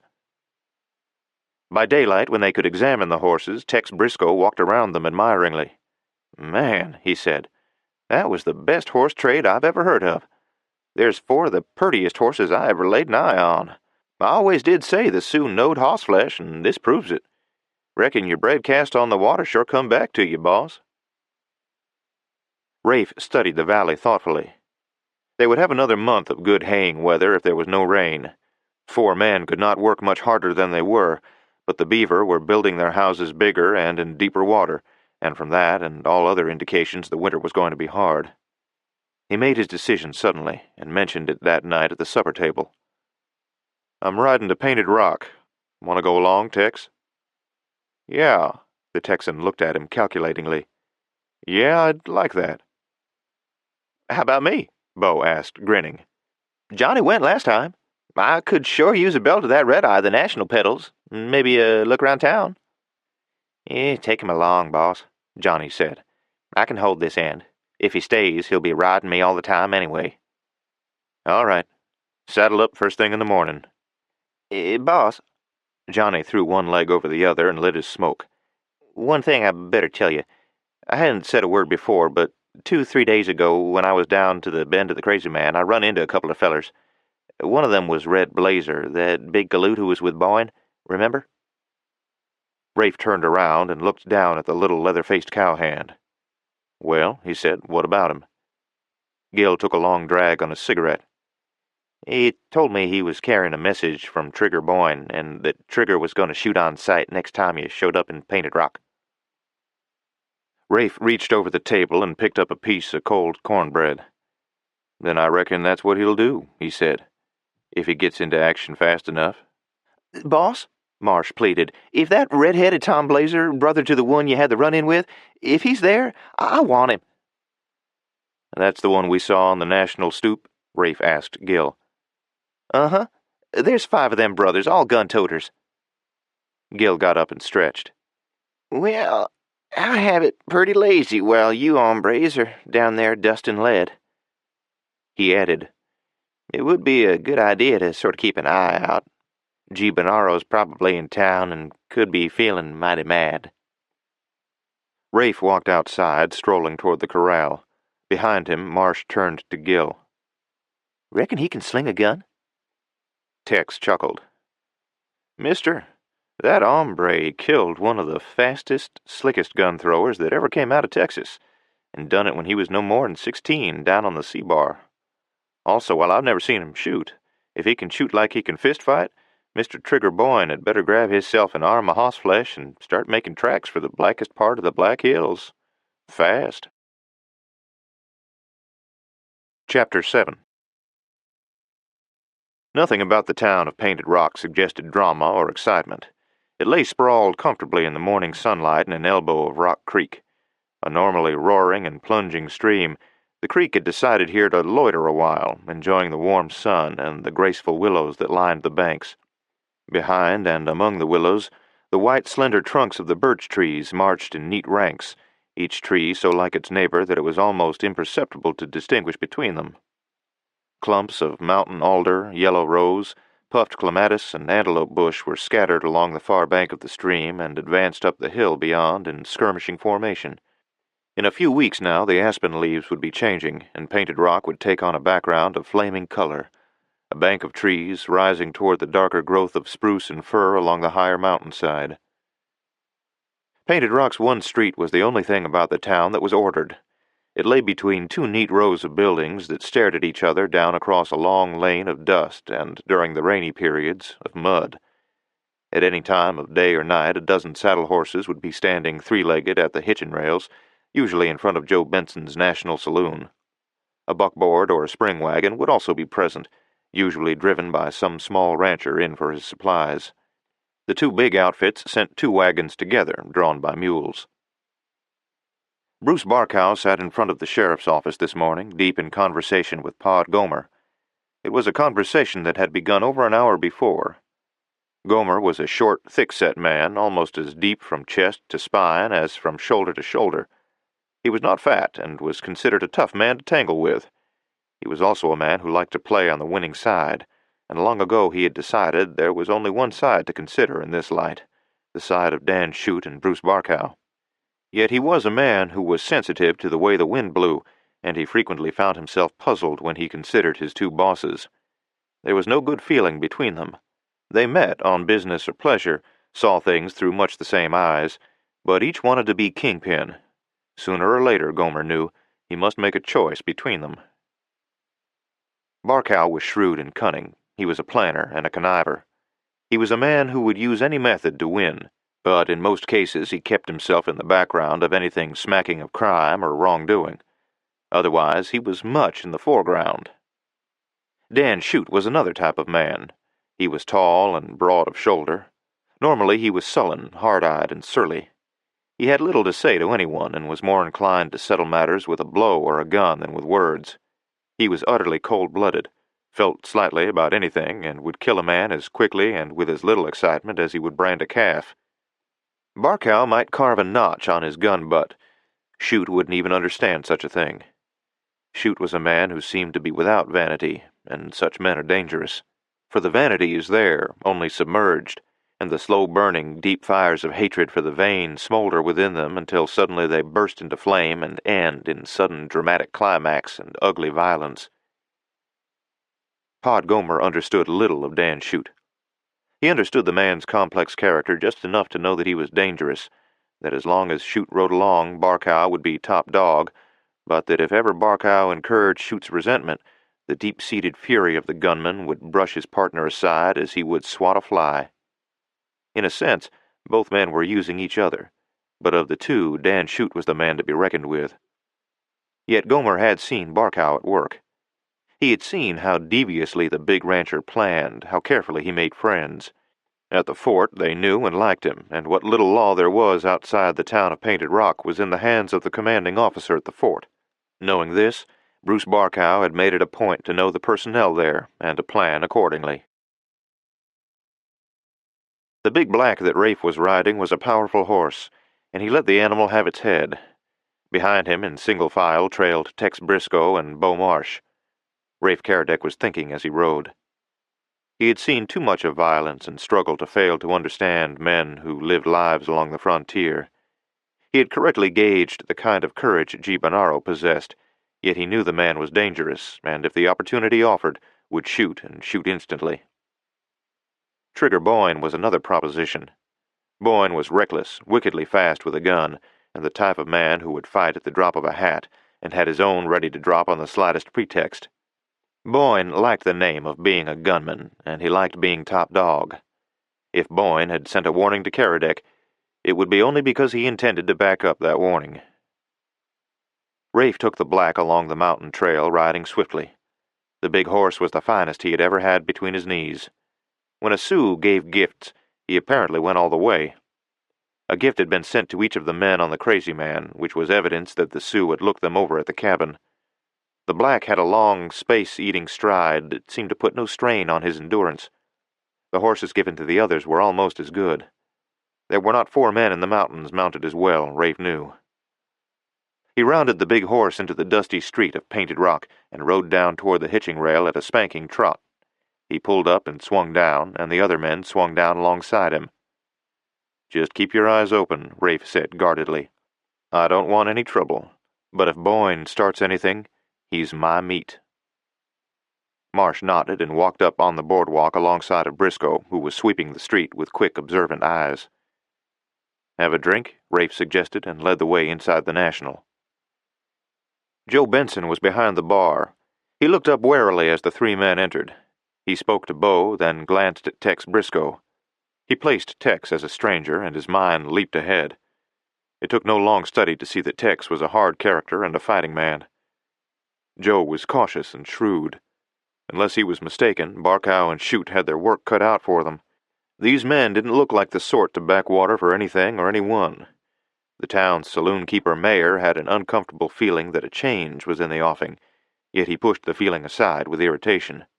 That must not happen. His own failure and his own interests were too closely allied to those of Barkow and Shute. Of course, when Barkow married the Rodney girl, that would give them complete title to the ranch. That would leave them in the clear, and these men, if alive, could be run off the ranch with every claim to legal process. Caradec tossed off his whiskey and looked up sharply. His glance pinned Joe Benson to the spot. "Trigger Boyne sent word he was looking for me," he said abruptly. "Tell him I'm in town. Ready." "Well, how should I know Trigger better than any other man who comes into this bar?" Benson demanded. "You know him. Tell him." Rafe hitched his guns into a comfortable position and strode through the swinging doors. There were a dozen men in sight, but none of them resembled Boyne or either of the blazers he had seen. He started for the Emporium. Behind him, Tex stopped by one of the posts that supported the wooden awning over the walk and leaned a negligent shoulder against it, a cigarette drooping from the corner of his mouth. Beau Marsh sat back in a chair against the wall, his interested eyes sweeping the street. Several men who passed spoke to him and glanced at Tex Briscoe's tall, lean figure. Rafe opened the door of the Emporium and strode inside. Gene Baker looked up, frowning when he saw him. He was not glad to see Rafe, for the man's words on his previous visit had been responsible for some doubts and speculations. "Is Anne Rodney in?" Baker hesitated. "Yes," he said finally. "She's back there." Rafe went around the counter toward the door, hat in his left hand. "I don't think she wants to see you," Baker advised. "All right," Rafe said. "We'll see." He pushed past the screen and stepped into the living room beyond. Anne Rodney was sewing, and when the quick step sounded, she glanced up. Her eyes changed. Something inside her seemed to turn over slowly. This big man who had brought such disturbing news affected her as no man ever had. Considering her engagement to Bruce Barkow, she didn't like to feel that way about any man. Since he had last been here, she had worried a good deal about what he had said and her reaction to it. Why would he come with such a tale? Shouldn't she have heard him out? Bruce said no, that the man was an impostor and someone who hoped to get money from her. Yet she knew something of Johnny Gill, and she had danced with Beau Marsh, and knew that these men were honest and had been so as long as she had known them. They were liked and respected in Painted Rock. "Oh," she said, rising. "It's you." Rafe stopped in the center of the room, a tall, picturesque figure in his buckskin coat and with his waving black hair. He was, she thought, a handsome man. He wore his guns low and tied down, and she knew what that meant. "I was going to wait," he said abruptly, "and let you come to me and ask questions, if you ever did. But when I thought it over, remembering what I'd promised your father, I decided I must come back now, lay all my cards on the table, and tell you what happened." She started to speak, and he lifted his hand. "Wait. I'm going to talk quick, because in a few minutes I have an appointment outside that I must keep. Your father did not die on the trail back from California. He was shanghaied in San Francisco, taken aboard a ship while unconscious and forced to work as a seaman. I was shanghaied at the same time and place. Your father and I, in the months that followed, were together a lot. He asked me to come here to take care of you and his wife and to protect you. He died of beatings he got aboard ship, just before the rest of us got away from the ship. I was with him when he died, sitting beside his bed. Almost his last words were about you." Anne Rodney stood very still, staring at him. There was a ring of truth in the rapidly spoken words, yet how could she believe this? 3 men had told her they saw her father die, and one of them was the man she was to marry, the man who had befriended her, who had refused to foreclose on the mortgage he held and take from her the last thing she possessed in the world. "What was my father like?" she asked. "Like?" Rafe's brow furrowed. "How can anybody say what any man is like? I'd say he was about 5 feet 8 or 9. When he died, his hair was almost white, but when I first saw him, he had only a few gray hairs. His face was a heap like yours. So were his eyes, except they weren't so large nor so beautiful. He was a kind man who wasn't used to violence, I think, and he didn't like it. He planned well and thought well, but the West was not the country for him yet. 10 years from now, when it has settled more, he'd have been a leading citizen. He was a good man, and a sincere man. It sounds like him, Anne said hesitantly. But there is nothing you could not have learned here or from someone who knew him. No, he said frankly. That's so, but there's something else you should know. The mortgage your father had against his place was paid. What? Anne stiffened. Paid? How can you say that? He borrowed the money in Frisco and paid Barkow with it. He got a receipt for it. Oh, I can't believe that. Why, Bruce would have... Would he? Rafe asked gently. You sure? She looked at him. What was the other thing? I have a deed, he said, to the ranch, made out to you and to me. Her eyes widened, then hardened with suspicion. So, now things become clearer. A deed to my father's ranch made out to you and to me. In other words, you are laying claim to half of my ranch? Please, Rafe said. She smiled. You needn't say anything more, Mr. Caradec. I admit I was almost coming to believe there was something in your story. At least I was wondering about it, for I couldn't understand how you hoped to profit from any such tale. Now it becomes clear. You are trying to get half my ranch. You have even moved into my house without asking permission. She stepped to one side of the door and pulled back the curtain. I'm sorry, but I must ask you to leave. I must also ask you to vacate the house on Crazy Man at once. I must ask you to refrain from calling on me again or from approaching me. Please, Rafe said. You're jumping to conclusions. I never aimed to claim any part of the ranch. I came here only because your father asked me to. Good day, Mr. Caradec. Anne still held the curtain.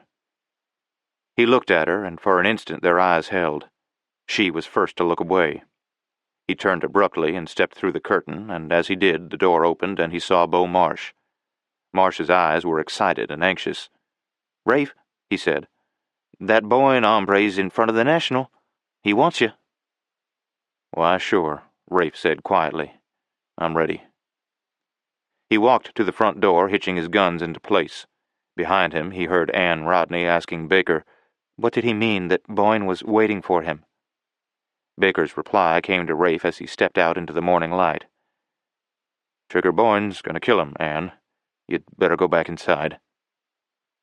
Rafe smiled slightly. Kill him? Would that be it? No man knew better than he the tricks that destiny plays on a man, or how often the right man dies at the wrong time and place. A man never wore a gun without inviting trouble. He never stepped into a street and began the gunman's walk without the full knowledge that he might be a shade too slow, that some small thing might disturb him just long enough. Chapter 8. Morning sun was bright, and the street lay empty of horses or vehicles. A few idlers loafed in front of the stage station, but all of them were on their feet. Rafe Caradec saw his black horse switch his tail at a fly, and he stepped down into the street. Trigger Boyne stepped off the boardwalk to face him some distance off. Rafe did not walk slowly. He made no measured, quiet approach. He started to walk toward Boyne, going fast. Trigger walked down the street easily, casually. He was smiling. Inside, his heart was throbbing, and there was a wild, reckless eagerness within him. This one he would finish off fast. This would be simple, easy. He squared in the street, and suddenly the smile was wiped from his face. Caradec was coming toward him, shortening the distance at a fast walk. That rapid approach did something to the calm on Boyne's face and in his mind. It was wrong. Caradec should have come slowly. He should have come poised and ready to draw. Knowing his own deadly marksmanship, Boyne felt sure he could kill this man at any distance. But as soon as he saw that walk, he knew that Caradec was going to be so close in a few more steps that he himself would be killed. It is one thing to know you are to kill another man, quite a different thing to know you are to die yourself. Why, if Caradec walked that way, he would be so close he couldn't miss. Boyne's legs spread and the wolf sprang into his eyes, but there was panic there too. He had to stop this man, get him now. His hand swept down for his gun. Yet something was wrong. For all his speed, he seemed incredibly slow, because that other man, that tall, moving figure in the buckskin coat and black hat, was already shooting. Trigger's own hand moved first. His own hand gripped the gun butt first, and then he was staring into a smashing, blossoming rose of flame that seemed to bloom beyond the muzzle of that big black gun in the hand of Rafe Caradec. Something stabbed at his stomach, and he went numb to his toes. Stupidly, he swung his gun up, staring over it. The gun seemed awfully heavy. He must get a smaller one. That gun opposite him blossomed with rose again, and something struck him again in the stomach. He started to speak, half turning toward the men in front of the stage station, his mouth opening and closing. Something was wrong with him, he tried to say. Why, everyone knew he was the fastest man in Wyoming, unless it was shoot. Everyone knew that. The heavy gun in his hand bucked, and he saw the flame stab at the ground. He dropped the gun, swayed, then fell flat on his face. He would have to get up. He was going to kill that stranger, that Rafe Caradec. He would have to get up. The numbness from his stomach climbed higher, and he suddenly felt himself in the saddle of a bucking horse, a monstrous and awful horse that leaped and plunged, and it was going up, up, up. Then it came down, hard, and he felt himself leave the saddle all sprawled out. The horse had thrown him, bucked off into the dust. He closed his hands spasmodically. Rafe Caradec stood tall in the middle of the gunman's walk, the black walnut-stocked pistol in his right hand. He glanced once at the still figure sprawled in the street, then his eyes lifted, sweeping the walks in swift, accurate appraisal. Only then some instinct prodded his unconscious and warned him, the merest flicker of a curtain, and in the space between the curtain and the edge of the window the black muzzle of a rifle. His .44 lifted, and the heavy gun bucked in his hand just as flame leaped from the rifle barrel, and he felt quick, urgent fingers pluck at his sleeve. The .44 jolted again, and a rifle rattled on the shingled porch roof. The curtain made a tearing sound, and the head and shoulders of a man fell through, toppling over the sill. Overbalanced, the heels came up, and the man's body rolled over slowly, seeming to hesitate, then rolled over again, poised an instant on the edge of the roof, and dropped suddenly into the street. Dust lifted from around the body, settled back. Gibanaro thrust hard with one leg, and his face twisted a little. In the quiet street there was no sound, no movement. For the space of a full half-minute the watchers held themselves, shocked by the sudden climax, stunned with disbelief. Trigger Boyne had been beaten to the draw and killed. Gibanaro had made his try and died. Rafe Caradec turned slowly and walked back to his horse. Without a word he swung into saddle. He turned the horse and, sitting tall in the saddle, swept the street with a cold, hard eye that seemed to stare at each man there. Then, as if by his own wish, the black horse turned. Walking slowly, his head held proudly, he carried his rider down the street and out of town. Behind him, coolly and without smiles, Beau Marsh and Tex Briscoe followed. Like him, they rode slowly. Like him, they rode proudly. Something in their bearing seemed to say, "We were challenged, we came. You see the result." In the window of the National, Joe Benson chewed his mustache. He stared at the figure of Trigger Boyne with vague disquiet, then irritation. "Cuss it," he muttered under his breath. "You was supposed to be a gunman. What in thunder was wrong with you?" A bullet from Boyne's gun, or from Bonaro's for that matter, could have ended it all. A bullet now could settle the whole thing, quiet the gossip, remove the doubts, and leave Barkow free to marry Anne, and the whole business could go forward. Instead, they had failed. It would be a long time now, Benson knew, before it was all over. A long time. Barkow was slipping. The man had better think fast and get something done. Rafe Caradec must die. The Fort Laramie Treaty of 1868 had forbidden white men to enter the Powder River country, yet gold discoveries had brought prospectors north in increasing numbers. Small villages and mining camps had come into existence. Following them, cattlemen discovered the rich grasses of northern Wyoming, and a few herds came over what later was to be known as the Texas Trail. Indian attacks and general hostility caused many of these pioneers to retreat to more stable localities, but a few of the more courageous had stayed on. Prospectors had entered the Black Hills following the Custer expedition in 1874, and the Sioux, always resentful of any incursion upon their hunting grounds or any flaunting of their rights, were preparing to do something more than talk. The names of such chiefs as Red Cloud, Dull Knife, Crazy Horse, and the Medicine Man Sitting Bull came more and more into frontier gossip. A steamboat was reported to be en route up the turbulent Yellowstone, and river traffic on the upper Mississippi was an accepted fact. There were increasing reports of gatherings of Indians in the hills, and white men rode warily, never without arms. Cut off from contact with the few scattered ranchers, Rafe Caradec and his riders heard little of the gossip except what they gleaned from an occasional prospector or wandering hunter. Yet no gossip was needed to tell them how the land lay. Twice they heard the sounds of rifle fire, and once the Sioux ran off a number of cattle from Schutt's ranch, taking them from a herd kept not far from Long Valley. 2 of Schutt's riders were killed. None of Caradec's men was molested. He was left strictly alone. Indians avoided his place no matter what their mission. Twice riders from the ranch went to Painted Rock. Each time they returned, they brought stories of an impending Indian outbreak. A few of the less courageous ranchers sold out and left the country. In all this time, Rafe Caradec lived in the saddle, riding often from dawn until dusk, avoiding the tangled brakes but studying the lay of the land with care. There was, he knew, some particular reason for Bruce Barkow's interest in the ranch that belonged to Anne Rodney. What that reason was, he must know. Without it, he knew he could offer no real reason why Barkow would go to the lengths he had gone to get a ranch that was on the face of things of no more value than any piece of land in the country, most of which could be had for the taking.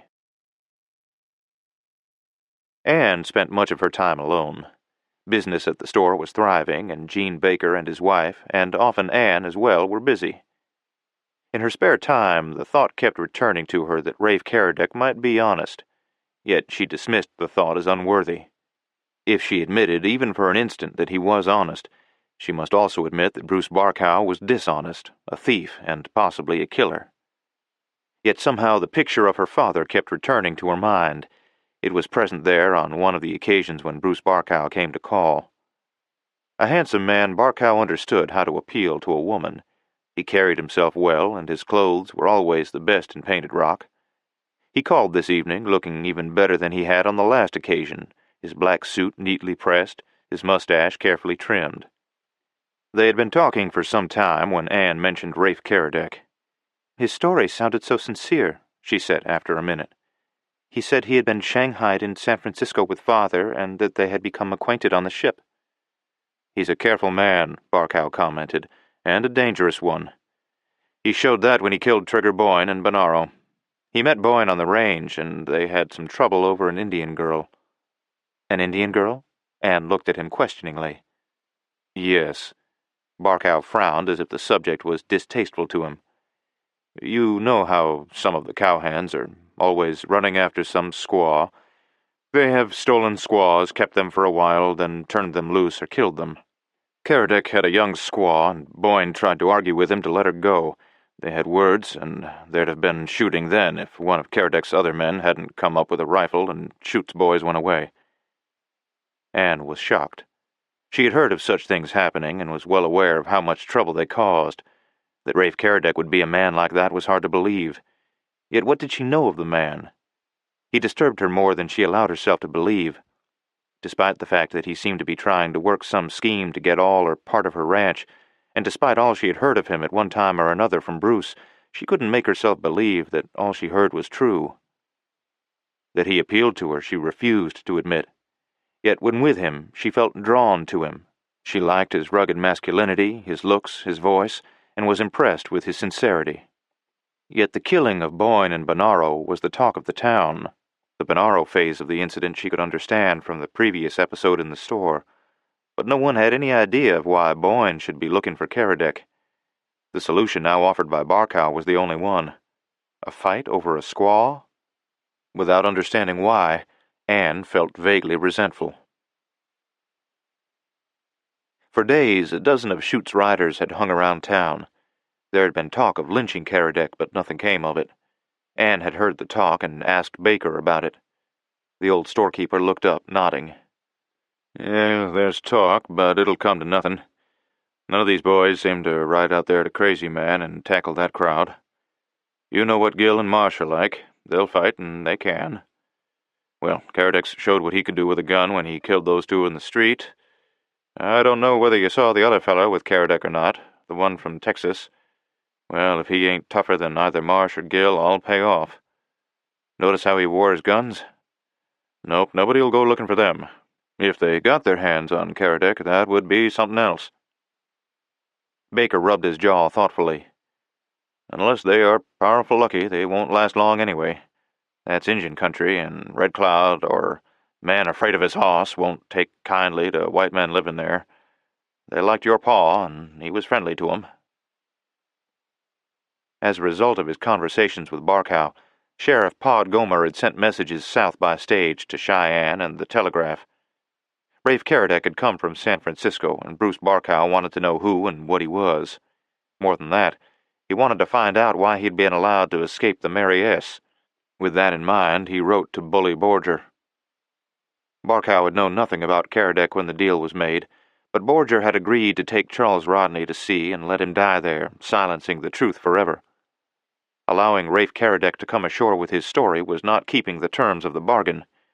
If Caradec had actually been aboard the ship and left it, there might be something in that to make him liable to the law. Barkow intended to leave no stone unturned, and in the meanwhile he spread his stories around about Caradec's reason for killing Boyne. Chapter 9. Caradec went on with his haying. The nights were already growing chillier.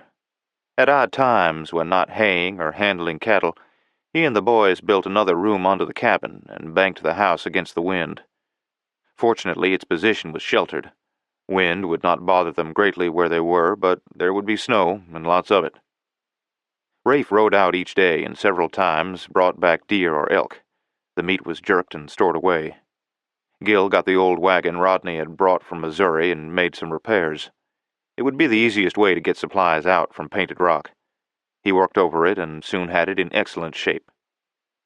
On the last morning of the month, Rafe walked out to where Gil was hitching a team to the wagon. "Looks good," he agreed. "You've done a job on it, Johnny." Gil looked pleased.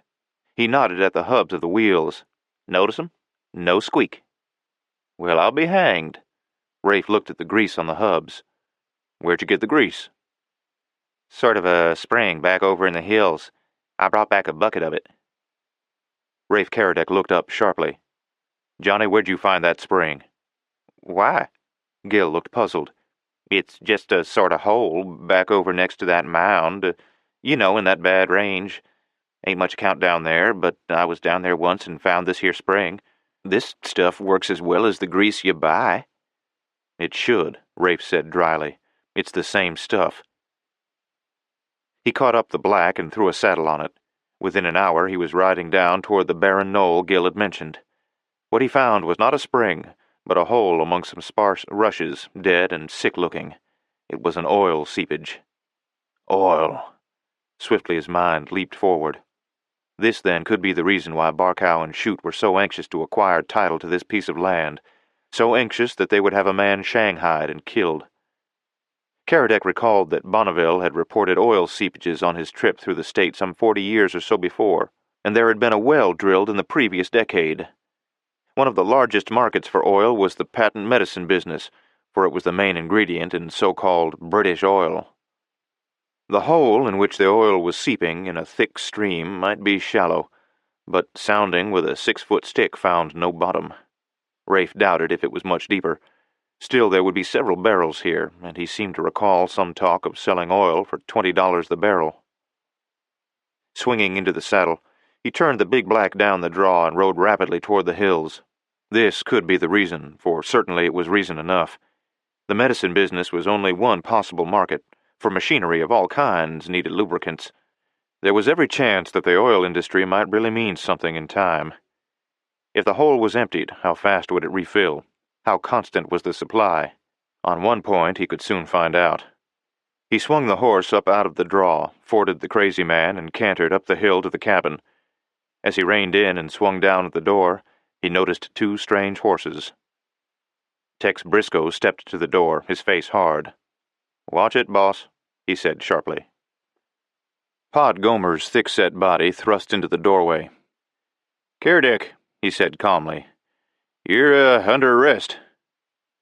Rafe swung down, facing him. 2 horses, who had ridden the other one. "For what?" he demanded. His mind was racing. The mutiny? Have they found out about that? "For killing. Shooting Bonaro." "Bonaro?" Rafe laughed. "You mean for defending myself? Bonaro had a rifle in that window. He was all set to shoot me." Gomer nodded coolly. "That was most folks' opinion, but it seems nobody saw him aim any gun at you. We've only got your say-so. When we got to asking around, it began to look sort of funny-like. It appears to a lot of folks that you just sort of took that chance to shoot him and get away with it. Anyway, you'd be better off to stand trial." "Don't go, boss," Briscoe said. "They don't ever aim to have a trial." "You'd better not resist," Gomer replied calmly. "I've got 20 shoot riders down in the valley. I made 'em stay back. The minute any shooting starts, they'll come a-running, and y'all know what that would mean."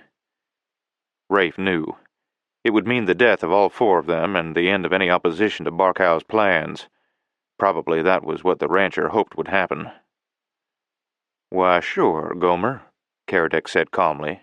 "I'll go." Tex started to protest, and Rafe saw Gil hurl his hat into the dust. "Give me your guns, then," Gomer said, "and mount up." "No." Rafe's voice was flat. "I'll keep my guns till I get to town. If that bunch of shoots starts anything, the first one I'll kill will be you, Gomer." Pod Gomer's face turned sullen. "You ain't gonna be bothered. I'm the law here. Let's go." "Gomer," Tex Briscoe said viciously, "if anything happens to him, I'll kill you and Barkow both." "That goes for me, too," Gil said harshly. "And me," Marsh put in. "I'll get you if I have to dry gulch you, Gomer." "Well, all right," Gomer said angrily. "It's just a trial. I told him I didn't think much of it, but the judge issued this warrant." He was scowling blackly. It was all right for them to issue warrants, but if they thought he was going to get killed for them, they were bloody well wrong. Pod Gomer jammed his hat down on his head. This was a far cry from the coal mines of Lancashire, but sometimes he wished he was back in England. There was a look in Briscoe's eyes he didn't like. No, he told himself. He'll be turned loose before I take a chance. Let Barkow kill his own pigeons. I don't want these Bar-M hands gunning for me. The man who had ridden the other horse stepped out of the cabin, followed closely by Beau Marsh. There was no smile on the young cowhand's face. The man was Bruce Barkow. For an instant his eyes met Caradec's. "This is just a formality," Barkow said smoothly.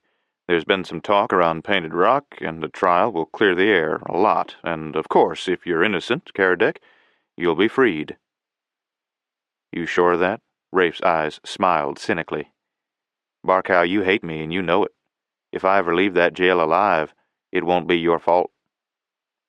Barkow shrugged. "Think what you want," he said indifferently. "I believe in law and order. We've got a nice little community at Painted Rock, and we want to keep it that way. Boyne had challenged you, and that was different. Bonaro had no part in the fight." "No use arguing that here," Gomer protested. "Court's the place for that. Let's go."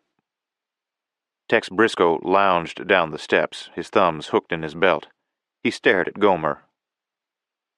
"I don't like you," he said coolly. "I don't like you a bit. I think you're yeller as a coyote. I think you bob every time this here Barkow says bob." Gomer's face widened and his eyes shifted.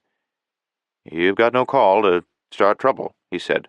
"I'm doing my duty." "Let it ride," Caradec told Tex. "There's plenty of time." "Yeah," Tex drawled, his eyes hard on Gomer. "But just for luck, I'm going to mount and trail you into town, keeping to the hills. If that bunch of shoot riders gets fancy, I'm going to get myself a sheriff. And," his eyes shifted, "maybe another hombre." "Is that a threat?" Barkow asked contemptuously. "Talk is cheap." "Want to see how cheap?" Tex prodded. His eyes were ugly, and he was itching for a fight. It showed in every line of him. Want to make it expensive?" Bruce Barkow was no fool. He had not seen Tex Briscoe in action, yet there was something chill and deadly about the tall Texan. Barkow shrugged. "We came here to enforce the law. Is this resistance, Caradec?" "Nope," Rafe said. "Let's go." The three men turned their horses and walked them down the trail toward Long Valley. Tex Briscoe threw a saddle on his horse, then mounted. Glancing back, Pod Gomer saw the Texan turn his horse up a trail into the trees. He swore viciously. Caradec sat his horse easily. The trouble would not come now. He was quite sure the plan had been to get him away, then claim the shoot riders had taken him from the law. Yet he was sure it would not come to that now. Pod Gomer would know that Briscoe's Winchester was within range. Also, Rafe was still wearing his guns. Rafe rode warily, lagging a trifle behind the sheriff. He glanced at Barkow, but the rancher's face was expressionless. Ahead of them, in a tight bunch, waited the shoot riders. The first he recognized were the Blazers. There was another man, known as Joe Gorman, whom he also recognized. Red Blazer started following abruptly. "He come, did he?" he shouted. "Now we'll show him." "Get back," Gomer ordered sharply. "Huh?" Red glared at Gomer. "Who says I'll get back? I'm stringing this hombre to the first tree we get to." "You stay back," Gomer ordered. "We're taking this man in for trial." Red Blazer laughed. "Come on, boys," he yelled. "Let's hang the skunk." "I wouldn't, Red," Rafe Caradec said calmly. "You've overlooked something. I'm wearing my guns. Are you faster than Trigger Boyne?" Blazer jerked his horse's head around, his face pale but furious. "Hey," he yelled. "What the devil is this? I thought—" "That you'd have an easy time of it?" Rafe shoved the black horse between Gomer and Barkow, pushing ahead of them. He rode right up to Blazer and let the big black shove into the other horse. "We'll get this, Blazer. Any time you kill me, you'll do it with a gun in your hand, savvy? You're nothing but a bunch of lynch-crazy coyotes. Try it, damn it, try it now, and I'll blow you out of that saddle so full of lead you'll sink a foot into the ground." Rafe's eyes swept the crowd. "Think this is a joke? That goes for any of you. As for Gomer, he knows that if you hombres want any trouble, he gets it too. There's a man up in the hills with a Winchester, and if you don't think he can empty saddles, start something. That Winchester carries 16 shots, and I've seen him empty it and get that many rabbits. I'm packing 2 guns. I'm asking you now, so if you want any of what I've got, start the ball rolling. Maybe you'd get me, but I'm telling you there'll be more dead men around here than you can shake a stick at." Joe Gorman spoke quickly. "Watch it, boys. There's an hombre up on the mountain with a rifle. I seen him." "What the hell is this?" Red Blazer repeated. "The fun's over," Rafe replied shortly. "You might as well head for home and tell Dan Shute to kill his own wolves. I'm wearing my guns, and I'm going to keep 'em. I'll stand trial, but you know and I know that Bonaro got what he was asking for." Caradec turned his eyes on Blazer. "As for you, stay out of my sight. You're too blasted willing to throw your hemp over a man you think is helpless. I don't like skunks and never did." "You can't call me a skunk," Blazer bellowed. Rafe stared at him. "I just did," he said calmly. Chapter 10. For a full minute their eyes held. Rafe's hand was on his thigh, within inches of his gun. If it came to gunplay now, he would be killed, but Blazer and Barkow would go down too, and there would be others. He had not exaggerated when he spoke of Tex Briscoe's shooting. The man was a wizard with the rifle. Red Blazer was trapped. White to the lips, he stared at Rafe and could see cold, certain death looking back at him. He could stand it no longer. "Why don't some of you do something?" he bellowed. Joe Gorman spat. "You done the talking, Red?" "Tarnation with it." Blazer swung his horse around, touched spurs to the animal, and raced off at top speed. Bruce Barkow's hand hovered close to his gun. A quick draw, a shot, and the man would be dead, just like that. His lips tightened and his elbow crooked. Gomer grabbed his wrist. Don't, Bruce, don't. That hombre up there. Look." Barkow's head swung. Briscoe was in plain sight, his rifle resting over the limb of a tree. At that distance, he could not miss. Yet he was beyond pistol range, and while some of the riders had rifles, they were out in the open without a bit of cover. Barkow jerked his arm away and turned his horse toward town. Rafe turned the black and rode beside him. He said nothing, but Barkow was seething at the big man's obvious contempt. Rafe Caradec had outfaced the lot of them. He had made them look fools. Yet Barkow remembered as well as each of the riders remembered that Rafe had fired but 3 shots in the street battle, that all the shots had scored, and 2 men had died. When the cavalcade reached the National, Rafe turned to Pod Gomer. "Get your court going," he said calmly. "We'll have this trial now."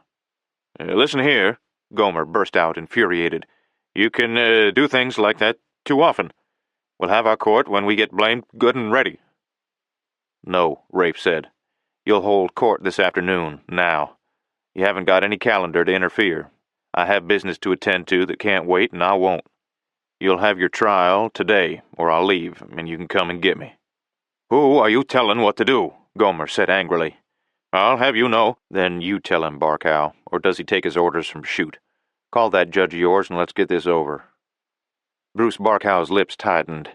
He could see that Gene Baker and Ann Rodney were standing in the doorway of the store listening. "All right," Barkow said savagely. "Call him down here." Not much later, Judge Roy Gargan walked into the stage station and looked around. He was a tall, slightly stooped man with a lean, hangdog face and round eyes. He walked up to the table and sat down in the chair behind it. Bruce Barkow took a chair to one side where he could see the judge. Noting the move, Rafe Caradec sat down where both men were visible. Barkow, nettled, shifted his chair irritably. He glanced up and saw Ann Rodney come in, accompanied by Baker and Pat Higley. He scowled again. Why couldn't they stay out of this? Slowly the hangers-on around town filed in. Joe Benson came in and sat down close to Barkow. They exchanged looks. Benson's questioning glance made Barkow furious. If they wanted so much done, why didn't someone do something besides him? "I'll watch from here," drawled a voice. Barkow's head came up. Standing in the window behind to the right of the judge was Tex Briscoe. At the same instant Barkow noted him, the Texan lifted a hand. "Hi, Johnny. Glad to see you." Bruce Barkow's face went hard. Johnny Gill and, beside him, Bo Marsh. If anything rusty was pulled in this courtroom, the place would be a shambles. Maybe Dan Chute was right after all. If they were going to be crooked, why not dry gulch the fellas and get it over? All Barkow's carefully worked-out plans to get Caradec had failed. There had been 3 good chances. Resistance, that would warrant killing in attempting an arrest. Attempted escape, if he so much as made a wrong move. Or lynching by the Chute riders. At every point they had been outguessed. Judge Gargan slammed a 6-shooter on the table. "Order," he proclaimed. "Court's in session. Reckon I'll appoint a jury. 6 men'll do. I'll have Joe Benson, Tom Blazer, Sam Mawson, Doe Otto, and—" "Joe Benson's not eligible," Caradec interrupted. Gargan frowned. "Who's running this court?" "Supposedly," Rafe said quietly, "the law. Supposedly the interests of justice. Joe Benson was a witness to the shooting, so he'll be called on to give testimony." "Who are you telling how to run this court?" Gargan demanded belligerently. "Doesn't the defendant even have a chance to defend himself?" Caradec asked gently. He glanced around at the crowd. "I think you'll all agree that a man on trial for his life should have a chance to defend himself, that he should be allowed to call and question witnesses, that he should have an attorney. But since this court hasn't provided an attorney, and because I want to, I'll act for myself. Now," he looked around, "the judge picked out 3 members of the jury. I'd like to pick out 3 more. I'd like Pat Higley, Gene Baker, and Ann Rodney as members of the jury." "What?" Gargan roared. "I'll have no woman sitting on the jury in my court. Why, of all the—" Rafe said smoothly. "Kinda looks like Your Honor does not know the law in Wyoming. By an act approved in December 1869, the first territorial legislature granted equal rights to women. Women served on juries in Laramie in 1870, and one was serving as Justice of the Peace that year." Gargan swallowed and looked uncomfortable. Barkow sat up, started to say something, but before he could open his mouth, Caradec was speaking again. As I understand, the attorney for the state and the defense attorney usually select a jury. As the court has taken it upon himself to appoint a jury, I was just suggesting the names of 3 responsible citizens I respect. I'm sure none of these 3 can be considered friends of mine, sorry as I am to say it. Of course, he added, if the court objects to these 3 people, if there's something about their characters I don't know, or if they are not good citizens, then I take back my suggestion. He turned to look at Bruce Barkow. Or maybe Mr. Barkow objects to Anne Rodney serving on the jury? Barkow sat up, flushing. Suddenly he was burning with rage. This whole thing had got out of hand. What had happened to bring this about? He was acutely conscious that Anne was staring at him, her eyes wide, a flush mounting in her cheeks at his hesitation. "No," he said violently. "No, of course, no. Let her sit, but let's get this business started."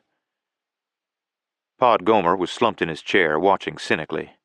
His eyes shifted to Barkow with a faintly curious expression. The planner and schemer had missed out on this trial. It had been his idea to condemn the man in public, then see to it that he was hanged. "You're acting as prosecuting attorney?" Gargan asked Barkow. The rancher got to his feet, cursing the thought that had given rise to this situation. That Rafe Caradec had won the first round he was unpleasantly aware. Somehow they had never contemplated any trouble on the score of the jury. In the few trials held thus far, the judge had appointed the jury, and there had been no complaint. All the cases had gone off as planned. "Your Honor," he began, "and gentlemen of the jury. You all know none of us here are lawyers. This court is being held only so's we can keep law and order in this community, and that's the way it will be till the county is organized. This prisoner was in a gunfight with LAmour Boyne, known as Trigger. Boyne challenged him. Some of you know the reason for that, and Caradec accepted. In the fight out in the street, Caradec shot Boyne and killed him. In almost the same instant, he lifted his gun, shot G. Bonaro, who was innocently watching the battle from his window. If a thing like this isn't punished, any gunfighter is apt to shoot anybody he don't like at any time, and nothing done about it. We've all heard that Caradec claims Bonaro had a rifle and was about to shoot at him, which was a plumb good excuse, but a right weak one. We know this Caradec had words with Bonaro at the Emporium, and almost got into a fight then and there. I say Caradec is guilty of murder in the 1st degree and should be hung." Barkow turned his head and motioned to Red Blazer. "Red, you get up there and tell the jury what you know." Red strode up to the chair that was doing duty for a witness stand and slouched down in the seat. He was unshaven and his hair was uncombed. He sprawled his legs out and stuck his thumbs in his belt. He rolled his quid in his jaws and spat. "I seen this here Caradec shoot Boyne," he said. "Then he ups with his pistol and cuts down on Bonaro, who was a-standin' in the window just a-lookin'." "Did Bonaro make any threatening moves toward Caradec?" "Him?" Red's eyes opened wide. "Shucks, no. G was just a-standin' there. Caradec was afeard of him and seen a chance to kill him and get plumb away." Rafe looked thoughtfully at Barkow. "Is the fact that the witness was not sworn in the regular way in this court? Or is his conscience delicate on the subject of perjury?" "Huh?" Blazer sat up. "What'd he say?" Barkow flushed. "It hasn't usually been the way here, but—" "Swear him in," Caradec said calmly, "and have him say under oath what he's just said." He waited until this was done, and then, as Red started to get up, Rafe motioned him back. "I've got a few questions," he said. "Huh?" Red demanded belligerently. "I don't have to answer no more questions." "Yes, you do." Rafe's voice was quiet. "Get back on that witness stand." "Do I have to?" Blazer demanded of Barkow, who nodded. If there had been an easy way out, he would have taken it, but there was none. He was beginning to look at Rafe Caradec with new eyes. Rafe got up and walked over to the jury. "Gentlemen," he said, "none of you know me well. None of us, as Barkow said, knows much about how court business should be handled. All we want to do is get at the truth.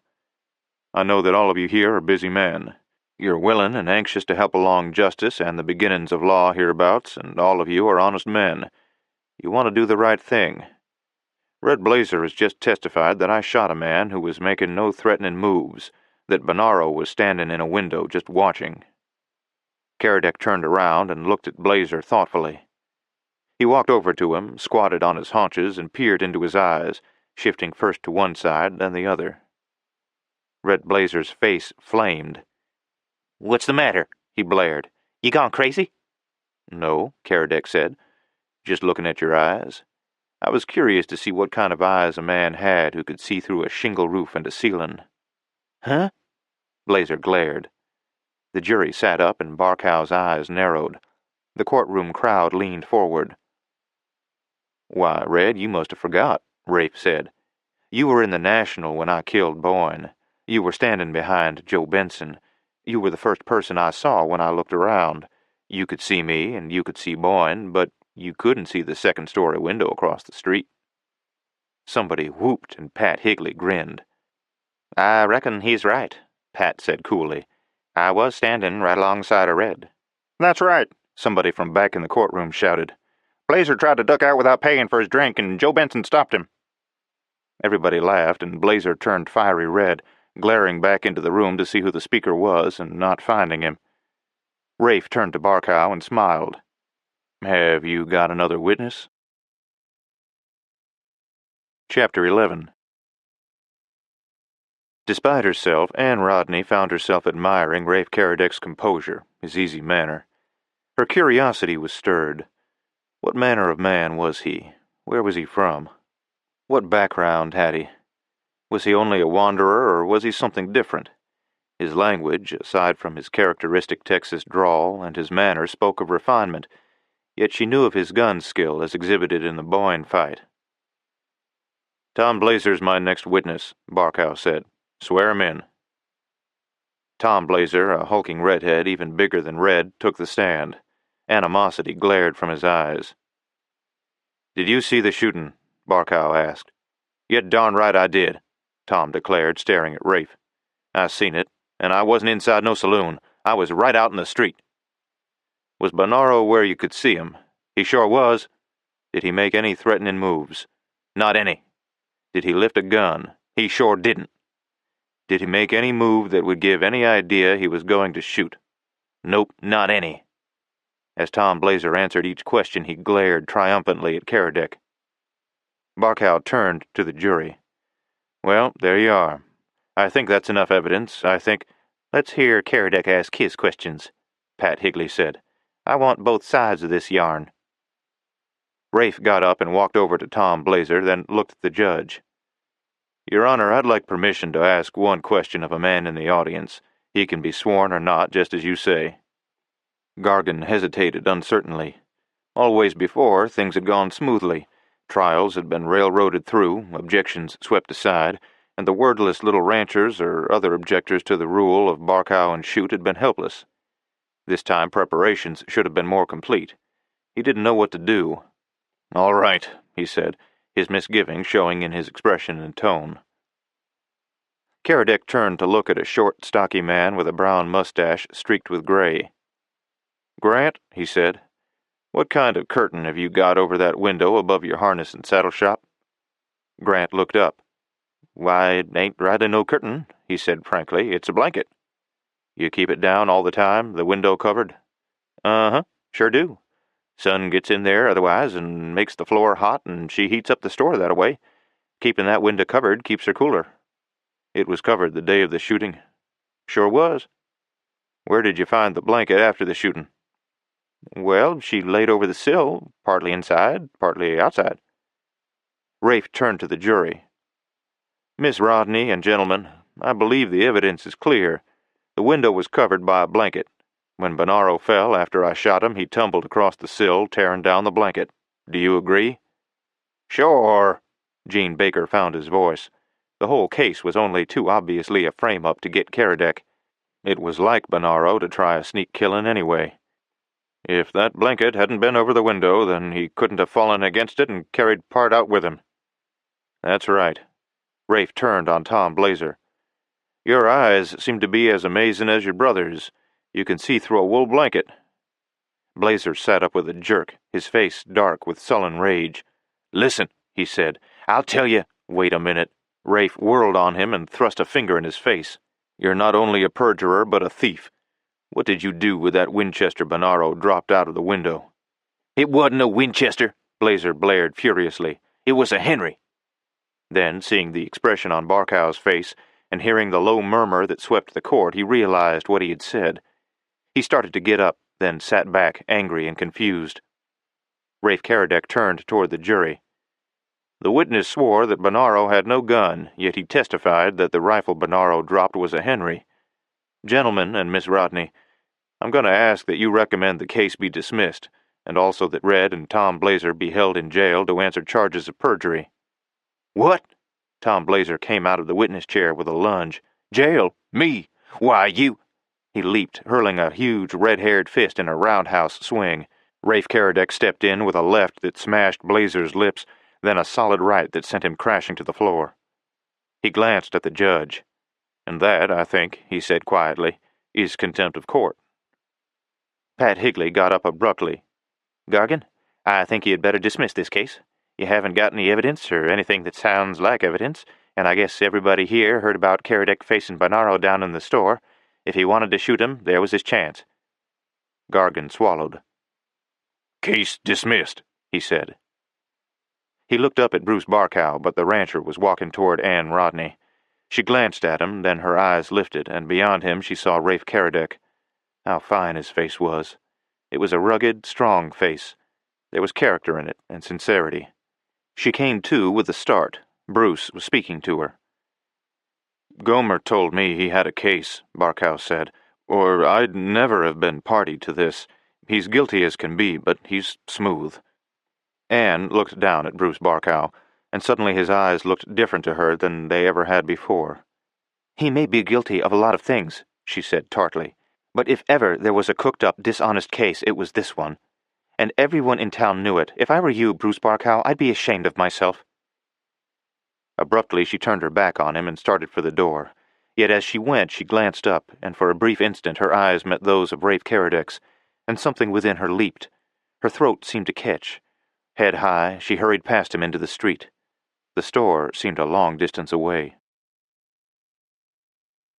When Bruce Barkow walked into Pod Gomer's office, the sheriff was sitting in his swivel chair. In the big leather armchair across the room, Dan Shute was waiting. He was a big man with massive shoulders, powerfully muscled arms, and great hands.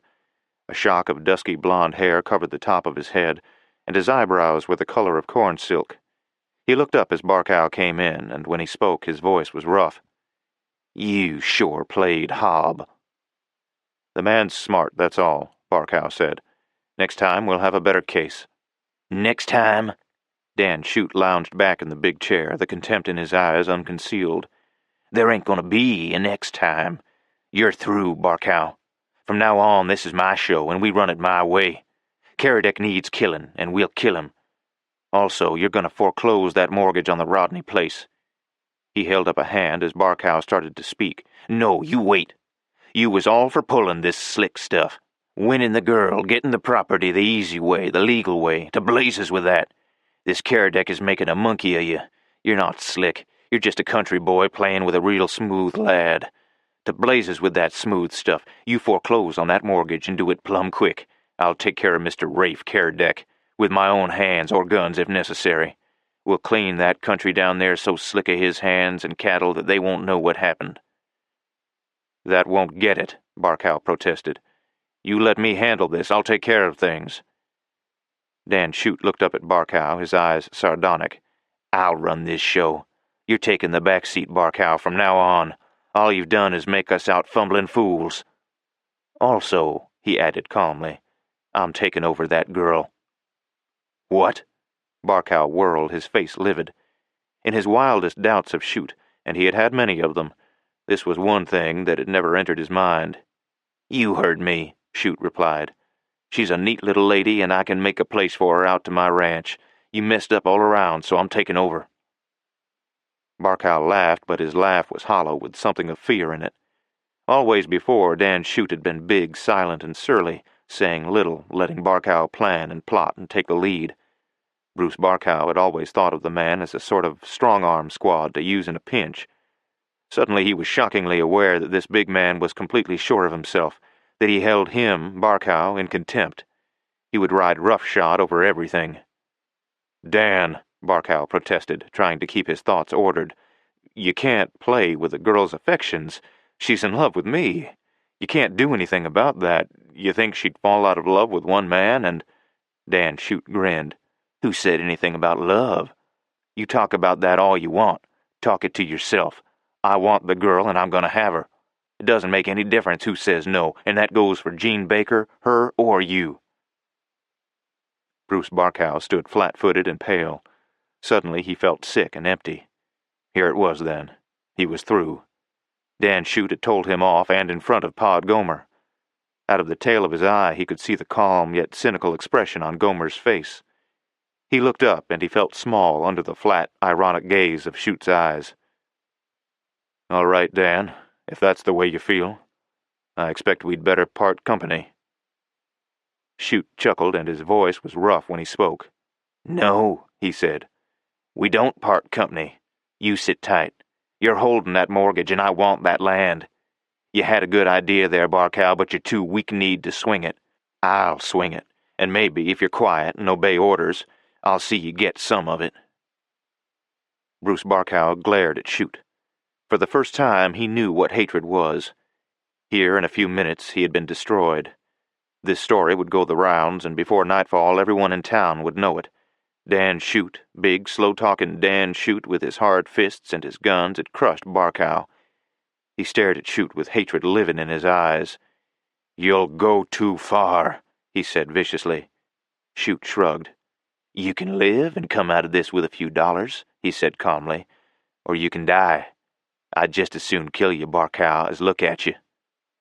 He picked up his hat. "We had a nice thing. That Shanghaiing idea was yours. Why you didn't shoot him, I'll never know. If you had, this Caradec would never have run into him at all and would never have come in here stirring things up. You could have foreclosed that mortgage and we could be making a deal on that oil now." "Caradec don't know anything about that," Barkow protested. "Like sin he don't," Dan Shute sneered. "Caradec's been watched by my men for days. He's been wise there was something in the wind, and he scouted all over that place. Well, he was down to the knob the other day, and he took a long look at that oil seepage. He's no fool, Barkow."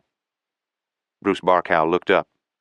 "No," he replied suddenly. "He's not. And he's a hand with a gun, too, Dan. He's a hand with a gun. He took Boyne." Shute shrugged. "Boyne was nothing. I could have spanked him with his own gun. I'll kill Caradec someday, but first I want to beat him with my own hands." He heaved himself out of the chair and stalked outside. For an instant Barkow stared after him, then his gaze shifted to Pod Gomer. The sheriff was absently whittling a small stick. "Well," he said, "he told you." Chapter 12. Hard and grim, Barkow's mouth tightened. So Gomer was in it too. He started to speak, then hesitated. Like Caradec, Gomer was no fool, and he too was a good hand with a gun. Barkow shrugged. "Dan sees things wrong," he said. "I've still got an ace in the hole." He looked at Gomer. "I'd like it better if you were on my side." Pod Gomer shrugged. "I'm with the winner. My health is good. All I need is more money." "You think Shute's the winner?" "Don't you?" Gomer asked. "He told you plenty, and you took it." "Yes, I did, because I know I'm no match for him with a gun, nor for you." He studied the sheriff thoughtfully. "This is going to be a nice thing, Pod.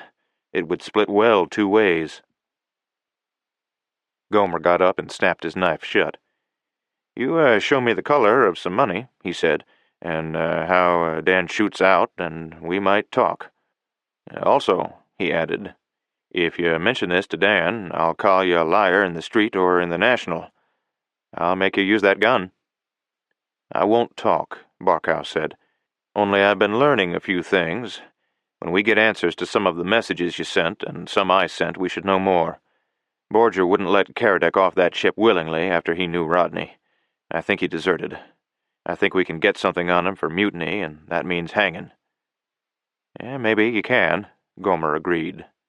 "You show me you're holding good cards, and I'll back you to the limit." Bruce Barkow walked out on the street. Gomer, at least, he understood. He knew the man had no use for him, but if he could show evidence that he was to win, then Gomer would be a powerful ally. Judge Gargan would go as Gomer went, and he would always adopt the less violent means. The cards were on the table now. Dan Shute was running things. What he could do, Barkow was not sure.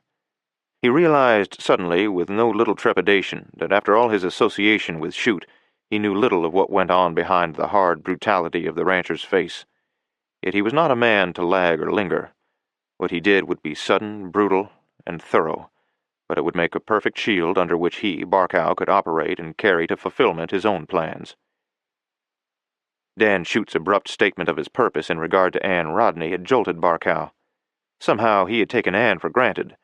He had always planned a marriage. That he wanted her land was true.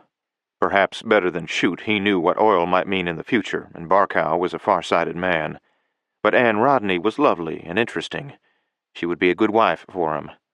There was one way he could defeat Dan Shute on that score, to marry Anne at once.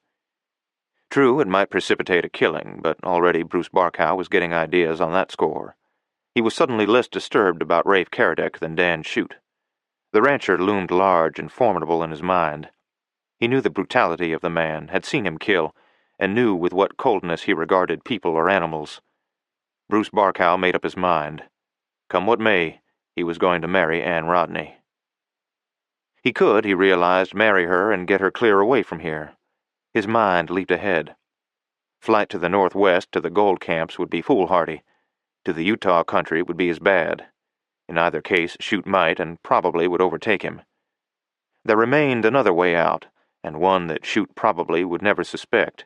He could strike for Fort Kilkearney, not far distant, and then, with or without a scouting party for escort, could head across country and reach the Yellowstone.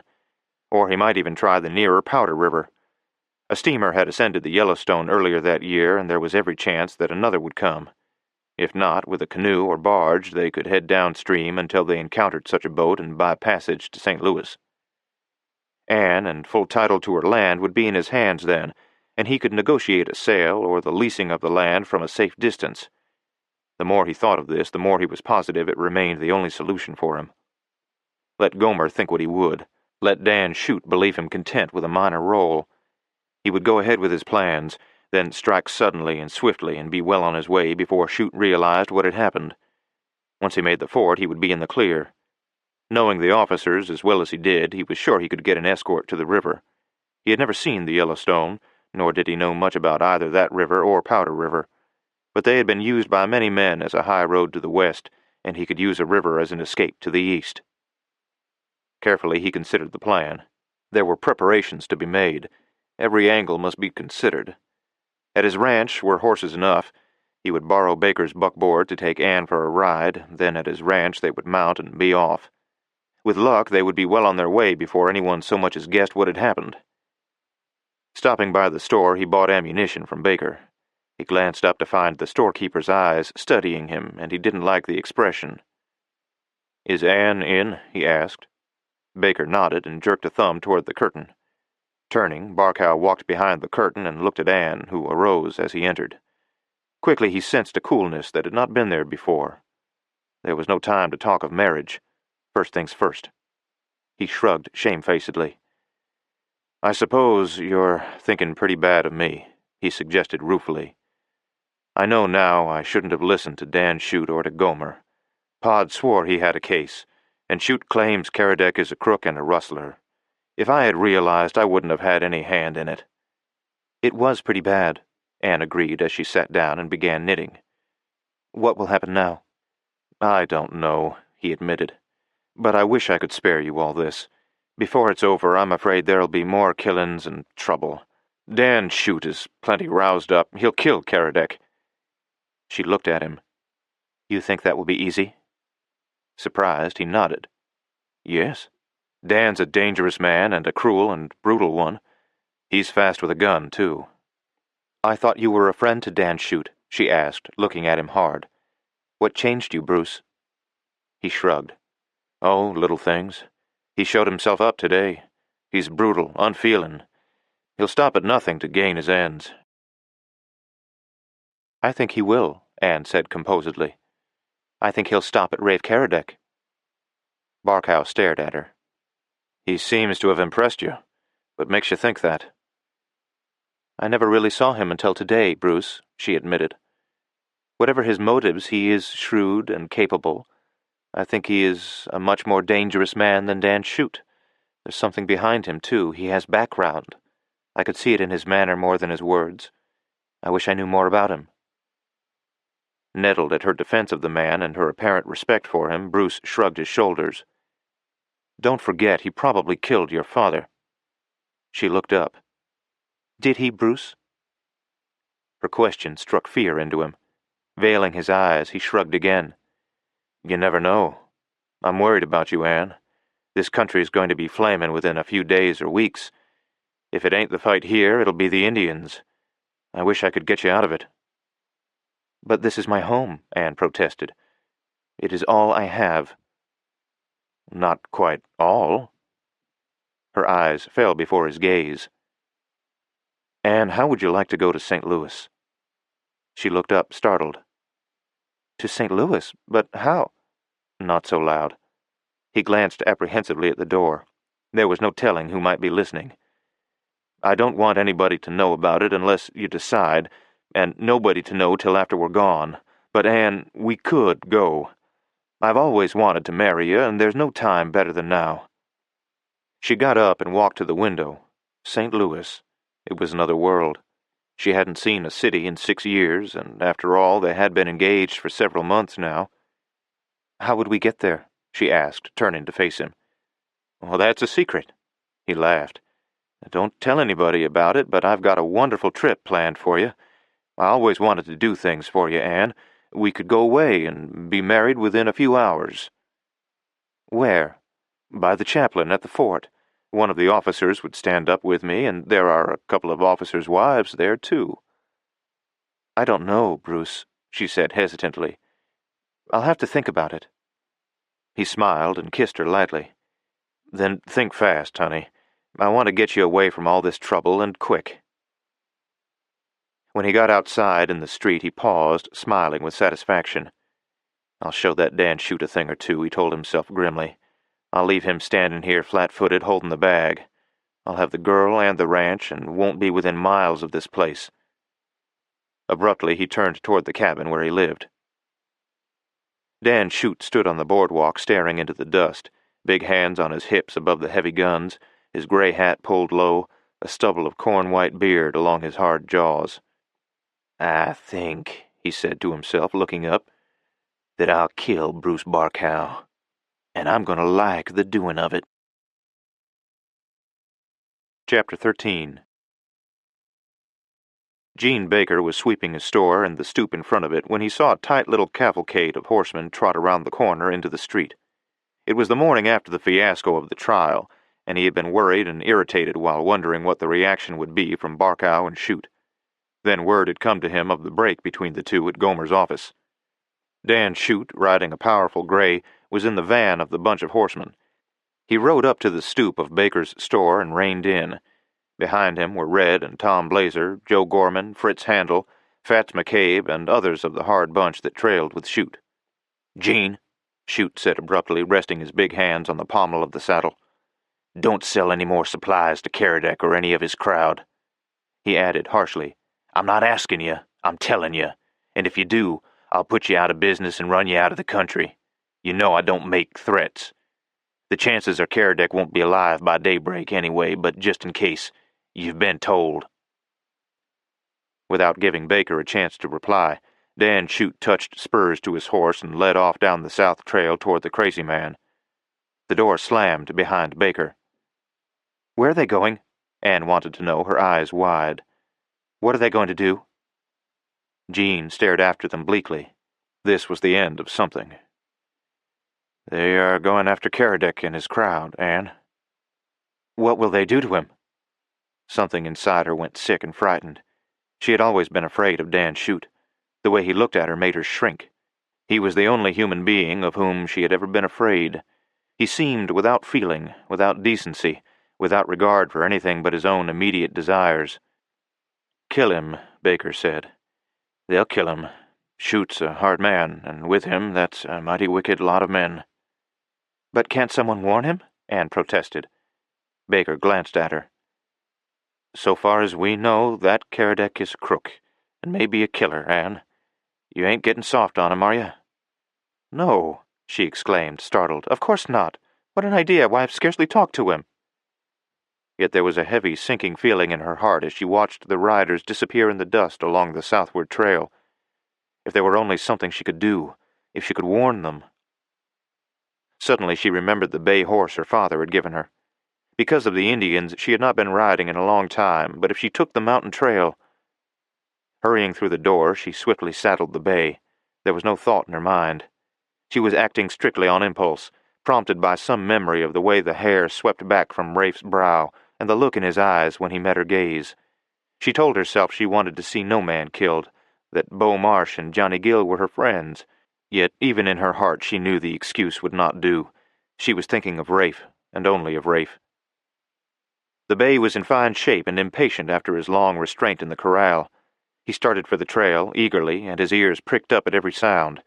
The leaves had turned to red and gold now, and in the air was a hint of frost. Winter was coming. Soon the country would be blanketed inches deep under a thick covering of snow. Hastily, Anne's mind leaped ahead. The prairie trail, which the shoot riders had taken, swept wide into the valley, then crossed the Crazy Man, and turned to follow the stream up the canyon. By cutting across the mountain trail, there was every chance she could beat them to the ranch. In any case, her lead would be slight due to the start the bunch had had. The trail crossed the mountainside through a long grove of quaking aspens, their leaves shimmering in the cool wind, dark green above, a gray below. Now, with oncoming autumn, most of the leaves had turned to bright yellow, intermixed with crimson, and here and there among the forest of mounting color were the darker arrowheads of spruce and lodgepole pine. Once, coming out in a small clearing, she got a view of the valley below. She had gained a little, but only a little. Frightened, she touched spurs to the bay, and the little horse leaped ahead and swept down through the woods at a rapid gallop. Ahead, there was a ledge. It was a good 6 miles off yet, but from there she would be able to see the canyon of the Crazy Man and the upper canyon. A rider had told her that Caradec had been putting up hay in the wind-sheltered upper canyon and was obviously planning on feeding his stock there near the warm spring. She recalled it because she remembered it was something her father had spoken of doing. There was room in the upper valley for many cattle, and if there was hay enough for them, the warm water would be a help, and with only that little help the cattle should survive even the coldest weather. Fording the stream where Caradec had encountered the young squaw, she rode higher on the mountain, angling across the slope under a magnificent stand of lodgepole pine. It was a splendid avenue of trees, all seemingly of the same size and shape as though cast from a mold. Once she glimpsed a deer, and another time in the distance, in a small branching valley, she saw a small bunch of elk. This was her country. No wonder her father had loved it, wanted it, worked to get and to keep it. Had her father paid the mortgage? Wouldn't Bruce have told her if he had? She could not believe Bruce dishonest or deceitful, and certainly he had made no effort to foreclose, but had been most patient and thoughtful with her. What would he think of this ride, to warn a man he regarded as an enemy? But she could never forgive herself if Rafe Caradec were killed, and she had made no effort to avert it. Too often she had listened to her father discourse on the necessity for peace and consideration of the problems of others. She believed in that policy wholeheartedly, and the fact that occasionally violence was necessary did not alter her convictions one whit. No system of philosophy or ethics, no growth of government, no improvement in living came without trial and struggle. Struggle, she had often heard her father say, quoting Hegel, was the law of growth. Without giving too much thought to it, she understood that such men as Rafe Caradec, Tex Briscoe, and others of their ilk were needed. For all their violence, their occasional heedlessness, and the desire to go their own way, they were men building a new world in a rough and violent land where everything tended to extremes. Mountains were high, the prairies wide, the streams roaring, the buffalo by the thousands and tens of thousands. It was a land where nothing was small, nothing was simple. Everything, the lives of men and the stories they told, ran to extremes. The bay pony trotted down the trail, then around a stand of lodgepole. Anne brought him up sharply on the lip of the ledge that had been her first goal. Below her, a vast and magnificent panorama, lay the ranch her father had pioneered. The silver curve of the Crazy Man lay below and east of her, and opposite the ledge was the mighty wall of the canyon. From below, a faint thread of smoke among the trees marked the cabin. Turning her head, she looked west and south into the upper canyon. Far away, she seemed to see a horseman moving and the black dot of a herd. Turning the bay, she started west, riding fast. If they were working the upper canyon, she still had a chance. An hour later, the little bay showing signs of his rough traveling, she came down to the floor of the canyon. Not far away, she could see Rafe Caradec moving a bunch of cattle into the trees. He looked around at her approach, and the black, flat-crowned hat came off his head. His dark, wavy hair was plastered to his brow with sweat, and his eyes were gray and curious. "Good morning," he said. "This is a surprise." "Please," she burst out. "This isn't a social call. Dan Schute's riding this way with 20 men or more. He's going to wipe you out." "You sure?" She could see the quick wonder in his eyes at her warning. Then he wheeled his horse and yelled, "Johnny! Johnny Gill, come a-running!" Jerking his rifle from his boot, he looked at her again. He put his hand over hers suddenly, and she started at his touch. "Thanks, Anne," he said simply. "You're regular." Then he was gone, and Johnny Gill was streaking after him. As Gill swept by, he lifted a hand and waved. There they went, and below were 20 men, all armed. Would they come through alive? She turned the bay, and letting the pony take his own time, started him back over the mountain trail. Rafe Caradec gave no thought to Anne's reason for warning him. There was no time for that. Tex Briscoe and Beau Marsh were at the cabin. They were probably working outside, and their rifles would probably be in the cabin and beyond them. If they were cut off from their guns, the shoot riders would mow them down and kill them one by one at long range with rifle fire. Rafe heard Gill coming up and slacked off a little to let the little cowhand draw alongside. "Shoot," he said, "and about 20 men. I guess this is the payoff." "Yeah," Gill yelled. Rifle fire came to them suddenly. A burst of shots, then a shot that might have been from a pistol. Yet that was sheer guesswork, Rafe knew, for distinguishing the two was not easy, and especially at this distance. Their horses rounded the entrance and raced down the main canyon toward the cabin on the Crazy Man, running neck and neck. A column of smoke greeted them, and they could see riders circling and firing. "The trees on the slope," Rafe yelled, and raced for them. He reached the trees with the black at a dead run and hit the ground before the animal had ceased to move.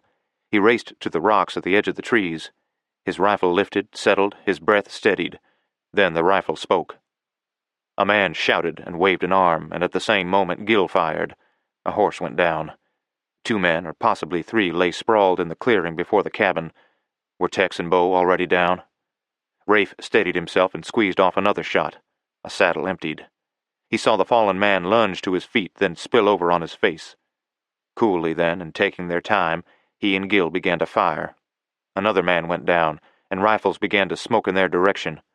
A bullet clipped the leaves overhead, but too high. Rafe knocked the hat from a man's head, and as the fellow sprinted for shelter, dropped him. Suddenly the attack broke, and he saw the horses sweeping away from them in a ragged line. Mounting, Rafe and Gill rode cautiously toward the cabin. There was no cabin. There was only a roaring inferno of flames. There were 5 sprawled bodies now, and Rafe ran toward them. A shoot rider, another. Then he saw Beau. The boy was lying on his face with dark, spreading stain on the back of his shirt. There was no sign of Tex. Rafe dropped to his knees and put a hand over the young cowhand's heart. It was still beating. Gently, with Johnny lending a hand, he turned the boy over. Then, working with the crude but efficient skill picked up in war and struggle in a half-dozen countries, he examined the wounds. 4 times, he said grimly. He felt something mount and swell within him, a tide of fierce, uncontrollable anger. Around one bullet hole in the stomach, the cloth of the cowhand's shirt was still smoldering. "I seen that." It was Tex Briscoe, his face haggard and smoke-grimed. "I saw it. I know who done it. He walked up where the kid was laying, stuck a gun against his stomach, and shot. He didn't want the kid to go quick. He wanted him to die slow and hard." "Who done it?" Gill demanded fiercely. "I'll get him now, right now." Briscoe's eyes were red and inflamed. "Nobody gets him but me. This kid was your pard, but I seen it." He turned abruptly on Rafe. "Boss, let me go to town. I want to kill a man." "It won't do, Tex," Caradec said quietly. "I know how you feel, but the town will be full of 'em. They'll be celebrating. They burned our cabin, ran off some cattle, and they got Beau. It wouldn't do. Yeah, Tex spat. I know, but they won't be expecting any trouble now. We've been together a long time, boss, and if you don't let me go, I'll quit. Rafe looked up from the wounded man. All right, Tex. I told you, I know how you feel. But if something should happen... Who did it? Tom Blazer. That big redhead. He always hated the kid. The kid was shot down and left lay. I was out back in the woods looking for a pole to cut. They rode up so fast the kid never had a chance. He was hit twice before he knew what was going on. Then again when he started toward the house. After the house was afire, Tom Blazer walked up, and the kid was conscious. Tom said something to Bo, shoved the gun against him, and pulled the trigger. He stared miserably at Bo. I was out of pistol range. Took me a few minutes to get closer, then I got me 2 men before you rode up. Wheeling, he headed toward the corral. Rafe had stopped the flow of blood, and Johnny had returned with a blanket from a line back of the house. Reckon we'd better get him over in the trees, boss, Gil said. Easing the cowboy to the blanket with care, Rafe and Johnny carried Bo into the shade in a quiet place under the pines. Caradec glanced up as they put him down. Tex Briscoe was riding out of the canyon. Johnny Gill watched him go. Boss, Gil said, I wanted like blazes to go, but I ain't the man Briscoe is. Rightly, I'm a quiet man, but that Texan is a wolf on the prowl. I'm some glad I'm not Tom Blazer right now. He looked down at Bo Marsh. The young cowhand's face was flushed, his breathing hoarse. Will he live, Rafe? Johnny asked softly. Caradec shrugged. I don't know, he said hoarsely. He needs better care than I can give him.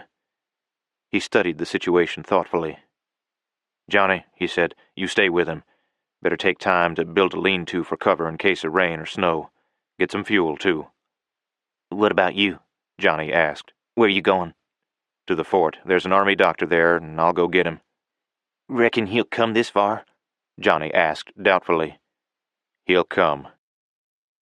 Rafe Caradec mounted the black and rode slowly away into the dusk. It was a long ride to the fort, and even if he got the doctor, it might be too late. That was the chance he would have to take. There was small danger of an attack now. Yet it was not really a return of Dan Schute's riders that disturbed him, but a subtle coolness in the air, a chill that was of more than autumn.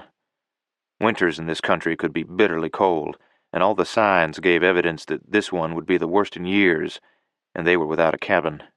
He rode on toward the fort, with the thought that Tex Briscoe now must be nearing town.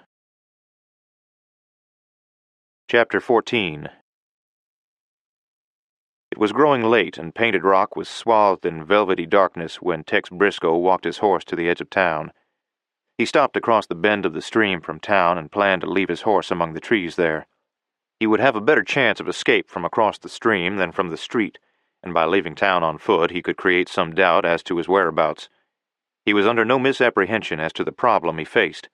Painted Rock would be filled to overflowing with Shute and Barkow riders, many of whom knew him by sight. Yet, although he could envision their certainty of victory, their numbers, and was well aware of the reckless task he had chosen, he knew they would not be expecting him or any riders from Crazy Man. He tied his horse loosely to a bush among the trees and crossed the stream on a log. Once across, he thought of his spurs.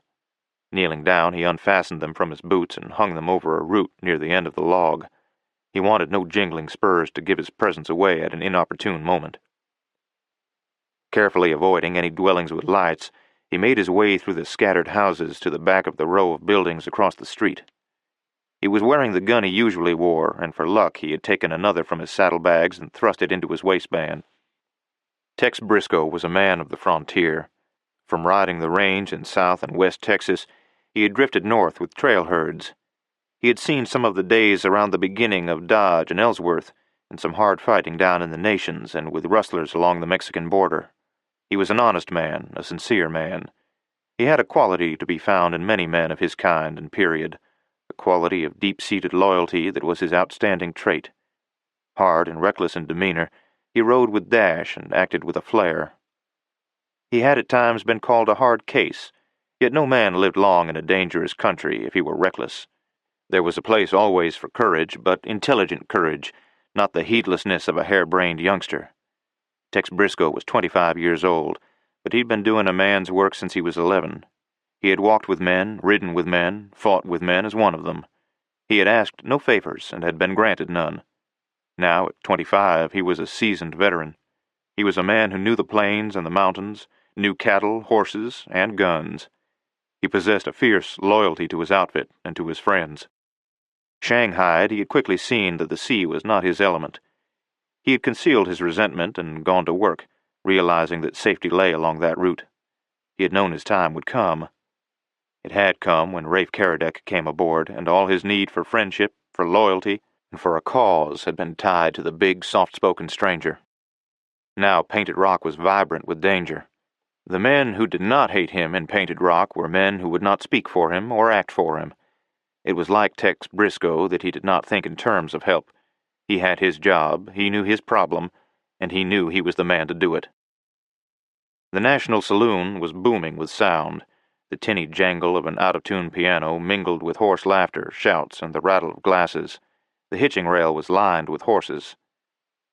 Tex walked between the buildings to the edge of the dark and empty street. Then he walked up to the horses and, speaking softly, made his way along the hitching rail, turning every slip knot into a hard knot. The Emporium was dark except for a light in Baker's living quarters where he sat with his wife and Anne Rodney. The stage station was lit by a feeble glow of a light over a desk as a station agent worked late over his books. It was a moonless night and the stars were bright. Tex lit a cigarette, loosened his guns in his holsters, and studied the situation. The National was full. To step into that saloon was suicide, and Tex had no such idea in mind. It was early, and he would have to wait. Yet might it be the best way if he stepped in? There would be a moment of confusion. In that instant he could act. Working his way back to a window, he studied the interior.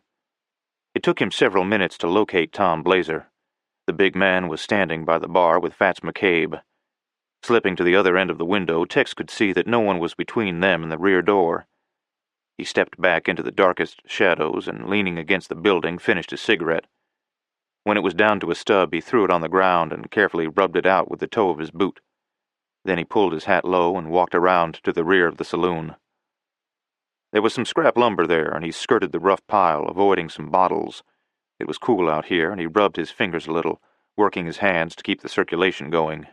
Then he stepped up to the door and turned the knob. It opened under his hand, and if it made a sound, it went unheard. Stepping inside, he closed the door after him, pleased that it opened outward. In the hurly-burly of the interior, one more cowhand went unseen. Nobody even glanced his way. He sidled up to the bar, then reached over under Tom Blazer's nose, drew the whiskey bottle toward him, and poured a drink into a glass just rinsed by the bartender. Tom Blazer scarcely glanced at the bottle, for other bottles were being passed back and forth. Fats McCabe stood beside Tom, and without noticing Tex, went on talking. "That blasted Marsh," Tom said thickly. "I got him. I've been wanting him for a long time. You should have seen the look in his eyes when I shoved that pistol against him and pulled the trigger." Tex's lips tightened, and he poured his glass full once more. He left it sitting on the bar in front of him. His eyes swept the room. Bruce Barkow was here, and Pod Gomer. Tex moved over a little closer to McCabe. "That'll finish him off," McCabe was saying. "When Chute took over, I knew they wouldn't last long. If they get out of the country, they'll be lucky. They've no supplies now, and it'll be snowing within a few days. The winter'll get 'em if we don't, or the Injuns." Tex Briscoe smiled grimly. "Not before I get you," he thought. "That comes first." The piano was banging away with "Oh, Susanna," and a bunch of cowhands were trying to sing it. Joe Benson leaned on his bar, talking to Pod Gomer. Barkow sat at a table in the corner, staring morosely into a glass. Joe Gorman and Fritz Handel were watching a poker game. Tex glanced again at the back door. No one stood between the door and himself. Well, why wait? Just then Tom Blazer reached for the bottle in front of Tex, and Tex pulled it away from his hand. Tom stared. "Hey, what you trying to do?" he demanded belligerently. "I've come for you, Blazer," Tex said. "I've come to kill a skunk that shoots a helpless man when he's on his back. How are you against standing men, Blazer?" "Huh?" Tom Blazer said stupidly.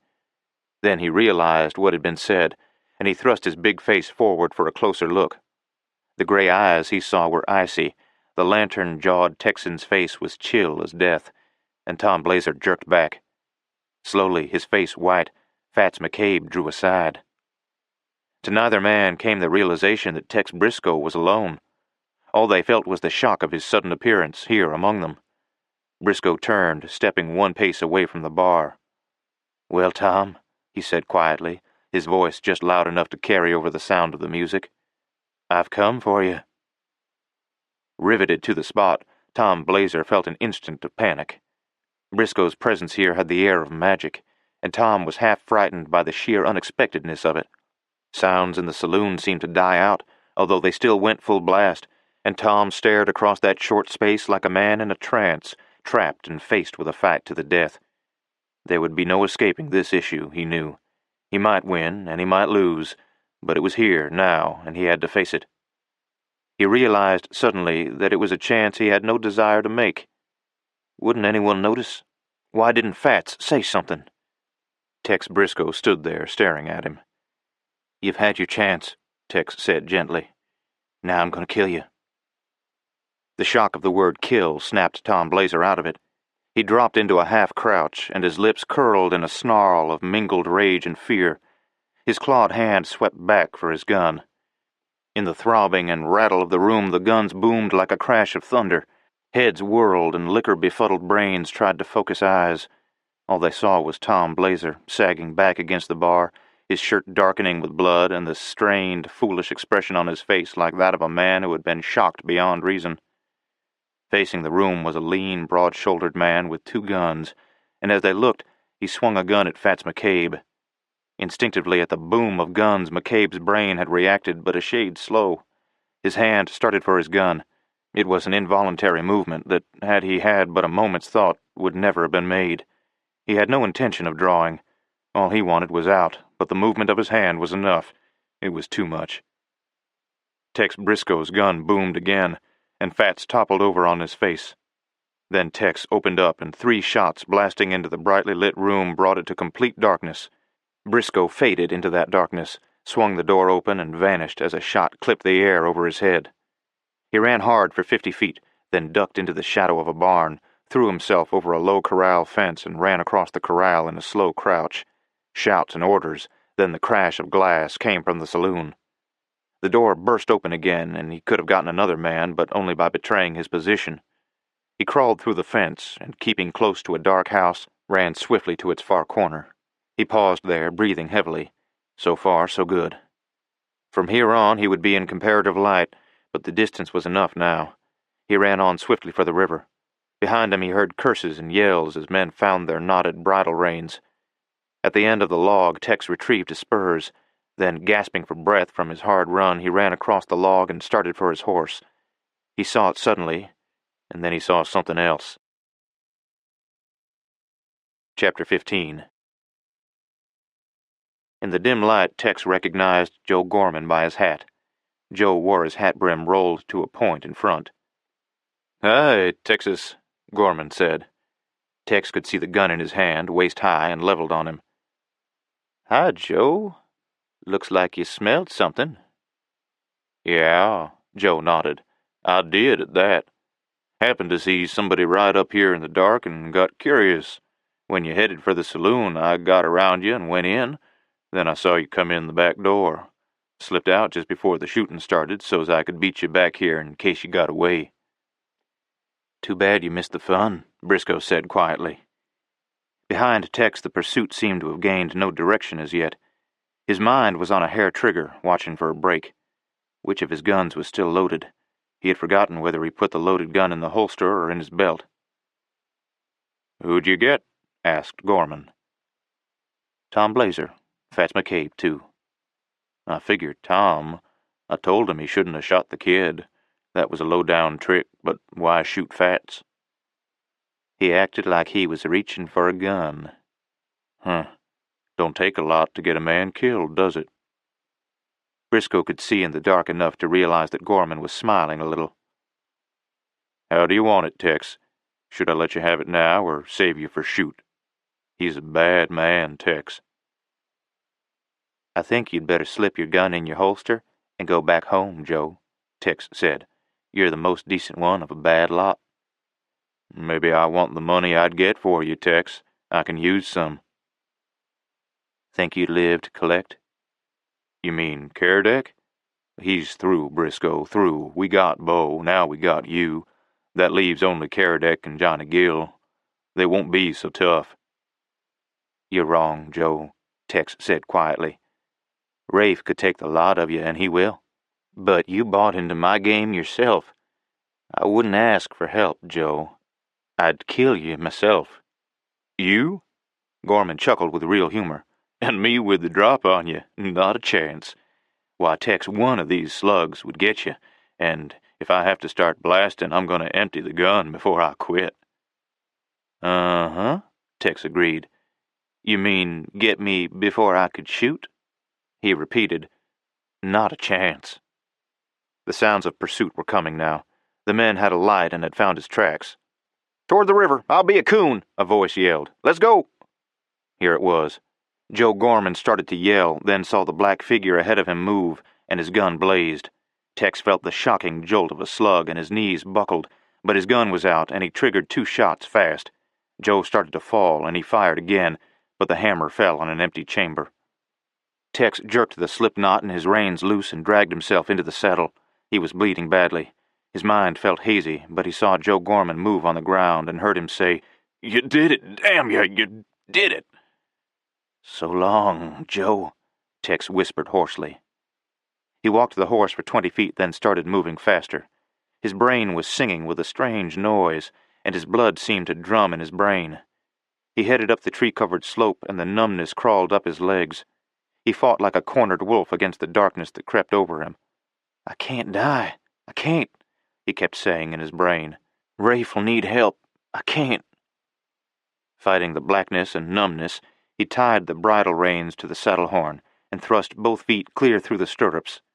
Sagging in the saddle, he got his handkerchief out and fumbled a knot, tying his wrists to the saddle horn. The light glowed and died, and the horse walked on, weaving in the awful darkness, weaving through a world of agony and the soft clutching hands that seemed to be pulling Tex down, pulling him down. The darkness closed in around him, but under him he seemed still to feel the slow plodding of the horse. Roughly, the distance to the fort was 70 miles, a shade less, perhaps. Rafe Caradec rode steadily into the increasing cold of the wind. There was no mistaking the seriousness of Beau's condition. The young cowhand was badly shot up, weak from loss of blood, and despite the amazing vitality of frontiermen, his chance was slight unless his wounds had proper care. Bowing his head to the wind, Rafe headed the horse down a draw and its partial shelter. There was no use thinking of Tex. Whatever happened in Painted Rock had happened now, or was happening. Briscoe might be dead. He might be alive and safe, even now heading back to the Crazy Man, or he might be wounded and in need of help. Tex Briscoe was an uncertainty, but Beau Marsh hung between life and death. Hence, there was no choice. The friendship and understanding between the lean, hard-faced Texan and Rafe Caradec had grown aboard ship. Rafe was not one to take lightly the Texan's loyalty in joining him in his foray into Wyoming. Now Briscoe might be dead, killed in a fight he would never have known but for Rafe. Yet Tex would have had it no other way. His destinies were guided by his loyalties. Those loyalties were his life, his religion, his reason for living. Yet despite his worries over Marsh and Briscoe, Rafe found his thoughts returning again and again to Anne Rodney. Why had she ridden to warn them of the impending attack? Had it not been for that warning, the riders would have wiped out Briscoe at the same time they got Marsh, and would have followed it up to find Rafe and Johnny back in the canyon. It would have been, or could have been, a clean sweep. Why had Anne warned them? Was it because of her dislike of violence and killing? Or was there some other, some deeper feeling? Yet how could that be? What feeling could Anne have for any of them, believing as she seemed to believe that he was a thief or worse? The fact remained that she had come and she had warned them. Remembering her, he recalled the flash of her eyes, the proud lift of her chin, the way she walked. He stared grimly into the night and swore softly. Was he in love? Who knows? He demanded viciously of the night. And what good would it do if I was? He had never been to the fort, yet knew it lay between the forks of the Piney and its approximate location. His way led across the billowing hills and through a country marked by small streams lined with cottonwood, box elder, willow, chokeberry, and wild plum. That this was the Indian country he knew. The unrest of the tribes was about to break into open warfare, and already there had been sporadic attacks on haying or wood-cutting parties, and constant attacks were being made on the Missouri steamboats far to the north. Red Cloud, most influential chieftain among the Sioux, had tried to hold the tribes together, and, despite the continued betrayal of treaties by the white man, had sought to abide by the code he had laid down for his people. With Man Afraid of His Horse, the Oglala chief, Red Cloud was the strongest of all the Sioux leaders, or had been. With Custer's march into the Black Hills and the increasing travel over the Laramie and Bozeman trails, the Sioux were growing restless. The Sioux medicine man, Sitting Bull, was indulging in war talk, and he was aided and abetted by two powerful warriors, Crazy Horse and Gall. No one in the West but understood that an outbreak of serious nature was overdue. Rafe Caradec was aware of all this. He was aware, too, that it would not be an easy thing to prevail upon the doctor to leave the fort, or upon the commander to allow him to leave. In the face of the impending trouble, his place was with the army. News of the battle on the Crazy Man, after Anne's warning, reached her that evening. The return of the triumphant shoot riders was enough to tell her what had happened. She heard them ride into the street, heard their yells and their shouts. She heard that Beau Marsh was definitely dead, even though some of the shoot riders were harsh in their criticism of Tom Blazer for that action. While the shoot outfit had ridden away following their attack, fearful of the effects of sharpshooting from the timber, they were satisfied. Winter was coming on, and they had destroyed the cabin on the Crazy Man and killed Beau Marsh. Mistakenly, they also believed they had killed Briscoe and wounded at least one other man. Sick at heart, Anne had walked back into her room and stood by the window. Suddenly she was overwhelmed by the desire to get away, to escape all this sickening violence, the guns, the killings, the problems of frontier life. Back east, there were lovely homes along quiet streets, slow-running streams, men who walked quietly on Sunday mornings. There were parties, theaters, friends, homes. Her long ride had tired her. The touch of Rafe Caradec's hand, the look in his eyes, had given her a lift. Something had sparked within her, and she felt herself drawn to him, yearning toward him and everything feminine that was in her. Riding away, she had heard the crash of guns, shouts, and yells. Had she been too late? There had been no turning back. She had known there was nothing she could do. Her natural good sense had told her that she would only complicate matters if she tried to stay. Nor did she know now what she would have done if she had stayed. Where was her sympathy? With Chutes riders, or with this strange, tall young man who had come to claim half her ranch and tell fantastic stories of knowing her father aboard a ship? Every iota of intelligence she had told her the man was all wrong, that his story could not be true. Bruce Barkow's story of her father's death had been the true one. What reason for him to lie? Why would he want to claim her land when there was so much more to be had for the taking? Her father had told her, and Gene Baker agreed, that soon all this country would be open to settlement, and there would be towns and railroads here. Why choose one piece of land, a large section of it worthless, when the hills lay bare for the taking? Standing by the window and looking out into the darkness, Anne knew suddenly she was sick of it all. She would get away, go back east. Bruce was right. It was time she left here, and when he came again she would tell him she was ready. He had been thoughtful and considerate. He had protected her, been attentive and affectionate. He was a man of intelligence. He was handsome. She could be proud of him. She stifled her misgivings with a sudden resolution and hurriedly began to pack. Chapter 16. Vaguely Anne had sensed Barkow's fear of something, but she believed it was fear of an attack by Indians. Word had come earlier that day that the Oglalas were gathering in the hills, and there was much war talk among them. That it could be Dan Chute whom Barkow feared, Anne had no idea. She had completed the packing of the few items she would need for the trip when she heard the sound of gunfire from the National. The shots brought her to her feet with a start, her face pale. Running into the living room, she found that Gene Baker had caught up his rifle. She ran to Mrs. Baker, and the two women stood together listening. Baker looked at them. "Can't be Indians," he said after a moment. "Maybe some wild cowhand celebrating." They heard excited voices, yells. Baker went to the door, hesitated, then went out. He was gone several minutes before he returned. His face was grave. "It was that Texas rider from the Crazy Man," he said. "He stepped into the back door of the National and shot it out with Tom Blazer and Fats McCabe. They're both dead." "Was he alone?" Anne asked quickly. Baker nodded, looking at her somberly. "They're hunting him now. He won't get away, I'm afeard." "You're afraid he won't?" "Yes, Anne," Baker said. "I am. That Blazer outfit's poison. All of this shoot bunch, far as that goes. Tom killed young Beau Marsh by sticking a pistol against him whilst he was lying down." The flat bark of a shot cut across the night air, and they went rigid. 2 more shots rang out. "Guess they got him," Baker said. "There's so many of them, I figured they would."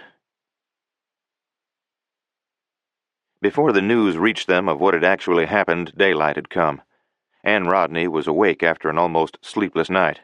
Tex Briscoe, she heard, had killed Joe Gorman when Gorman had caught him at his horse. Tex had escaped, but from all the evidence he was badly wounded. They were trailing him by the blood from his wounds.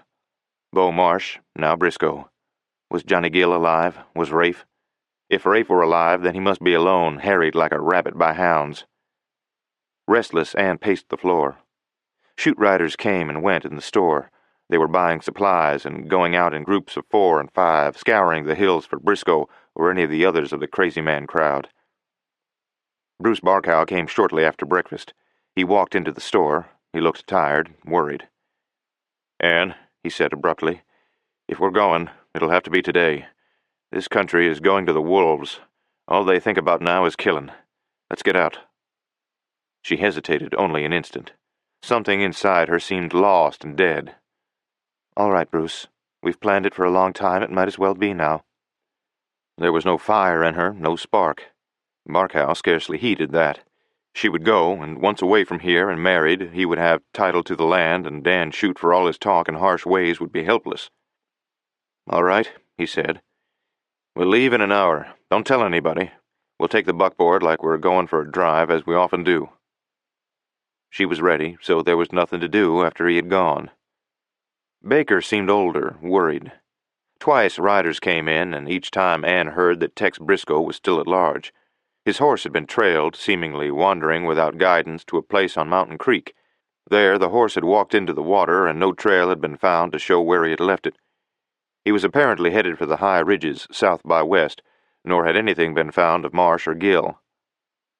Shoot riders had returned to the Crazy Man, torn down the corral, and hunted through the woods, but no sign had been found beyond a crude lean-to where the wounded man had evidently been sheltered. Marsh, if dead, had been buried and the grave concealed. Nothing had been found of any of them, although one horse had ridden off to the northeast, mostly east. One horse had gone east. Anne Rodney's heart gave a queer leap. East would mean toward the fort. Perhaps, but she was being foolish. Why should it be Caradec rather than Gill, and why to the fort? She expressed the thought, and Baker looked at her. "Likely enough, one of 'em's gone there. If Marsh ain't dead and the riders didn't find his body, chances are he's mighty bad off. The only doctor around is at the fort." The door to the store opened, and Baker went in, leaving the living room. There was a brief altercation, then the curtain was pushed aside, and Anne looked up. A start of fear went through her. Dan Shoot was standing in the door. For a wonder, he was clean-shaven except for his mustache. He looked at her with his queer, gray-white eyes. "Don't you do nothing foolish," he said, "like trying to leave here. I don't aim to let you." Anne got up, amazed and angry. "You don't aim to let me?" she flared. "What business is it of yours?" Shoot stood there with his big hands on his hips, staring at her insolently. "Because I want to make it my business," he said. "I've told Barkow where he stands with you. If he don't like it, he can say so and die. I ain't particular. I just wanted you should know that from here on, you're my woman." Listen here, Shoot," Baker flared. "You can't talk to a decent woman that way." "Shut your mouth," Shoot said, staring at Baker. "I talk the way I please. I'm telling her. If she tries to get away from here, I'll take her out to the ranch now. If she waits—" He looked her up and down coolly. "I may marry her. Don't know why I should." He added, glaring at Baker, "You butt into this, and I'll smash you. She ain't no woman for a weak sister like Barkow. I guess she'll come to like me all right. Anyway, she'd better." He turned toward the door. "Don't get any ideas. I'm the law here, and the only law." "I'll appeal to the Army," Baker declared. "You do," Chute said, "and I'll kill you. Anyway, the Army's gonna be some busy. A bunch of Sioux raided a stage station way south of here last night and killed 3 men, then ran off the stock. 2 men were killed haying over on Otter last night. A bunch of soldiers haying not far from the Piney were fired on and 1 man wounded. Army's too busy to bother with the likes of you. Besides," he added, grinning, "the commanding officer said that in case of Injun trouble, I was to take command at Painted Rock and make all preparations for defense." He turned and walked out of the room. They heard the front door slam, and Anne sat down suddenly. Gene Baker walked to the desk and got out his gun. His face was stiff and old. "No, not that," Anne said. "I'm leaving, Uncle Gene." "Leaving? How?" He turned on her, his eyes alert. "With Bruce. He's asked me several times. I was going to tell you, but nobody else. I'm all packed." "Barkow, huh?" Gene Baker stared at her. "Well, why not? He's half a gentleman, anyway. Chute is an animal and a brute." The back door opened gently. Bruce Barkow stepped in. "Was Dan here?" Baker explained quickly. "Better forget that buckboard idea," he said once Barkow had outlined the plan. "Take the hosses and go by the river trail. Leave at noon when everybody will be eaten. Take the Bannock trail, then swing north and east and cut around toward the fort. They'll think you're trying for the goldfields." Barkow nodded. He looked stiff and pale, and he was wearing a gun. It was almost noon. When the streets were empty, Bruce Barkow went out back to the barn and saddled the horses. There was no one in sight. The woods along the creek were only 100 yards away. Walking outside, the two got into their saddles and rode at a walk to the trees, the dust muffling the beat of horses' hooves. Then they took the Bannock trail. 2 miles out, Barkow rode into a stream, then led the way north. Once away from the trail, they rode swiftly, keeping the horses at a rapid trot. Barkow was silent, and his eyes kept straying to the back trail.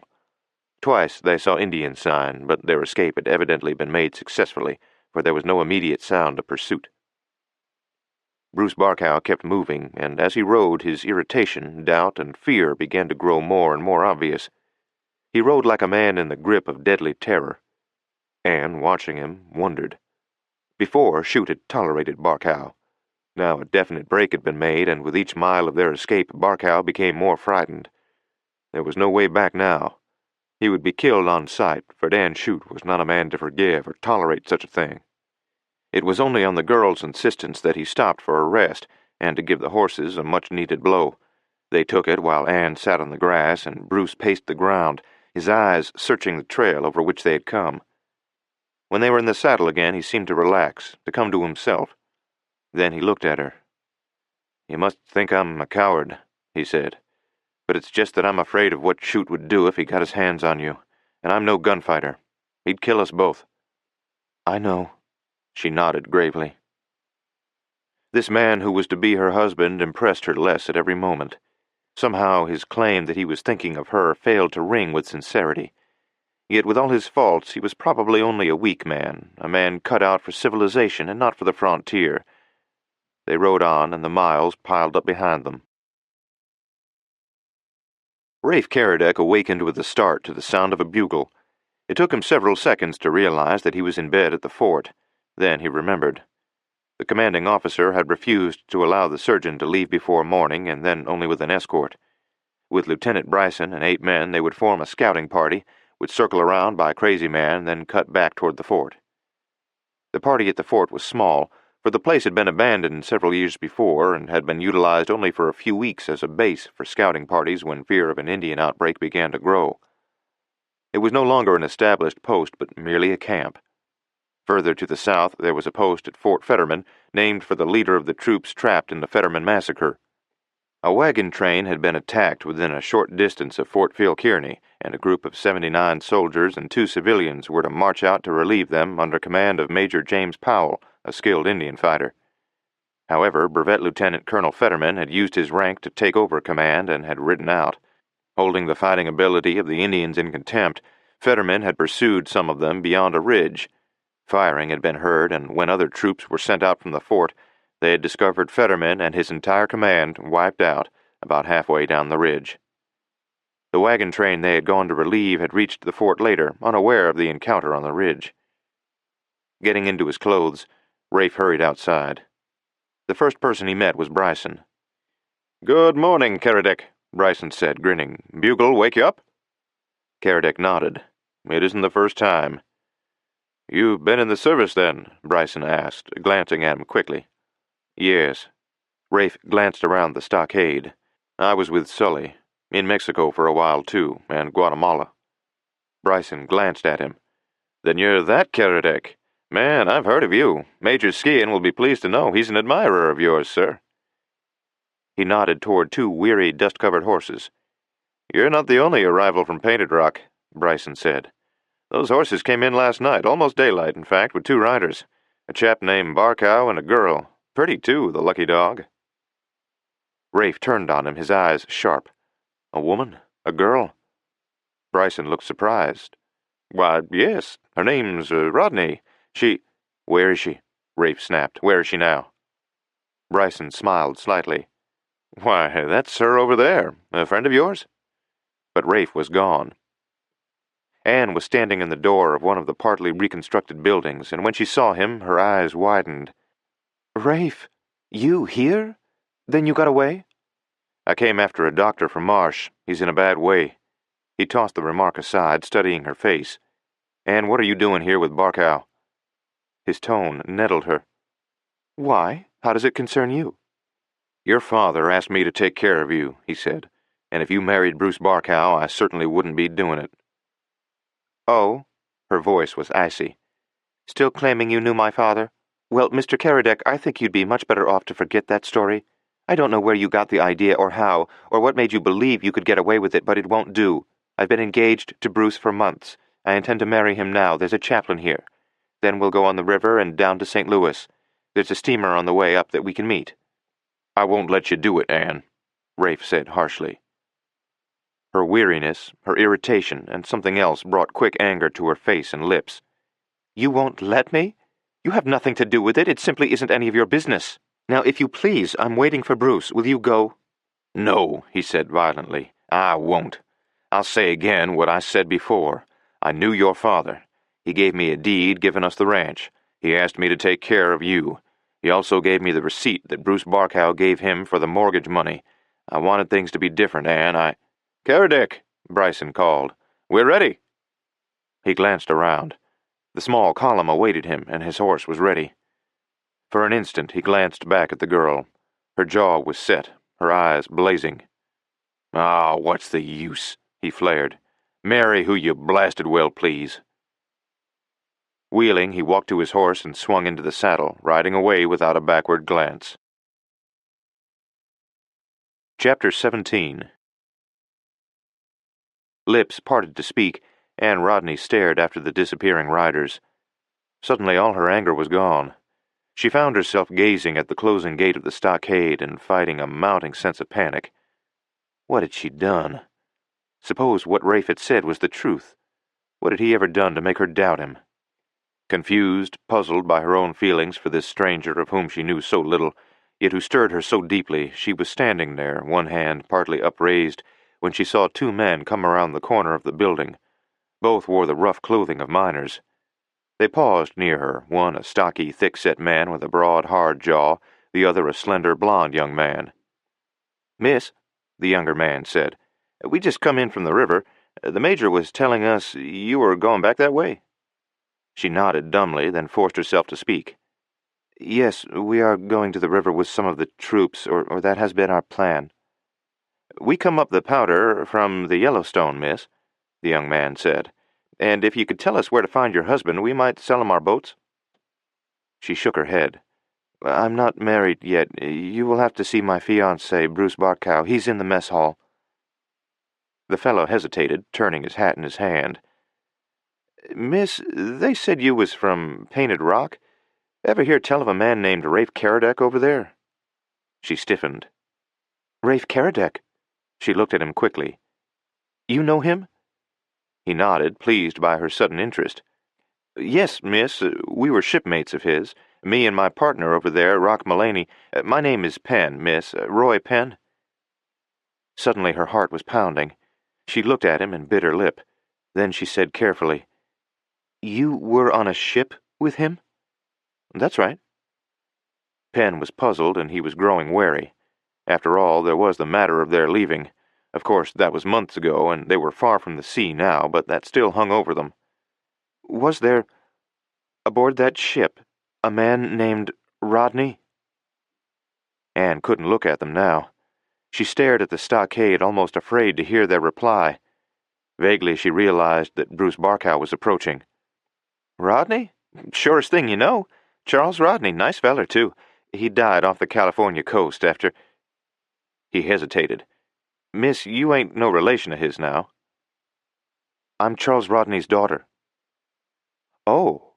Then Penn's eyes brightened. Well, say, then you're the girl Rafe came here to see. You know, Charlie's daughter. Bruce Barkow stopped dead still.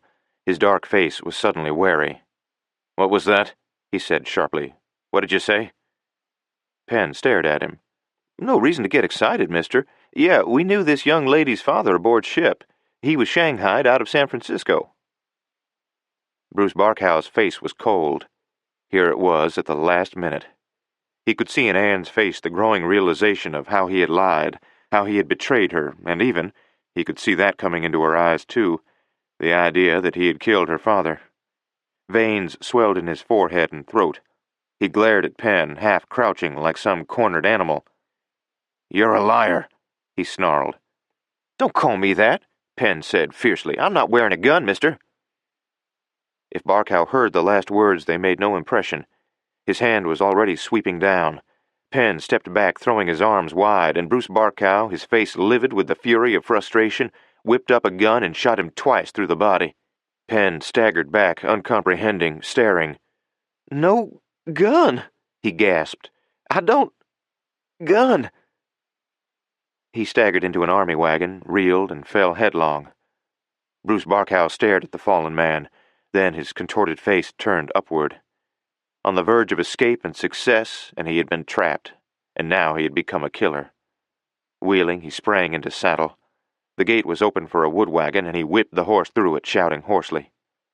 Men had rushed from everywhere, and Rock Mullaney, staring in shocked surprise, could only fumble at his belt. He wore no gun either. He looked up at Anne. We carried rifles, he muttered. We never figured on no trouble. Then he rubbed his face, sense returning to his eyes. Miss, what'd they shoot him for? She stared at him, humbled by the grief written on the man's hard, lonely face. That man Barkow killed my father, she said. No, miss, if you're Charlie Rodney's daughter, Charlie died aboard ship with us. She nodded. I know, but Barkow was responsible. Oh, I've been a fool, an awful fool. An officer was kneeling over Penn's body. He got up, glanced at Mullaney, then at Anne. And this man is dead, he said. Resolution came suddenly to Anne. Major, she said, I'm going to catch the patrol. Will you lend me a fresh horse? Ours will still be badly worn out after last night. It wouldn't be safe, Miss Rodney, he protested. It wouldn't at all. There's Indians out there. How Caradec got through, or you and Barkow, is beyond me. He gestured to the body. What do you know about this? Briefly, concisely, she explained, telling all. She made no attempt to spare herself or to leave anything out. She outlined the entire affair, taking only a few minutes. I see. He looked thoughtfully at the gate. If I could give you an escort, I would, but... If she knows the way, Mullaney said, I'll go with her. We came down the river from Fort Benton and up the Yellowstone and the Powder. We thought we would come and see how Rafe was getting along. If we'd knowed there was trouble, we'd have come before. It's as much as your life is worth, man, the major warned. Mullaney shrugged. Like as not, but my life has had chances taken with it before. Besides, he ran his fingers over his bald head, there's no scalp here to attract Indians. Well mounted, Anne and Mullaney rode swiftly. The patrol would be hurrying because of Beau Marsh's serious condition, but they should overtake them, and following was no immediate problem. Mullaney knew the West and had fought before in his life as a wandering jack-of-all-trades, and he was not upset by the chance they were taking. He glanced from time to time at Anne, then, rambling along, he began to give her an account of their life aboard ship, of the friendship that had grown between her father and Rafe Caradec, and all Rafe had done to spare the older man work and trouble. He told her how Rafe had treated Rodney's wounds when he had been beaten, how he had saved food for him, and how close the two had grown. Twice, noting her grief and shame, he ceased talking, but each time she insisted on his continuing. "Caradec?" Mullaney said finally. "Well, I'd say he was one of the finest men I've known. A fighter, he is. The lad's a fighter from way back. You should have seen the beating he gave that Borger. I got only a glimpse, but Penn told me about it. And if it hadn't been for Rafe, none of us would have got away. He planned it, and he carried it out. He planned it before your father's last trouble, the trouble that killed him. But when he saw your father would die, he carried on with it." They rode on in silence. All the time, Anne knew now, she should have trusted her instincts. Always they had warned her about Bruce Barkow. Always they had been sure of Rafe Caradec. As she had sat in the jury box and watched him talk, handling his case, it had been his sincerity that had impressed her, even more than his shrewd handling of questions. He had killed men, yes, but what men? Bonaro and Trigger Boyne, both acknowledged and boastful killers of men themselves, men unfit to walk in the tracks of such as Rafe. She had to find him. She must. The wind was chill, and she glanced at Mullaney. "It's cold," she said. "It feels like snow." He nodded grimly. "It does that," he said. "Early for it, but it's happened before. If we get a norther now—" He shook his head.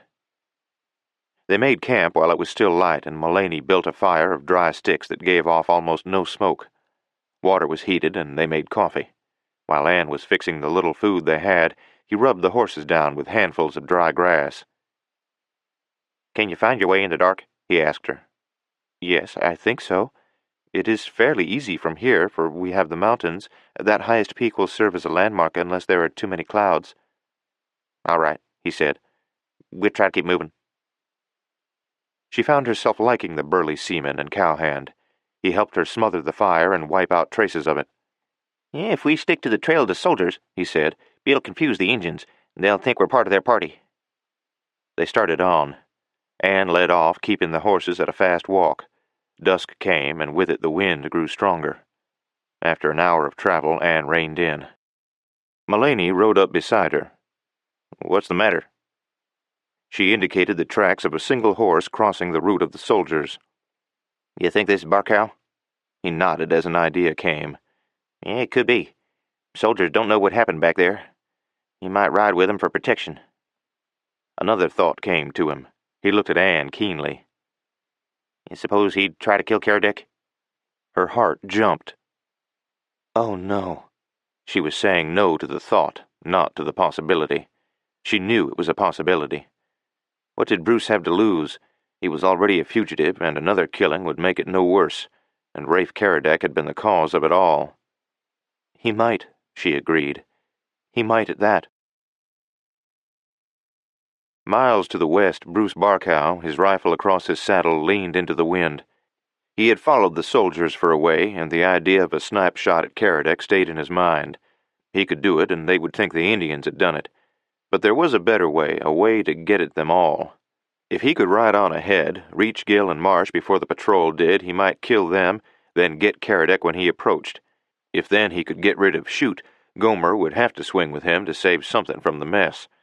Maybe Dan Chute's idea was right after all. Maybe killing was the solution. Absorbed by the possibilities of the idea, Barkow turned off the route followed by the soldiers. There was a way that could make it safer and somewhat faster. He headed for the old Bozeman Trail, now abandoned. He gathered his coat around him to protect him from the increasing cold. His mind was fevered with worry, doubt of himself, and mingled with it was hatred of Caradec, Chute, Anne Rodney, and everyone and everything. He drove on into the night. Twice he stopped to rest. The second time he started on, it was turning gray with morning, and as he swung into the saddle, a snowflake touched his cheek. He thought little of it. His horse was uneasy, though, and anxious for the trail. Snow was not a new thing, and Barkow scarcely noticed as the flakes began to come down thicker and faster. Gill and the wounded man had disappeared, he knew. Schute's searchers had not found them near the house. Bruce Barkow had visited that house many times before the coming of Caradec, and he knew the surrounding hills well. About a half-mile back from the house, sheltered by a thick growth of lodgepole pine, was a deep cave among some rocks. If Johnny Gill had found that cave, he might have moved Marsh there. It was at least a chance. Bruce Barkow was not worried about the tracks he was leaving. Few Indians would be moving in this inclement weather, nor would the party from the fort have come this far north. From the route they had taken, he knew they were keeping to the low country. He was nearing the first range of foothills now, the hills that divided Long Valley from the old plain that sloped gradually away to the Powder and the old Bozeman Trail. He rode into the pines and started up the trail, intent upon death. His mind was sharpened like that of a hungry coyote. Cornered and defeated for the prize himself, his only way out, either for victory or revenge, lay in massacre, wholesale killing. It was like him that, having killed once, he did not hesitate to accept the idea of killing again. He did not see the big man on the gray horse who fell in behind him. He did not glance back over his trail, although by now the thickening snow obscured the background so much the rider, gaining slowly on him through the storm, would have been no more than a shadow. To the right, behind the once bald and now snow-covered dome, was the black smear of seeping oil. Drawing abreast of it, Bruce Barkow reined in and glanced down. Here it was, the cause of it all, the key to wealth, to everything a man could want. Men had killed for less. He could kill for this. He knew where there were 4 other such seepages, and the oil sold from $20 to $30 a barrel. He got down and stirred it with a stick. It was thick now, thickened by cold. Well, he still might win. Then he heard a shuffle of hoofs in the snow and looked up. Dan Schute's figure was gigantic in the heavy coat he wore, sitting astride the big horse. He looked down at Barkow, and his lips parted. Tried to get away with her, did you? I knew you had coyote in you, Barkow. His hand came up, and in the gloved hand was a pistol. In a sort of shocked disbelief, Bruce Barkow saw the gun lift. His own gun was under his short, thick coat. "No!" he gasped hoarsely. "Not that, Dan!" The last word was a scream, cut sharply off by the hard bark of the gun. Bruce Barkow folded slowly, and, clutching his stomach, toppled across the black seepage, staining it with a slow shading of red.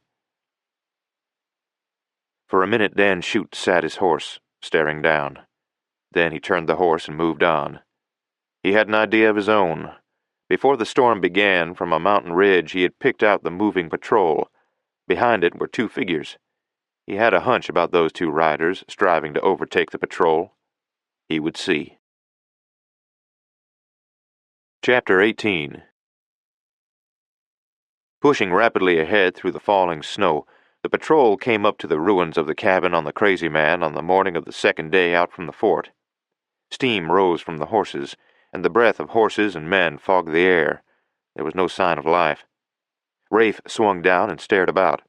The smooth surface of the snow was unbroken, yet he could see that much had happened since he started his trek to the fort for help. The lean-to, not quite complete, was abandoned. Lieutenant Bryson surveyed the scene thoughtfully. "Are we too late?" he asked. Caradec hesitated, staring around. There was no hope in what he saw. "I don't think so," he said. "Johnny Gill was a smart hand. He would figure out something, and besides, I don't see any bodies." In his mind, he surveyed the canyon. Certainly Gill could not have gone far with the wounded man. Also, it would have to be in the direction of possible shelter. The grove of lodgepoles offered the best chance. Turning, he walked toward them. Bryson dismounted his men, and they started fires. Milton Waite, the surgeon, stared after Rafe, then walked in his tracks. When he came up with him, he suggested, "Any caves around?" Caradec paused, considering that. "There may be, none that I know of, though. Still, Johnny prowled in these rocks a lot and may have found one. Let's have a look." Then a thought occurred to him. They'd have to have water, Doc. Let's go to the spring. There was ice over it, but the ice had been broken and had frozen again. Rafe indicated it. Somebody drank here after the cold set in. He knelt and felt of the snow with his fingers, working his way slowly around the spring. Suddenly he stopped. Found something? Waite watched curiously. This made no sense to him. Yes. Whoever got water from the spring splashed some on this side. It froze. I can feel the ice it made. That's a fair indication that whoever got water came from that side of the spring. Moving around, he kept feeling of the snow. Here, he felt again. There's an icy ring where he set the bucket for a minute. Water left on the bottom froze. He straightened, studying the mountainside. He's up here somewheres. He's got a bucket, and he's able to come down here for water, but finding him will be the devil's own job. He'll need fuel, though. Somewhere he's been breaking sticks and collecting wood, but wherever he does, it won't be close to his shelter. Gil's too smart for that. Studying the hillside, Rafe indicated the nearest clump of trees. He wouldn't want to be out in the open on this snow any longer than he had to, he said thoughtfully. And the chances are he'd head for the shelter of those trees. When he got there, he would probably set the bucket down while he studied the back trail and made sure he hadn't been seen. Waite nodded, his interest aroused. Good reasoning, man. Let's see. They walked to the clump of trees, and after a few minutes' search, Waite found the same icy frozen place just under the thin skimming of snow. Where do we go from here? He asked. Rafe hesitated, studying the trees. A man would automatically follow the line of easiest travel, and there was an opening between the trees. He started on, then stopped. This is right, see? There's not so much snow on this branch. There's a good chance he brushed it off in passing. It was mostly guesswork, he knew, yet after they had gone 300 yards, Rafe looked up and saw the cliff pushing its rocky shoulder in among the trees. At its base was a tumbled cluster of gigantic boulders and broken slabs. He led off for the rocks, and almost the first thing he saw was a fragment of loose bark lying on the snow, and a few crumbs of dust, such as is sometimes found between the bark and tree. He pointed it out to Waite. He carried wood this way. They paused there, and Rafe sniffed the air. There was no smell of wood smoke. Were they dead? Had cold done what rifle bullets couldn't do? No, he decided. Johnny Gill knew too well how to take care of himself. Rafe walked between the rocks, turning where it felt natural to turn. Suddenly he saw a tipped-up slab of granite leaning against a larger boulder. It looked dry underneath. He stooped and glanced in. It was dark and silent, yet some instinct seemed to tell him it was not so empty as it appeared. He crouched in the opening, leaving light from outside to come in first along one wall, then another. His keen eyes picked out a damp spot on the leaves. There was no place for a leak, and the wind had been in the wrong direction to blow in here. Snow, he said. Probably fell off a boot. They moved into the cave, bending over to walk. Yet it was not really a cave at first, merely a slab of rock offering partial shelter. About 15 feet farther along, the slab ended under a thick growth of pine boughs and brush that formed a canopy overhead, offering almost as solid shelter as the stone itself. Then, in the rock face of the cliff, they saw a cave, a place gouged by wind and water long since and completely obscured behind the boulders and brush from any view but from where they stood. They walked up to the entrance. The overhang of the cliff offered a shelter that was all of 50 feet deep, running along one side of a diagonal gash in the cliff that was invisible from outside. They stepped in on the dry sand and had taken only a step when they smelled wood smoke. At almost the same instant, Johnny Gill spoke. "Hi, Rafe." He stepped down from behind a heap of debris against one wall of the rock fissure. "I couldn't see who you were till now. I had my rifle ready so's if you was the wrong one, I could plumb discourage you." His face looked drawn and tired. "He's over here, Doc," Gill continued, "and he's been delirious all night." While Waite was busy over the wounded man, Gill walked back up the cave with Rafe. "What's happened?" Gill asked. "I thought they'd got you." "No, they haven't, but I don't know much of what's been going on. Anne's at the fort with Barkow, says she's going to marry him." "What about Tex?" Gill asked quickly. Rafe shook his head, scowling. "No sign of him. I don't know what's come off at Painted Rock. I'm leaving for there as soon as I've told the lieutenant and his patrol where Doc is. You'll have to stick here because the Doc has to get back to the fort." You going to Painted Rock? "Yes. I'm going to kill Dan Shute." I'd like to see that, Gil said grimly. But watch yourself. The little cowhand looked at him seriously. Boss, what about that girl? Rafe's lips tightened, and he stared at the bare wall of the cave. "I don't know," he said grimly. "I tried to talk her out of it, but I guess I wasn't what you'd call tactful." Gil stuck his thumbs in his belt. Tell her you're in love with her yourself? Caradec stared at him. "Where'd you get that idea?" Reading signs. You ain't been the same since you ran into her the first time. She's your kind of people, boss." "Maybe. But looks like she reckoned she wasn't. Never would listen to me give the straight story on her father. Both of us flew off the handle this time." "Well, I ain't no hand at riding herd on women folks, but I seen a thing or two, boss. Chances are, if you'd have told her you're in love with her, she'd have never gone with Bruce Barkow." Rafe was remembering those words when he rode down the trail toward Painted Rock. What lay ahead of him could not be planned. He had no idea when or where he would encounter Dan Shute. He knew only that he must find him. After reporting to Bryson so he wouldn't worry about the doctor, Rafe had hit the trail for Painted Rock alone. By now he knew that mountain trail well, and even the steady fall of snow failed to make him change his mind about making the ride. He was burning up inside. The old driving recklessness was in him, the urge to be in and shooting. His enemies were in the clear, and all the cards were on the table in plain sight. Barkow he discounted. Dan Shute was the man to get, and Pod Gomer the man to watch. What he intended to do was as high-handed in its way as what Shute and Barkow had attempted, but in Rafe's case, the cause was just. Mullaney stopped in a wooded draw short of the hills. The pause was for a short rest just before daybreak on that fatal second morning. The single rider had turned off from the trail and was no longer with the patrol.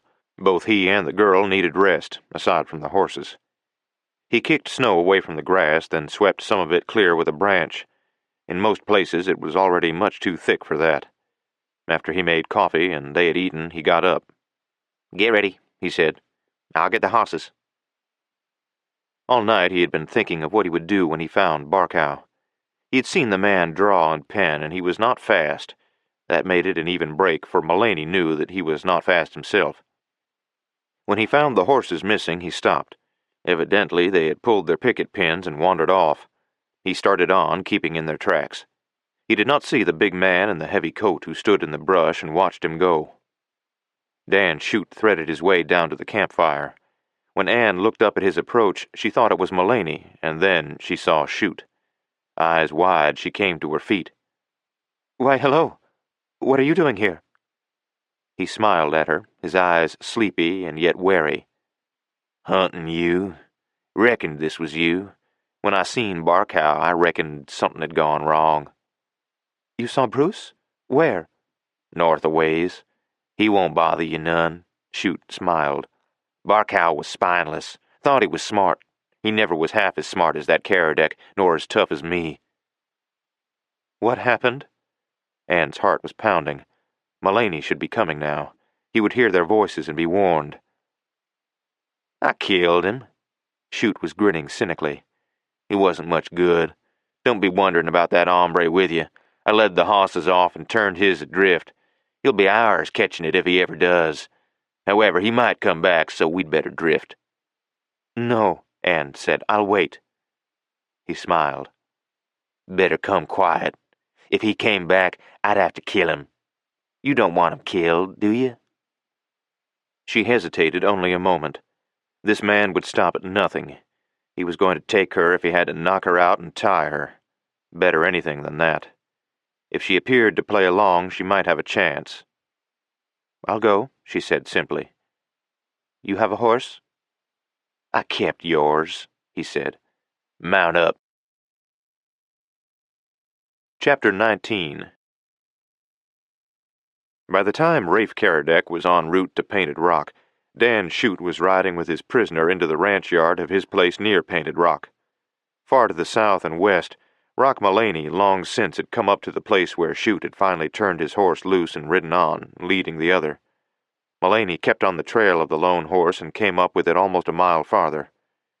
Lost and alone in the thickly falling snow, the animal hesitated at his call, then waited for him to catch up.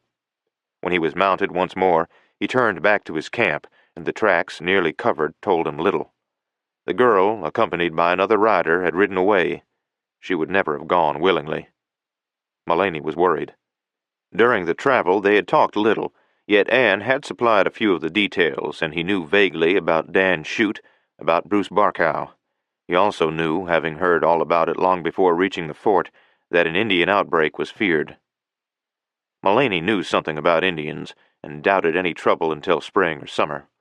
There might be occasional shootings, but Indians were not as a rule cold-weather fighters. For that, he didn't blame them. Yet any wandering, hunting, or foraging parties must be avoided, and it was probable that any warrior or group of them coming along a fresh trail would follow it and count coup on an enemy if possible. He knew roughly the direction of Painted Rock, yet instinct told him he'd better stick to the tangible and near, so he swung back to the trail of the Army patrol and headed for the pass into Lone Valley. Painted Rock lay still under the falling snow when Rafe Caradec drifted down the street in front of the Emporium and went in. Baker looked up, and his eyes grew alert when he saw Rafe. At Caradec's question, he told him of what had happened to Tex Briscoe so far as he knew, of the killing of Blazer, McCabe, and Gorman, and Briscoe's escape while apparently wounded. He also told him of Dan Chute's arrival and threat to Anne, and her subsequent escape with Barkow. Baker was relieved to know they were at the fort. A wind was beginning to moan around the eaves, and they listened a moment. "Won't be good to be out in that," the storekeeper said gravely. "Sounds like a blizzard's coming. If Briscoe's found shelter, he might be all right." "Not in this cold," Caradec said, scowling. "No man with his resistance lowered by a wound is going to last in this. It's going to be worse before it's better." Standing there at the counter, letting the warmth of the big pot-bellied stove work through his system, Rafe essayed his position. Beau Marsh, while in bad shape, had been tended by a doctor and would have Gil's care. There was nothing more to be done there for the time being. Anne had made her choice. She had gone off with Barkow, and in his heart he knew that if there was any choice between the two, Barkow or Chute, she had made the better. Yet there had been another choice. Or had there? Yes, she could at least have listened to him. The fort was not far away, and all he could do now was trust to Anne's innate good sense to change her mind before it was too late. In any event, he could not get back there in time to do anything about it. "Where's Chute?" he demanded. "Ain't seen him," Baker said worriedly. "Ain't seen hide nor hair of him. But I can promise you one thing, Caradec. He won't take Barkow's running out with Anne lying down. He'll be on their trail." The door opened in a flurry of snow, and Pat Higley pushed in. He pulled off his mittens and extended stiff fingers toward the red swell of the stove. He glanced at Rafe. "Hear ya asking about Chute?" he asked. "I just seen him, headed for the ranch. He wasn't alone, neither." He rubbed his fingers. "Looked to me like a woman riding along." Rafe looked around. "A woman?" he asked carefully. "Now, who would that be?" "He's found Anne," Baker exclaimed. "She was at the fort," Rafe said, "with Barkow. He couldn't have taken her away from the soldiers." "No, he couldn't," Baker agreed. "But she might have left on her own. She's a stubborn girl when she takes a notion. After you left, she may have changed her mind." Rafe pushed the thought away. The chance was too slight. And where was Tex Briscoe?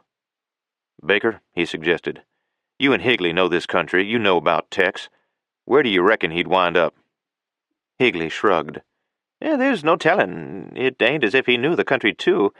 They trailed him for a while, and they said it looked like his hoss was wandering loose without no hand on the bridle. Then the hoss took to the water, so Briscoe must have come to his senses somewhat. Anyway, they lost his trail when he was riding west along a fork of Clear Creek. If he held to that direction, it would take him over some plumb high, rough country south of the Big Peak. If he did get across, he'd wind up somewheres down along Ten Sleep Canyon, maybe. But that's all guesswork." "Any shelter that way?" "Nary a mite. Not if you mean human shelter. There's plenty of shelter there, but the wolves, too. There's also plenty of shelter in the rocks. The only humans over that way are the Sioux, and they ain't in what you'd call a friendly mood. That's where a man afraid of his hoss has been holed up." Finding Tex Briscoe would be like hunting a needle in a haystack and worse, but it was what Rafe Caradec had to do. He had to make an effort, anyway. Yet the thought of Dan Chute and the girl returned to him. Suppose it was Anne. He shuddered to think of her in Chute's hands. The man was without a spark of decency or mercy. Not even his best friends would deny that. "No use going out in this storm," Baker said. "You can stay with us, Caradec." "You've changed your tune some, Baker," Rafe suggested grimly. "A man can be wrong, can't he?" Baker inquired testily. "Maybe I was. I don't know. Things have gone to perdition around here fast, ever since you came in here with that story about Rodney." "Well, I'm not staying," Rafe told him. "I'm going to look for Tex Briscoe." The door was pushed open, and they looked around. It was Pod Gomer. The sheriff looked even squarer and more bulky in a heavy buffalo coat. He cast a bleak look at Caradec, then walked to the fire, sliding out over his overcoat. "You, still here?" he asked, glancing at Rafe out of the corners of his eyes. "Yes, I'm still here, Gomer, but you're traveling." What?" "You heard me. You can wait till the storm is over, then get out and keep moving." Gomer turned, his square, hard face dark with angry blood. "You telling me?" he said furiously. "I'm a sheriff here." "You were," Caradec said calmly. "Ever since you've been hand and glove with Barkow and Chute, running their dirty errands for them, picking up the scraps they tossed you. Well, the fun's over. You slope out of here when the storm's over. Barkow's gone, and within a few hours, Chute will be too." "Chute?" Gomer was incredulous. "You'd go up against Dan Chute? Why, man, you're insane." "Am I?" Rafe shrugged. "That's neither here nor there. I'm talking to you. Get out and stay out. You can take your tin-horn judge with you." Gomer laughed. "You're the one who's through. Marsh is dead. Briscoe either dead or on the dodge. And Gill maybe dead. What's the chance have you got?" "Gill's in as good a shape as I am," Rafe said calmly, "and Bo Marsh is getting army care, and he'll be out of the woods, too. As for Tex, I don't know. He got away, and I'm banking on that Texan to come out walking. How much stomach are your boys going to have for the fight when Gill and I ride in here? Tom Blazer's gone, and so are half dozen more. Take your coat." Rafe picked it up with his left hand. "And get out. If I see you after this storm, I'm shooting on sight. Now get." He heaved the heavy coat at Gomer, and the sheriff ducked, his face livid. Yet surprisingly, he did not reach for a gun. He lunged and swung with his fist. A shorter man than Caradec, he was wider and thicker, a powerfully built man who was known in mining and trail camps as a rough-and-tumble fighter. Caradec turned, catching Gomer's right on the cheekbone, but bringing up a solid punch to Gomer's midsection. The sheriff lunged close and tried to butt, and Rafe stabbed him in the face with a left, then smeared him with a hard right. It was no match. Pod Gomer had fancied himself as a fighter, but Caradec had too much experience. He knocked Gomer back into a heap of sacks, then walked in on him and slugged him wickedly in the middle with both hands. Gomer went to his knees. "All right, Pod," Rafe said, panting. "I told you. Get going." The sheriff stayed on his knees, breathing heavily, blood dripping from his smashed nose. Rafe Caradec slipped on his coat and walked to the door. Outside, he took the horse to the livery stable, brushed him off, then gave him a rub-down and some oats. He did not return to the store, but after a meal saddled his horse and headed for Dan Chute's ranch. He couldn't escape the idea that the rider with Chute may have been Anne, despite the seeming impossibility of her being this far west. If she had left the fort within a short time after the patrol, then it might be, but there was small chance of that. Barkow would never return, having managed to get that far away. There was no one else at the fort to bring her. Scouts had said that a party of travelers was coming up from the river, but there would be small chance that any of them would push on to Painted Rock in this weather. Dan Chute's ranch lay in a hollow of hills near a curving stream. Not far away, the timber ran down to the plain's edge and dwindled away into a few scattered groves, blanketed now in snow. A thin trail of smoke lifted from the chimney of the house, and another from the bunkhouse.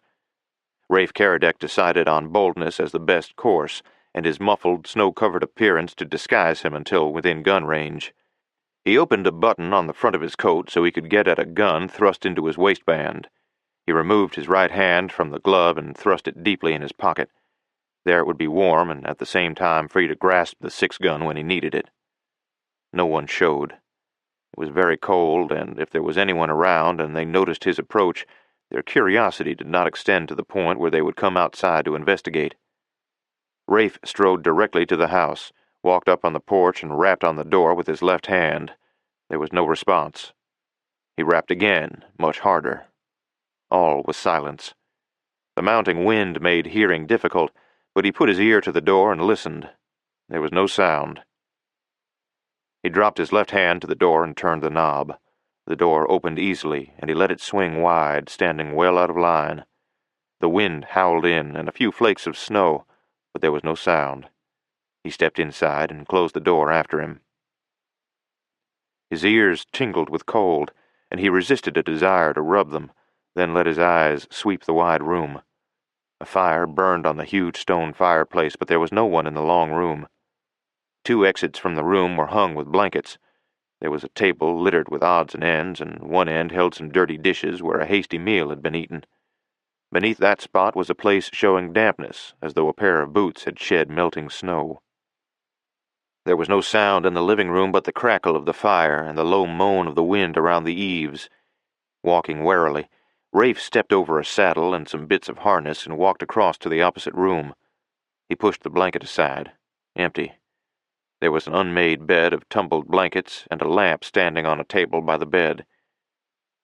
Rafe turned and stared at the other door, then looked back into the bedroom. There was a pair of dirty socks lying there, and he stepped over and felt of them. They were damp. Someone within the last hour or less had changed socks here. Walking outside, he noticed something he had not seen before. Below a chair near the table was another spot of dampness. Apparently 2 people had been here. He stepped back into the shadow of the bedroom door and put his hand in the front of his coat. He hadn't wanted to reach for that gun in case anyone was watching. Now, with his hand on the gun, he stepped out of the bedroom and walked to the other blanket-covered door. He pushed it aside. A large kitchen. A fire glowed in the huge sheet-metal stove, and there was a coffee pot filled with boiling coffee. Seeing it, Rafe let go of his gun and picked up a cup. When he had filled it, he looked around the unkempt room. Like the rest of the house, it was strongly built but poorly kept inside. The floor was dirty, and dirty dishes and scraps of food were around. He lifted the coffee cup, then his eyes saw a bit of white. He put down the cup and stepped over to the end of the woodpile. His heart jumped. It was a woman's handkerchief. Chapter 20. Quickly, Rafe Caradec glanced around. Again, he looked at the handkerchief in his hand and lifted it to his nostrils. There was a faint whiff of perfume, a perfume he remembered only too well. She had been here then. The other rider with Dan Shute had been Anne Rodney. But where was she now? Where could she be? What had happened? He gulped a mouthful of the hot coffee and stared around again. The handkerchief had been near the back door. He put down the coffee and eased the door open. Beyond were the barn and a corral. He walked outside and, pushing through the curtain of blowing snow, reached the corral and then the barn. Several horses were there. Hurrying along, he found 2 with dampness marking the places where their saddles had been. There were no saddles showing any evidence of having been ridden, and the saddles would be sweaty underneath if they had been. Evidently 2 horses had been saddled and ridden away from this barn. Scowling, Rafe stared around. In the dust of the floor, he found a small track, almost obliterated by a larger one. Had Shute saddled 2 horses and taken the girl away? If so, where would he take her, and why? He decided suddenly that Shute had not taken Anne from here. She must have slipped away, saddled a horse, and escaped. It was a far-fetched conclusion, but it offered not only the solution he wanted, but the one that fitted with the few facts available, or at least with the logic of the situation. Why would Shute take the girl away from his home ranch? There was no logical reason. especially in such a storm as this when so far as Chute knew there would be no pursuit. Rafe himself would not have done it. Perhaps he had been overconfident, believing that Anne would rather share the warmth and security of the house than the mounting blizzard. Only the bunkhouse remained unexplored. There was a chance they had gone there. Turning, Rafe walked to the bunkhouse. Shoving the door open, he stepped inside. 4 men sat on bunks, and one, his boots off and his socks propped toward the stove, stared glumly at him from a chair made of a barrel. The faces of all the men were familiar, but he could put a name to none of them. They had seen the right hand in the front of his coat, and they sat quietly, appreciating its significance. "Where's Dan Chute?" he demanded. "Ain't seen him," said the man in the barrel chair. "That go for all of you?" Rafe's eyes swung from one to the other. A lean, hard-faced man with a scar on his jawbone grinned, showing yellow teeth. He raised himself on his elbow.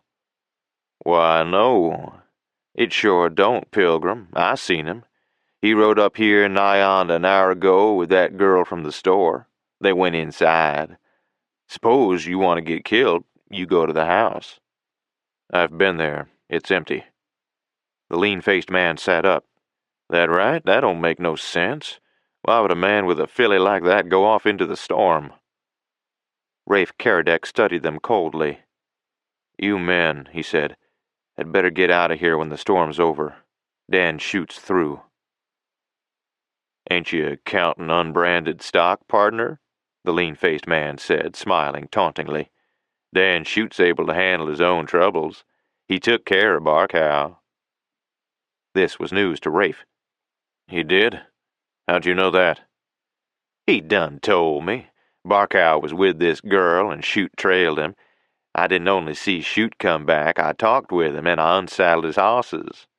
He picked up a boot and pulled it on.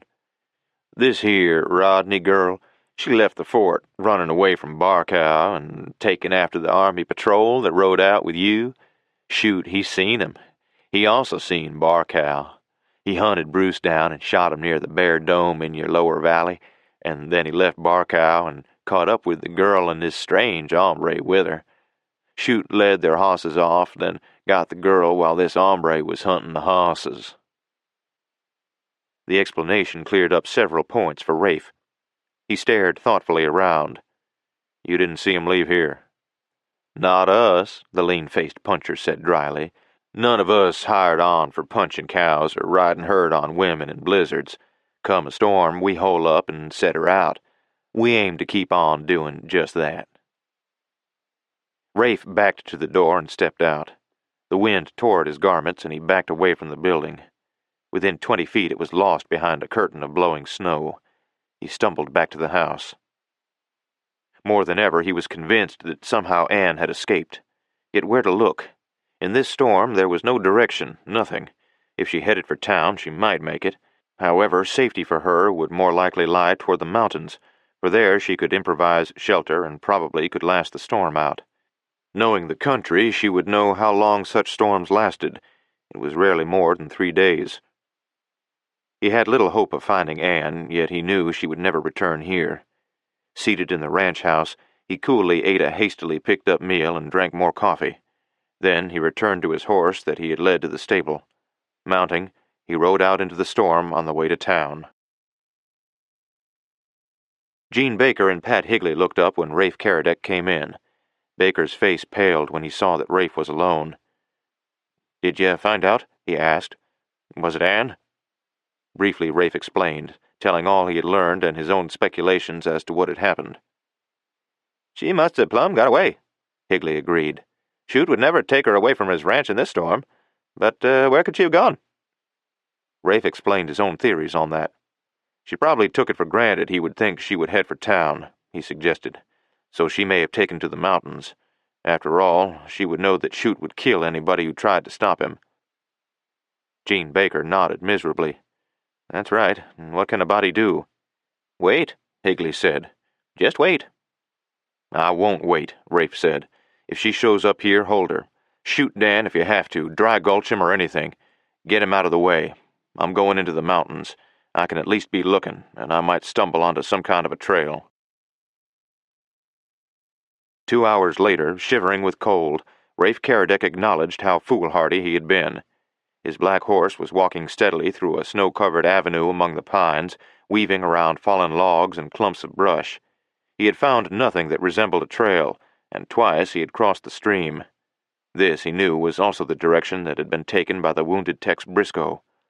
No track could last more than a minute in the whirling, snow-filled world in which Rafe now rode. The wind howled and tore at his garments, even here, within the partial shelter of the lodge poles. Yet he rode on, then dismounted and walked ahead, resting the horse. It was growing worse instead of better, yet he pushed on, taking the line of least resistance, sure that this was what the fleeing Anne would have done. The icy wind ripped at his clothing, at times faced him like a solid moving wall. The black stumbled wearily, and Rafe was suddenly contrite. The big horse had taken a brutal beating in these last few days, and even its great strength was weakening. Squinting his eyes against the blowing snow, he remounted and stared ahead. He could see nothing, but he was aware that the wall of the mountain was on his left. Bearing in that direction, he came up to a thicker stand of trees and some scattered boulders. He rode on, alert for some possible shelter for himself and his horse.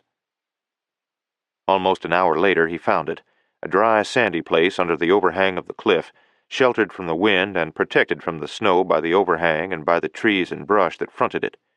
Swinging down, Rafe led the horse into the shelter and hastily built a fire. From the underside of a log he got some bark, great sheets of it, and some fibrous, rotting wood. Then he broke some low branches on the trees, dead and dry. In a few minutes his fire was burning nicely. Then he stripped the saddle from the horse and rubbed him down with a handful of crushed bark. When that was done, he got out the nose bag and fed the horse some of the oats he had appropriated from Chute's barn. The next hour he occupied himself in gathering fuel. Luckily, there were a number of dead trees close by, debris left from some landslide from up the mountain. He settled down by the fire, made coffee. Dozing against the rock, he fed the blaze intermittently, his mind far away. Somehow, sometime, he fell asleep. Around the rocks, the wind, moaning and whining, sought with icy fingers for a grasp at his shoulder, at his hands. But the log burned well, and the big horse stood close, stamping in the sand and dozing beside the man on the ground. Once, starting from his sleep, Rafe noticed that the log had burned until it was out of the fire, so he dragged it around, then laid another across it.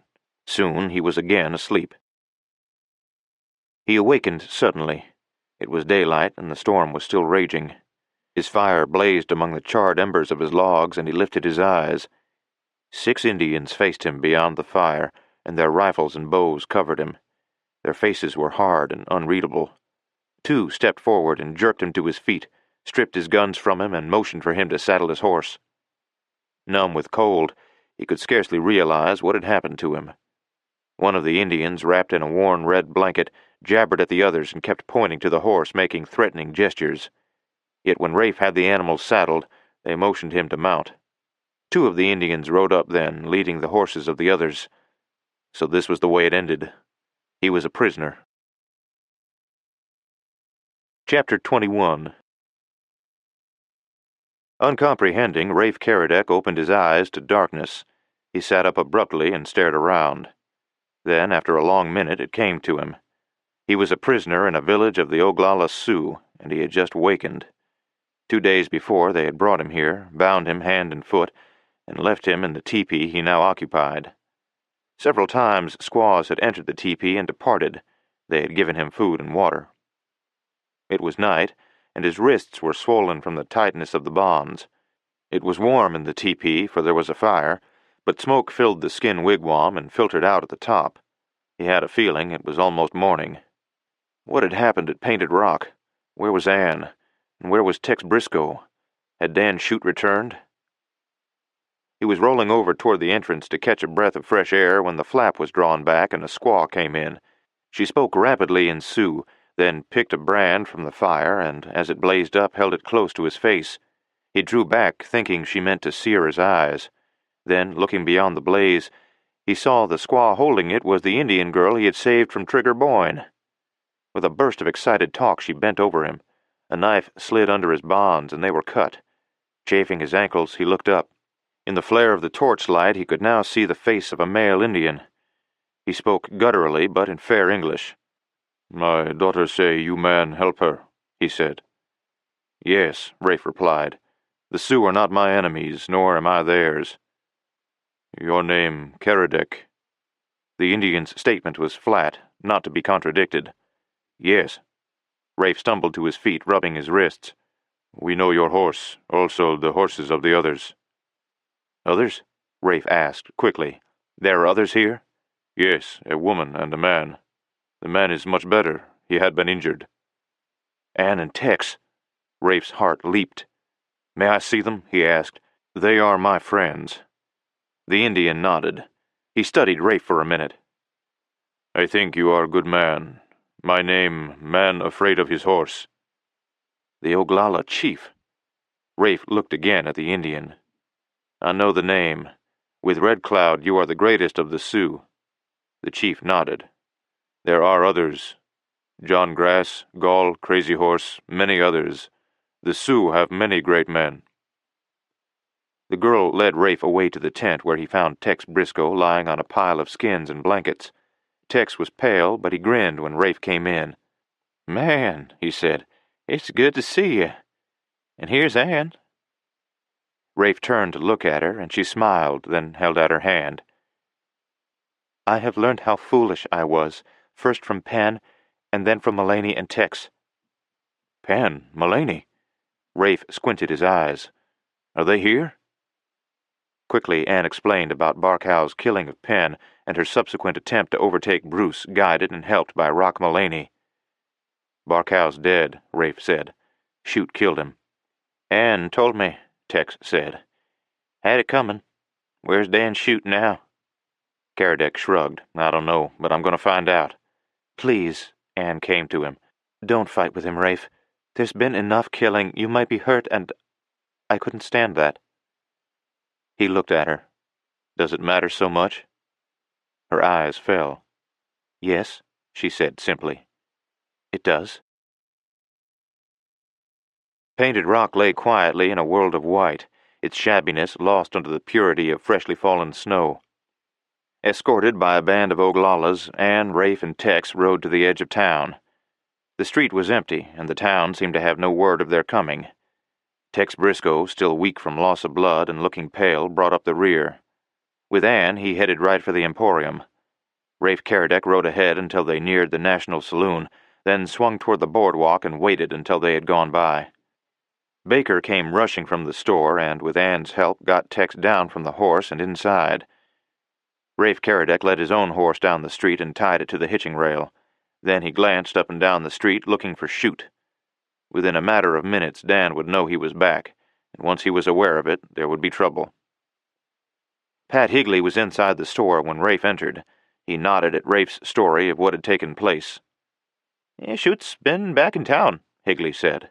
"I reckon after he lost Anne in the snowstorm, he figured she would circle around here and come back." "Where's Pod Gomer?" Rafe inquired. "If you mean, has he taken out, why, I can tell you he hasn't," Baker said. "He's been around with Chute, and he's wearing double hardware right now." Higley nodded. "They ain't going to give up without a fight," he warned. "They're keeping some men in town, quite a bunch of them." Rafe also nodded. "That will end as soon as Chute's out of the way." He looked up as the door pushed open and started to his feet when Johnny Gill walked in with Rock Mullaney. "The soldiers rigged a sled," Gill announced at once. "They're taking Bo back to the fort, so we reckoned it might be a good idea to come down here and stand by in case of trouble." Anne came to the door and stood there by the curtain watching them. Her eyes continually strayed to Rafe, and he looked up, meeting their glance. Anne flushed and looked away, then invited him to join her for coffee. Excusing himself, he got up and went inside. Gravely, Anne showed him to a chair, brought him a napkin, then poured coffee for him and put sugar and cream beside his cup. He took the sugar, then looked up at her. "Can you ever forgive me?" she asked. "There's nothing to forgive," he said. "I couldn't blame you. You were sure your father was dead." "I didn't know why the property should cause all that trouble until I heard of the oil. Is it really worth so much?" "Quite a lot. Shipping is a big problem now, but that will be taken care of soon, so it could be worth a great deal of money. I expect they knew more about that end of it than we did." Rafe looked at her. "I never aimed to claim my half of the ranch," he said, "and I don't now.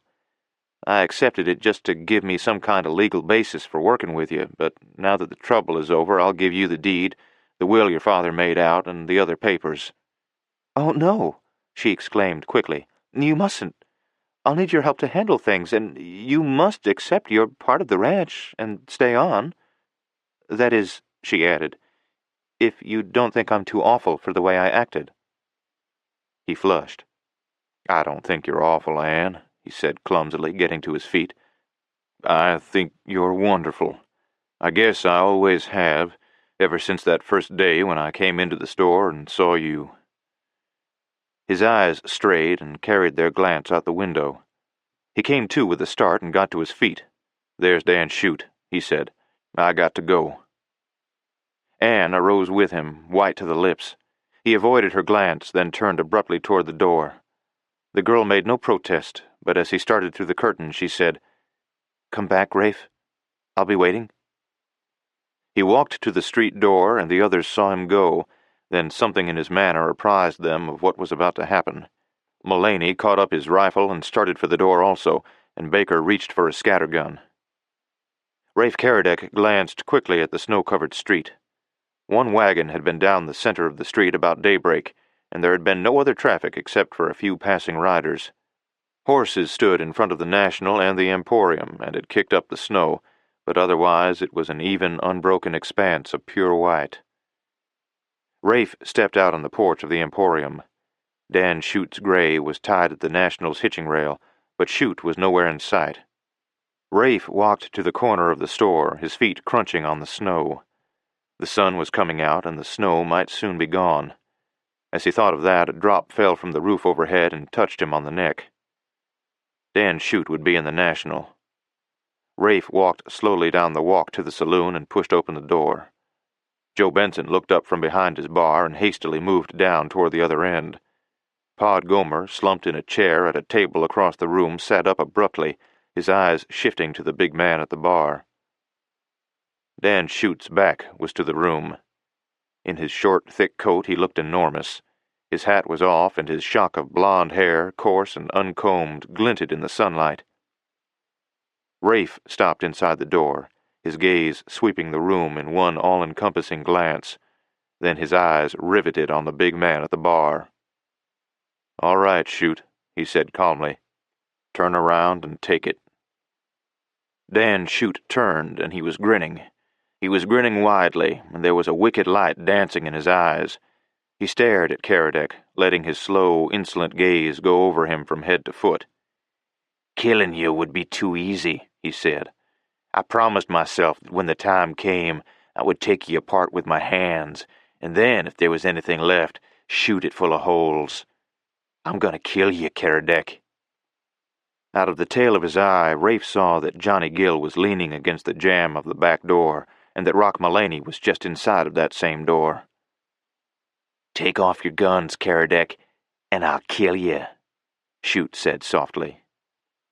It's their fight," Gill said suddenly. "Let 'em have it the way they want it."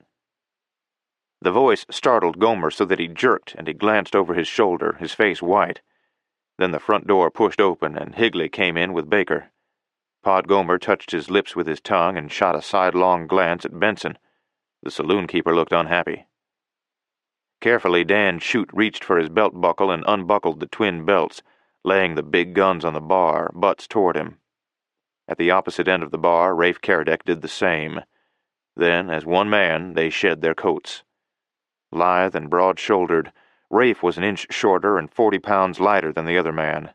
Narrow-hipped and lean as a greyhound, he was built for speed, but the powerful shoulders and powerful hands and arms spoke of years of training, as well as hard work with a double-jack, axe, or heaving at heavy, wet lines of a ship. Dan Shute's neck was thick, his chest broad and massive. His stomach was flat and hard. His hands were big, and he reeked of sheer animal strength and power. Licking his lips like a hungry wolf, he started forward. He was grinning, and the light was dancing in his hard, gray-white eyes. He did not rush or leap. He walked right up to Rafe, with that grin on his lips, and Caradec stood flat-footed waiting for him. But as Shute stepped in close, Rafe suddenly whipped up a left to the wind that beat the man to the punch. Shoot winced at the blow and his eyes narrowed. Then he smashed forward with his hard skull trying for a butt. Rafe clipped him with an elbow and swung away, keeping out of the corner. Chapter 22. Still grinning, Dan Shoot moved in. The big man was deceptively fast, and as he moved in, suddenly he left his feet and hurled himself feet foremost at Rafe. Caradec sprang back, but too slowly. The legs jackknifed around him, and Rafe staggered and went to the floor. He hit hard, and Dan was the first to move. Throwing himself over, he caught his weight on his left hand and swung with his right. It was a wicked half-arm blow, and it caught Rafe on the chin. Lights exploded in his brain, and he felt himself go down. Then Shoot sprang for him. Rafe rolled his head more by instinct than knowledge, and the blow clipped his ear. He threw his feet high and tipped Dan over on his head and off his body. Both men came to their feet like cats and hurled themselves at each other. They struck like two charging bulls with an impact that shook the room. Rafe slugged a right to the wind and took a smashing blow to the head. They backed off, then charged together, and both men started pitching them, short, wicked hooks thrown from the hips with everything they had in the world in every punch. Rafe's head was roaring, and he felt the smashing blows rocking his head from side to side. He smashed an inside right to the face and saw a thin streak of blood on Shoot's cheek. He fired his right down the same groove, and it might well have been on a track. The split in the skin widened, and a trickle of blood started. Rafe let go another one to the same spot, then whipped a wicked left uppercut to the wind. Shoot took it coming in and never lost stride. He ducked and lunged, knocking Rafe off balance with his shoulder, then swinging an overhead punch that caught Rafe on the cheekbone. Rafe tried to sidestep and failed, slipping on a wet spot on the floor. As he went down, Dan Shoot aimed a terrific kick at his head that would have ended the fight right there, but half off balance, Rafe hurled himself at the pivot leg and knocked Dan sprawling. Both men came up and walked into each other, slugging. Rafe evaded a kick aimed for his stomach and slapped a palm under the man's heel, lifting it high. Shoot went over on his back, and Rafe left the floor in a dive and lit right in the middle of Dan Shoot and knocked the wind out of him, but not enough so that Dan's thumb failed to stab him in the eye. Blinded by pain, Rafe jerked his head away from that stabbing thumb and felt it rip along his cheek. Then he slammed 2 blows to the head before Shoot heaved him off. They came up together. Dan Shoot was bleeding from the cut on his cheek, but he was still smiling. His gray shirt was torn, revealing bulging white muscles. He was not even breathing hard, and he walked into Rafe with a queer little bounce in his step. Rafe weaved right to left, then straightened suddenly and left-handed a stiff one into Shoot's mouth. Dan went under a duplicate punch and slammed a right to the wind that lifted Rafe off the floor. They went into a clinch then, and Rafe was the faster, throwing Dan with a rolling hillock. He came off the floor fast, and the two went over like a pinwheel, gouging, slugging, ripping, and tearing at each other with fists, thumbs, and elbows. Shoot was up first, and Rafe followed, lunging in, but Dan stepped back and whipped a right uppercut that smashed every bit of sense in Rafe's head into a blinding pinwheel of white light. But he was moving fast and went on in with the impetus of his rush, and both men crashed to the floor. Up again and swinging, they stood toe-to-toe and slugged viciously, wickedly, each punch a killing blow. Jaws set, they lashed at each other like madmen. Then Rafe let his right go down the groove of the cut cheek. He sidestepped and let go again, then again, and again. 5 times straight he hit that split cheek. It was cut deeply now and streaming blood. Dan rushed and grabbed Rafe around the knees, heaving him clear of the floor. He brought him down with a thunderous crash that would have killed a lesser man. Rafe got up, panting, and was set for Shoot as he rushed.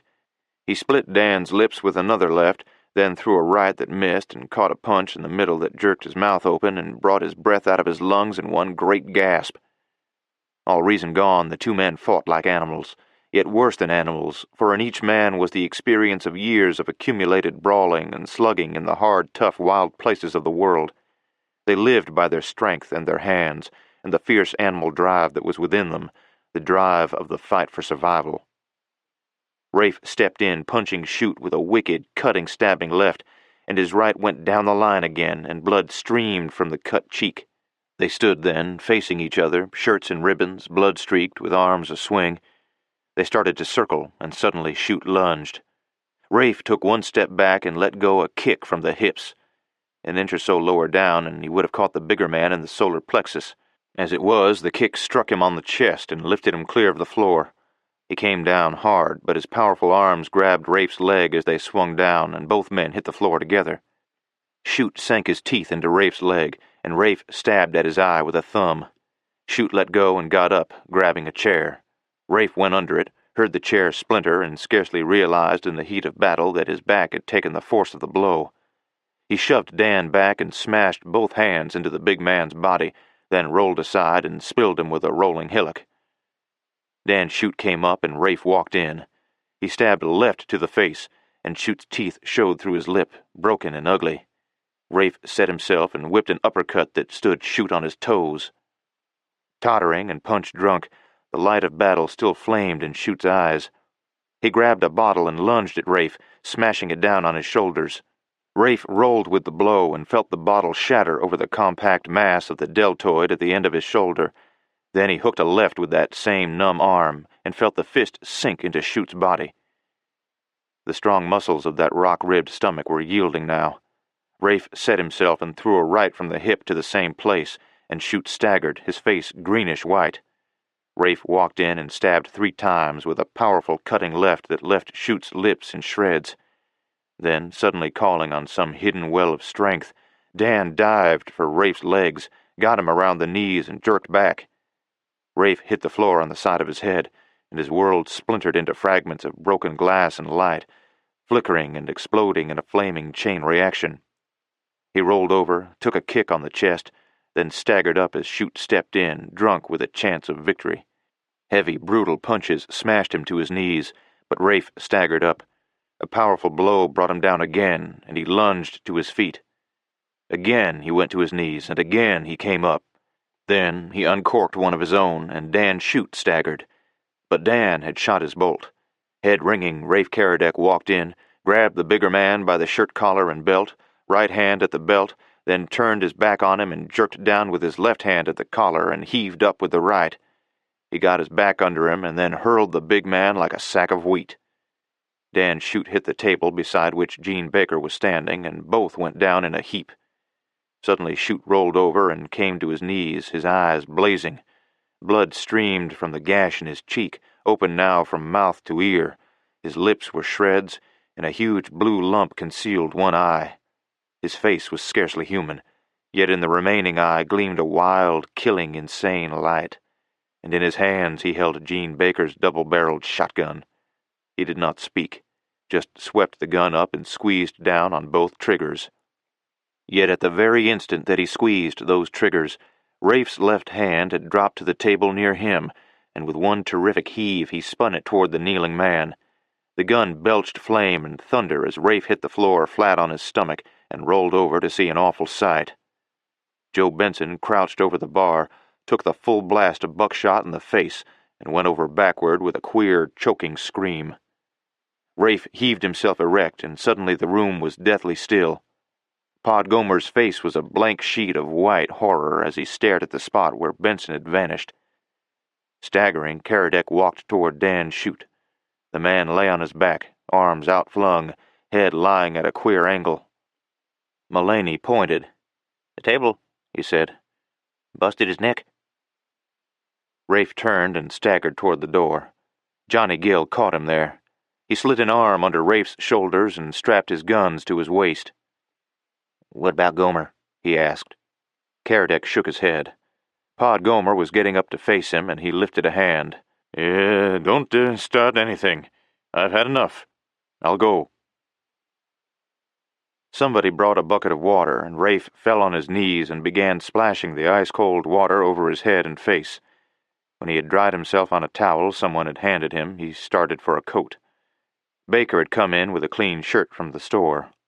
"I'm sorry about that shotgun," he said. "It happened so fast I didn't know." Rafe tried to smile and couldn't. His face was stiff and swollen. "Forget it," he said. "Let's get out of here." "You ain't gonna leave, are you?" Baker asked.